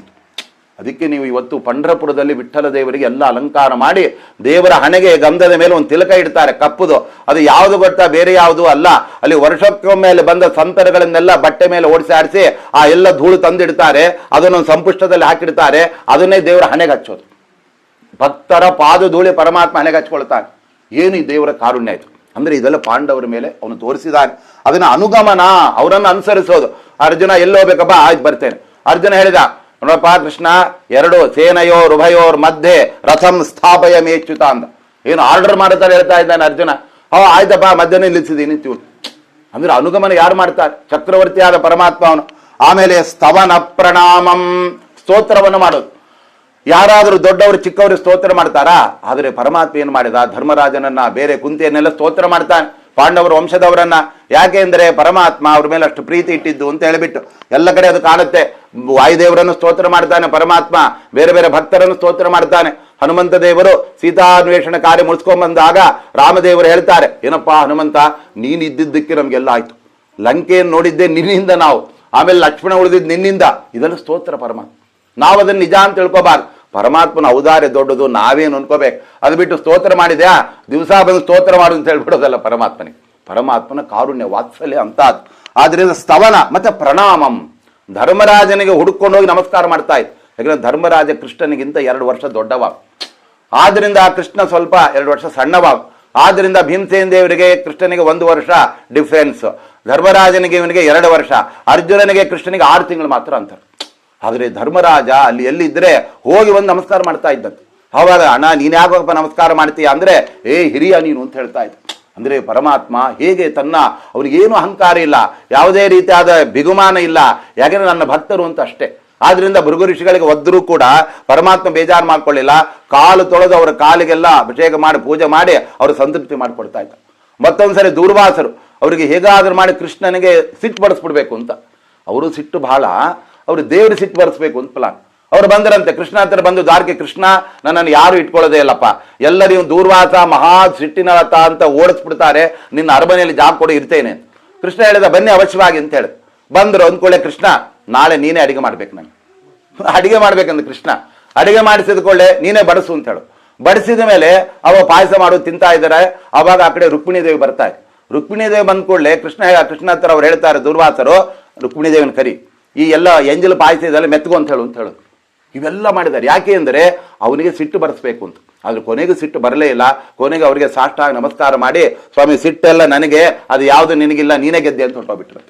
ಅಂದ್ರೆ ಇದೆಲ್ಲ ಭಕ್ತರ ಮೇಲೆ ಪರಮಾತ್ಮ ಹಾಗೆ ಮಾಡ್ತಾನೆ ಅನ್ನತಕ್ಕಂಥದ್ದನ್ನು ಭಾಗವತ ಹೇಳುತ್ತೆ. ಆದ್ದರಿಂದ ಅಂಥ ಸ್ನಿಗ್ಧೇಶು ಪಾಂಡುಷು ಜಗತ್ ಪ್ರಣತಿಂ ಚ ವಿಷ್ಣೋ ಭಕ್ತಿಂ ಕರೋತಿ. ಆದ್ರಿಂದ ಇವೆಲ್ಲ ಮಾಡಿದಾನೆ ಅಂತ ಕೃಷ್ಣನ ಬಗ್ಗೆ ಅವರಿಗೆ ಯಾವತ್ತೂ ಕೂಡ ಕೀಳು ಮನೋಭಾವ ಇಲ್ಲ. ಅವರು ಕೂಡ ಹಾಗೆ ನಮಸ್ಕಾರ ಮಾಡ್ತಾ ಇದ್ರು. ಪರಮಾತ್ಮನಲ್ಲಿ ಭಕ್ತಿಯನ್ನ ಅವರು ಮಾಡ್ತಾ ಇದ್ರು. ಯಾಕೆ ಅಂದ್ರೆ ಜಗತ್ ಪ್ರಣತಿ, ಇಡೀ ಜಗತ್ತೇ ದೇವರಿಗೆ ಮಣಿತಾ ಇರಬೇಕಾದ್ರೆ ನಮಗೇನಿಷ್ಟೆಲ್ಲ ಒಳ್ಳೊಳ್ಳೆದನ್ನು ಮಾಡಿದಾನೆ ಅಂತ ಕೃಷ್ಣ ನಮ್ಮ ಅಡಿಯಾಳ ಅನ್ಕೊಂಡ್ಬಿಟ್ರೆ ಅದಕ್ಕಿಂತ ದೊಡ್ಡ ಇನ್ನೊಂದು ತಪ್ಪು ಇನ್ನೊಂದಿಲ್ಲ ಅಂತ ಹೇಳಿ ಅದೆಲ್ಲ ನಮ್ಮ ಮೇಲೆ ವಾತ್ಸಲ್ಯದಿಂದ ಪರಮಾತ್ಮ ಮಾಡ್ತಾ ಇರ್ತಾನೆ. ಆದ್ರೆ ನಾವು ಅವನಲ್ಲಿ ಭಕ್ತಿಯನ್ನೇ ಮಾಡಬೇಕು ಅಂತ ನೃಪತಿ ಚರಣಾರವಿಂದೆ ವಿಷ್ಣೋ ಭಕ್ತಿಂ ಕರೋತಿ ಅಂತ ಧರ್ಮರಾಜ ಯಾವಾಗಲೂ ಕೃಷ್ಣನಲ್ಲಿ ಭಕ್ತಿ. ಅಂತಹ ಪರಮಾತ್ಮನ ಒಂದು ಮಹಿಮೆ ಎಂತಹದ್ದು, ಅದೇ ತರ ಪಾಂಡವರ ಮತ್ತೆ ಕೃಷ್ಣನ ಮಹಿಮೆ ಎಂತಹದ್ದು, ಅವರ ಸಂಬಂಧ ಅನ್ನತಕ್ಕಂತಹದ್ದನ್ನ ಈ ರೀತಿಯಾಗಿ ಹೇಳ್ತಾ ಇದ್ದಾರೆ. ಆದ್ರಿಂದ ಭಾಗವತ ಅಂದ್ರೆ ಅದು ಇಡೀ ಕೃಷ್ಣನ ಮಹಿಮೆ. ಯಾವ ಭಾಗ ತೆಗೆದು ನೋಡಿದರೂ ಕೂಡ ಅವನ ಕಾರುಣ್ಯ ಎಂತಹದ್ದು, ಪಾಂಡವರ ಮೇಲೆ ಅವನು ಮಾಡಿರ್ತಕ್ಕಂಥ ದೊಡ್ಡ ದೊಡ್ಡ ಆ ಒಂದು ರೀತಿಯ ಮಹಿಮೆಗಳು ಎಂತಹದ್ದು ಎಂಬುದನ್ನ ನಮಗೆ ಭಾಗವತ ಹೇಳ್ತಾ ಇದೆ. ಆದ್ರಿಂದ ಭಾಗವತ ಶ್ರವಣ ಮಾಡಿಬಿಟ್ರೆ ಅದು ಭಕ್ತಿ ಅಲ್ಪ ಇದ್ದದ್ದು ಮಹತ್ತಾಗತ್ತೆ, ಭಕ್ತಿ ಇಲ್ಲದೆ ಇದ್ದವ್ರಿಗೂ ಭಕ್ತಿ ಬರುತ್ತೆ. ಅದಕ್ಕೆ ಯಾರೋ ಒಬ್ಬ ಕೇಳಿದ, ಆಚಾರ್ಯ ಇಷ್ಟೆಲ್ಲ ಹೇಳ್ತೀರಾ ನೀವು, ಭಾಗವತ ಹೇಳಿಬಿಟ್ರೆ ಭಕ್ತಿ ಬರತ್ತಾ ಅಂತ ಕೇಳಿದ. ಬರತ್ತಪ್ಪ, ಹೆಂಗರಿ ಬರುತ್ತೆ, ನಂಗೆ ಬರಲ್ಲ ಅಂದ್ರೆ ಏನ್ ಮಾಡ್ತೀರಾ? ಅದಕ್ಕೆ ಅವ್ರು ಹೇಳಿದ್ರು, ಆಯ್ತಪ್ಪ ನಿನಗೆ ಊಟ ಮಾಡುವಾಗ ಬಾ ತೋರಿಸ್ತೇನೆ ಅಂತ ಹೇಳಿದ್ರು. ಆವಾಗ ಊಟ ಮಾಡುವಾಗ ಉಪ್ಪು ಹಾಕದೇ ಇರೋ ಸಾರನ್ನು ಅವನಿಗೆ ಹಾಕಿದ್ರು. ಆಮೇಲೆ ತಿಂದರಿ ಉಪ್ಪೇ ಇಲ್ಲ ಸಾರು, ಬೇರೆ ತೊಗೊಂಬನ್ನಿ ಅಂತ ಹೇಳಿದ್ರು. ಆವಾಗ ಉಪ್ಪು ಹಾಕಿದ್ರು. ಈಗ ಸಾರು ಬೇಕಾ ಅಂತ ಕೇಳ. ಹೌದು. ಅಲ್ಲ ಉಪ್ಪು ಹಾಕಿದ್ರೆ ಹೆಂಗ್ ಬರುತ್ತೆ ರುಚಿ ಅಂದ್ರೆ, ಅಷ್ಟು ಗೊತ್ತಾಗಲ್ವೇನ್ರಿ, ಉಪ್ಪು ಹಾಕಿ ರುಚಿ ಬಂದೇ ಬರುತ್ತೆ ಅಂತ. ಅಂದ್ರೆ ಸಾರಿಗೆ ಉಪ್ಪು ಹಾಕದೇ ಇದ್ದಾಗ ಉಪ್ಪು ಹಾಕಿದ್ದಾರೆ ಅಂದ್ರೆ ತಕ್ಷಣ ಮೈಂಡ್ ಅಲ್ಲಿ ರುಚಿ ಆಗಿರತ್ತೆ ಅಂತ ನಮಗೆ ಹೇಗೆ ಕಾನ್ಫಿಡೆನ್ಸ್ ಬರುತ್ತಲ್ಲ, ಅದರಂತೆ ಭಾಗವತ ಕೇಳಿದರೆ ಅದು ಭಕ್ತಿ ಬಂದೇ ಬರುತ್ತೆ. ಅದರಿಂದ ಯಾವುದೇ ರೀತಿಯ ಸಂದೇಹ ಇಲ್ಲ ಅನ್ನತಕ್ಕಂಥದ್ದು ಅದು ವೇದವ್ಯಾಸ ದೇವರ ನುಡಿ. ಅದರಂತಹ ಭಾಗವತ ಅದು ವಿಶೇಷವಾಗಿ ನಾವು ಕೇಳತಕ್ಕಂಥದ್ದು ಮಹಾನುಭಾವರ ಗುರುಗಳ ಸನ್ನಿಧಾನದಲ್ಲಿ. ಇಷ್ಟೆಲ್ಲ ನಾವು ಯಾವ ಸಂದರ್ಭದಲ್ಲಿ ಕೇಳಲಿಕ್ಕೆ ಆಗೋದೇ ಇಲ್ಲ. ಆರಾಧನೆ ಬಂದರೆ ಅಲ್ಲಿಂದಲ್ಲೇ ಓಡೋಬೇಕಾದ ಪ್ರಸಂಗ ಇರುತ್ತೆ. ಆದರೆ ಗುರುಗಳು ನಮ್ಮ ಮೇಲೆ ಇಷ್ಟು ಕೃಪೆ ಮಾಡಿ ನೀವು ನಮ್ಮ ಮುಂದೆ ಕೂತ್ಕೊಳ್ಳಿ, ನಾವು ಹೇಳಿದ್ದನ್ನು ಎಲ್ಲ ಕೇಳಿ ನಮ್ಮ ಅನುಗ್ರಹಕ್ಕೆ ಪಾತ್ರರಾಗಿ ಇಂತ ಅಷ್ಟು ನಮ್ಮ ಮೇಲೆ ಕಾರುಣ್ಯದಿಂದ ಆ ಗುರುಗಳು ಇಲ್ಲಿ ಸಂತರಾಗಿದ್ದಾರೆ. ಒಂದು 200 ವರ್ಷಗಳ ಕೆಳಗನೆ ಇದಕ್ಕೆಲ್ಲ ಅದ್ಭುತವಾದ ಸಾರೋದ್ಧಾರ ಗ್ರಂಥ ರಚನೆ ಮಾಡಿ ಏನೂ ಅರಿಯದಂತೆ ಇಲ್ಲಿ ಬಂದು ಒಳಗಡೆ ಕೂತ್ಬಿಟ್ಟಿದ್ದಾರೆ ಮಹಾನುಭಾವರು. ಆದ್ದರಿಂದ ಅವರ ಸ್ಮರಣೆ ಮಾಡಿದರೆ ಸಾಕು. ಆದ್ದರಿಂದ ವಿಷ್ಣು ತೀರ್ಥರು ಅಂತ ಬಾಯಲ್ಲಿ ಹೇಳಿದರೆ ಅದಕ್ಕೆ 3.5 ಕೋಟಿ ತೀರ್ಥ ಸ್ನಾನ ಮಾಡಿದ ಪುಣ್ಯ ಬರ್ತಾ ಇದೆ. ಇದಕ್ಕಿಂತ ಇನ್ನೇನ್ ಬೇಕು ನಮ್ಗೆ? ಅಲ್ಲೆಲ್ಲ ಹೋಗಿ ಸ್ನಾನ ಮಾಡ್ಲಿಕ್ಕೆ ಆಗತ್ತಾ? ಒಂದು ಸ್ನಾನ ಮಾಡಿ ಬರೋಷ್ಟರಲ್ಲೇ ಹಬ್ಬ ಮೊಣಕಾಲು ನೋವು ಬಂತು, ಅದು ಬಂತು, ಇದು ಬಂತು ಅಂತ ಕೂತ್ಬಿಡ್ತೇವೆ. ಆದ್ರಿಂದ ಶ್ರೀ ವಿಷ್ಣು ತೀರ್ಥರ ಹೆಸರೇ ಅದು ಅತ್ಯದ್ಭುತವಾಗಿರ್ತಕ್ಕಂತಹದ್ದು. ಆದಂತಹ ಮಹಾನುಭಾವರು ವಿರಕ್ತ ಶಿಖಾಮಣಿಗಳಾಗಿ ಆ ಅವಧೂತ ಶಿರೋರತ್ನಾಗಿ ಇಲ್ಲಿ ಸನ್ನಿಹಿತರಾಗಿದ್ದಾರೆ. ಆದ್ದರಿಂದ ಅವರ ದರ್ಶನ, ಅವರ ಸ್ಮರಣೆ, ಅವರ ನೈವೇದ್ಯದ ಹಸ್ತೋದಕದ ಸ್ವೀಕಾರ ಏನಿದೆ ನಮ್ಮ ಎಲ್ಲ ಜನ್ಮಗಳ ಪಾಪ ಪರಿಹಾರವಾಗಿ ಮತ್ತು ಅವರ ಅನುಗ್ರಹದಿಂದ ನಾವು ಮೋಕ್ಷದ ಹೆದ್ದಾರಿಯಲ್ಲಿ ನಾವು ಮುನ್ನಡೆಯುವುದಕ್ಕೆ ಸಾಧ್ಯವಾಗ್ತಾ ಇದೆ. ಆದ್ದರಿಂದ ಭಾಗವತ ಹೇಳುವಂತೆ ಮಹತ್ ಸೇವಾಂ ದ್ವಾರಮಾಹುರು ವಿಮುಕ್ತೇ ತಮೋದ್ವಾರಂ ಯೋಷಿತಾಂ ಸಂಗಿ ಸಂಗಂ ಅಂತ ಹೇಳಿದ್ದಾರೆ. ಮಹಾತ್ಮರ ಸೇವೆ ಮಾಡಿ, ಮಹಾತ್ಮರ ಸೇವೆ ಮಾಡಿ. ನಮಗೆ ಎದುರುಗಡೆ ಇರೋ ವ್ಯಕ್ತಿಗಳ ಬಗ್ಗೆ ಎಷ್ಟೇ ಮಹಾತ್ಮರು ಅಂತ ಹೇಳಿದ್ರು ಅದು ಸಣ್ಣ ಪುಟ್ಟ ದೋಷ ಕಂಡುಬಿಡುತ್ತೆ. ಆದರೆ ಈ ಮಹಾನುಭಾವರಲ್ಲಿ ಯಾವ ದೋಷಗಳಿಲ್ಲದ ಎಲ್ಲ ಗುಣಗಳ ಗಣಿಯಾಗಿರತಕ್ಕಂತಹ ಮಹಾನುಭಾವರಾದ್ದರಿಂದ ಅವರ ದಿವ್ಯ ಸನ್ನಿಧಾನದಲ್ಲಿ ಭಾಗವತದ ಶ್ರವಣ, ಅದು ಕೂಡ ಅಧಿಕ ಮಾಸದಲ್ಲಿ ನಮ್ಮ ಒಂದು ಜನ್ಮದ ಪಾಪಗಳಲ್ಲ, ಜನ್ಮ ಜನ್ಮಾಂತರಗಳ ಪಾಪಗಳನ್ನೆಲ್ಲ ನಿಕಾಲಿ ಮಾಡಿ ಮತ್ತೆ ಹೊಸ ಪಾಪ ಮಾಡೋದಾರು ಮಾಡಿ ಅಂದ್ಬಿಡ್ತಾರೆ ಅಷ್ಟೇ ಅವರು. ಅದು ನಾವು ಹೊಸ ಪಾಪ ಮಾಡೋದಲ್ಲ, ಸ್ವಾಮಿ ಪುಣ್ಯ ಮಾಡಿಸಿ ಅಂತ ಅವ್ರ ಹತ್ರ ಕೇಳ್ಕೊಂಡ್ರೆ ಅವರು ಮನೋನಿಯಾಮಕರು. ಅಧರ್ಮದಲ್ಲಿ ಮನಸ್ಸು ಹೋಗದಂತೆ, ಧರ್ಮದಲ್ಲಿ ಮನಸ್ಸು ಅದು ಹೋಗುವಂತೆ ಮಾಡಿ ಅನುಗ್ರಹ ಮಾಡ್ತಾರೆ. ಯಾಕಂದ್ರೆ ಅರಣ್ಯಕಾಚಾರ ಸಾರೋದ್ಧಾರದಲ್ಲಿ ಒಂದು ಮಾತು ಬರೀತಾರೆ, ನಾವು ಪರಮಾತ್ಮನ ಪಾದಕ್ಕೆ ಗಟ್ಟಿಯಾಗಿ ತಲೆ ಇಟ್ಟು ಅವನನ್ನು ನಂಬಿದರೆ ದೇವರು ನಮ್ಮನ್ನ ಮನೆಯಲ್ಲಿ ಸಂಬಳಕ್ಕೆ ಇಟ್ಟ ಕೆಲಸದವ್ರ ತರ ಟ್ರೀಟ್ ಮಾಡ್ತಾರಂತೆ. ಅವರೊಂದು ಮಾತು ಹೇಳ್ತಾರೆ, ಈಗ ನೋಡಿ ಸಂಬಳ ತಗೊಳ್ಳದೆ ಕೆಲಸ ಮಾಡ್ಲಿಕ್ಕೆ ಕೆಲಸದವರು ಬಂದರೆ ಅವ್ರ ಮೇಲೆ ನಾವು ದೊಡ್ಡ ಒಂದು ಇದು ಮಾಡ್ಲಿಕ್ಕೆ ಆಗಲ್ಲ, ಅದು ಮಾಡು ಇದು ಮಾಡು ಅಂತ ಹೇಳಕ್ಕಾಗಲ್ಲ, ಯಾಕಂದ್ರೆ ಸಂಬಳನೇ ತಗೊಳ್ಳಲ್ಲ. ಆದ್ರೆ ನಾವು ಸಂಬಳಕ್ಕೆ ಅಂತ ಬಂದ್ರೆ ನಾವೇನ್ ಮಾಡ್ತೇವೆ, ಅಲ್ಲಿ ಒರೆಸಿಲ್ಲ ಅಲ್ಲಿ ಒರೆಸೋ, ಇದು ಮಾಡು ಇದನ್ನ ಕ್ಲೀನ್ ಮಾಡು ಅಂತ ಹೇಳ್ತೇವೆ, ಯಾಕೆ ಸಂಬಳ ಕೊಡ್ತಾ ಇದ್ದೀವಿ. ಅದಕ್ಕೆ ಅವ್ರು ಹೇಳ್ತಾರೆ, ನಾವು ದೇವರ ಹತ್ರ ಸ್ವಾಮಿ ನಾವು ನಿಮ್ಮ ಭೃತ್ಯರು, ನಮ್ಮನ್ನು ಸಂಬಳಕ್ಕೆ ಇಟ್ಟುಕೋ ಅಂತ ಹೇಳ್ಬೇಕಂತ. ಆವಾಗ ದೇವರು ಇನ್ನು ಸಂಧಾನ ಮಾಡಿಲ್ಲ, ದೇವ್ರ ಪೂಜೆ ಮಾಡಿಲ್ಲ, ಅವನೇ ಹೇಳಿ ಮಾಡಿಸ್ತಾನೆ. ಅದಕ್ಕೆ ದಾಸರು ಹೇಳ್ತಾರೆ, ಸಂಬಳಕ್ಕಿಟ್ಟುಕೊಳ್ಳೋ ಅಂತ ಒಂದು ಹಾಡಿದೆ ಅವ್ರದ್ದು. ಕೃಷ್ಣ ಕೃಪಾಳು. ಯಾಕ್ರಿ ಸಂಬಳಕ್ಕೆ ಇಟ್ಕೊಂತ ಯಾಕೆ ಹೇಳ್ಬೇಕು ಅವನು ಅಂದ್ರೆ, ಸಂಬಳಕ್ಕೆ ಇಟ್ಕೊಂಡ್ರೆ ಅವನು ನಮ್ಮ ಮೇಲೆ ಶುರುವಾಗತ್ತೆ. ಕೆಲಸದವರನ್ನ ಸಂಬಳ ಕೊಟ್ಟು ಕೆಲಸ ಮಾಡಿದ್ರೆ ಬಿಡ್ತೀವ, ಮೂಲೆ ಮೂಲೆ ಒರೆಸು, ಅದು ಮಾಡೋ, ಪಾತ್ರೆ ಒರೆಸು, ಹತ್ತೋಳಿ ಇತ್ತೋಳಿ ಅಂತೀವಿ. ಅದರಂತೂ ಈ ಮಾತನ್ನು ಅವ್ರು ಹೇಳ್ತಾರೆ. ನಾವು ಕೂಡ ದೇವ್ರ ಹತ್ರ ಸ್ವಾಮಿ ನಮ್ಮನ್ನು ಕೆಲಸಕ್ಕೆ ಇಟ್ಕೋ, ಏನೋ ಒಂಚೂರು ಸಂಬಳ ಕೊಡು, ಸಂಬಳಕ್ಕೋಸ್ಕರ ನೀನು ಕೇಳೋದಲ್ಲ, ನಮ್ಮ ಹತ್ರ ಚೆನ್ನಾಗಿ ಕೆಲಸ ಮಾಡಿಸ್ಬೇಕು ನೀನು. ನಮ್ಮನ್ನು ಬೆಳಿಗ್ಗೆ ಬೇಗ ಹೇಳಿಕ್ಕೆ ಆಗಲ್ಲ, ಚಳಿ ಅಂತೀವಿ ಮಳೆ ಅಂತೀವಿ, ದೇವ್ರು ಏನ್ ಮಾಡ್ತಾನೆ, ಅವನೇ ಎಚ್ಚರ ಕೊಟ್ಟು ಎಬ್ಬಿಸ್ಬಿಡ್ತಾನೆ. ಪೂಜೆ ಮಾಡು ಅಂತಾನೆ, ಇನ್ನೊಂದು ಮತ್ತೊಂದು ಮಾಡು ಅಂತಾನೆ. ಅಂಥ ಒಂದು ನಮ್ಮ ಹೃದಯಕ್ಕೆ ಹತ್ತಿರದ ಮಾತುಗಳನ್ನು ಹೇಳಿದ ಮಹಾನುಭಾವರು. ಇಷ್ಟ್ಯಾರು ನಮ್ಮ ಉದ್ಧಾರಕ್ಕೆ ಅವ್ರು ಹೇಳಿದ ಮಾತುಗಳಿಲ್ಲ. ಆದ್ರೆ ಅವರ ಸಾರೋದ್ಧಾರ ಅಂತ ಹೇಳಿದ್ರೆ ಅವ್ರು ನಮ್ಮ ಮುಂದೆ ಕೂತ್ಕೊಂಡು ಬೆನ್ನು ತಟ್ಟಿ ಹಿಂಗ್ ಮಾಡ್ಬೇಕಪ್ಪ, ಹಿಂಗ್ ಮಾಡ್ಬೇಕು ಅಂತ ಹೇಳಿದಂಗೆ ಇದೆ. ಅದನ್ನ ಅವರ ಸಾರೋದ್ಧಾರಕ್ಕೆ ಮಿಗಿಲಾದ ಮತ್ತೊಂದು ಗ್ರಂಥವೇ ಇಲ್ಲ. ಅಂತಹ ಸಾರೋದ್ಧಾರಕಾರರ ಸನ್ನಿಧಾನದಲ್ಲಿ ಭಾಗವತ ಶ್ರವಣ, ಅದು ನಾಳೆಯೂ ಮತ್ತೆ ನಾಡಿದ್ದು 2 ದಿವಸ ವಿಶೇಷವಾಗಿ ಪ್ರಥಮ ಸ್ಕಂದ. ಎಷ್ಟು ಹೇಳಿದ್ರು ಅದು ಮುಗಿಯೋದೇ ಅಲ್ಲ. ಒಟ್ಟು ಒಂದು 19 ಅಧ್ಯಾಯಗಳೇನೋ ಇದೆ ಅದರಲ್ಲಿ. ಆದ್ರೂ ಕೂಡ ನಮ್ಮ ಸಮಯಕ್ಕೆ ನಾವು ಅದನ್ನ ಒಗ್ಗಿಸ್ಕೊಳ್ಬೇಕಷ್ಟೇ ಹೊರತಾಗಿ ಹೇಳ್ತಾ ಹೋದ್ರೆ ಅಷ್ಟು ಅನಂತ ವಿಷಯಗಳು ಭಾಗವತಲ್ಲಿದೆ. ಅದರ ಒಂದು ಪ್ರವಚನ ಈ ಸಾಯಂಕಾಲದ ಸಂಧ್ಯಾ ಕಾಲದಲ್ಲಿ ಗುರುಗಳ ದಿವ್ಯ ಸನ್ನಿಧಾನದಲ್ಲಿ ನಡೆದಿದೆ. ಈ ಒಂದು ಜ್ಞಾನ ಕಾರ್ಯ ಅವರೇ ಒಳಗಡೆ ಇದ್ದು ನಡೆಸ್ತಕ್ಕಂಥವ್ರು. ಈ ಎಲ್ಲ ಜ್ಞಾನ ಕಾರ್ಯದ ರೂವಾರಿಗಳು ಮಹಾನುಭಾವರು. ಯಾಕಂದ್ರೆ ಆ ಪ್ರೇರಣೆ ಕೊಟ್ಟವರೇ ಅವರು, ಅದಕ್ಕೆಲ್ಲ ಜನಗಳನ್ನ ಅನುಕೂಲ ಮಾಡಿಕೊಟ್ಟವರು ಅವರು. ಇಲ್ಲ ಹೋದ್ರೆ ಬೆಳಿಗ್ಗೆ ಅವ್ರು ಹೇಳಿದ್ರು, ಯಾರೋ ಎಲ್ಲೋ ವಿದೇಶದಲ್ಲಿ ಇದ್ದವರು ಇದಕ್ಕೆ ಉಡುಗೊರೆ ಕೊಡಬೇಕು, ಅದಕ್ಕೆ ಕಾಣಿಕೆ ಕೊಡಬೇಕು ಅಂದ್ರೆ ಇವ್ರು ಹೋಗಿ ಮನಸ್ಸನ್ನ ಹೇಳಿದ್ದು ಕೊಡ್ತಾ ಇದ್ದಾರೆ, ಇನ್ಯಾರು ಹೇಳಿದ್ದು ಕೊಡ್ತಾ ಇದ್ದಾರೆ. ಅಂದ್ರೆ ಅವ್ರಿಗೆ ಗೊತ್ತಿದೆ, ಒಳ್ಳೊಳ್ಳೆ ಸಜ್ಜನರಿಗೆ ಅವ್ರ ಸೇವೆ ಆಗ್ಬೇಕು, ಇಲ್ಲಿ ಕೂತ್ಕೊಂಡು ಅವರಿಗೆ ಹೇಳೋದು ಕೇಳೋದು ಆಗ್ಬೇಕು. ಅವೆಲ್ಲ ಅವರ ವ್ಯಾಪಾರ. ಅವರೊಬ್ಬರಿಗೆ ಪ್ರೇರಣೆ ಮಾಡಿ ಒಬ್ಬರಿಗೆ ಅವರು ವಹಿಸಿ ಅದನ್ನು ಮಾಡ್ತಕ್ಕಂಥವ್ರು. ಅದು ನಾಳೆಯೂ ಕೂಡ ಬೆಳಿಗ್ಗೆ 11 ಗಂಟೆಯಿಂದ ಮತ್ತೆ ಭಾಗವತ ಪ್ರಥಮ ಸ್ಕಂದ ಪ್ರವಚನ. ಶ್ರೀಕೃಷ್ಣ.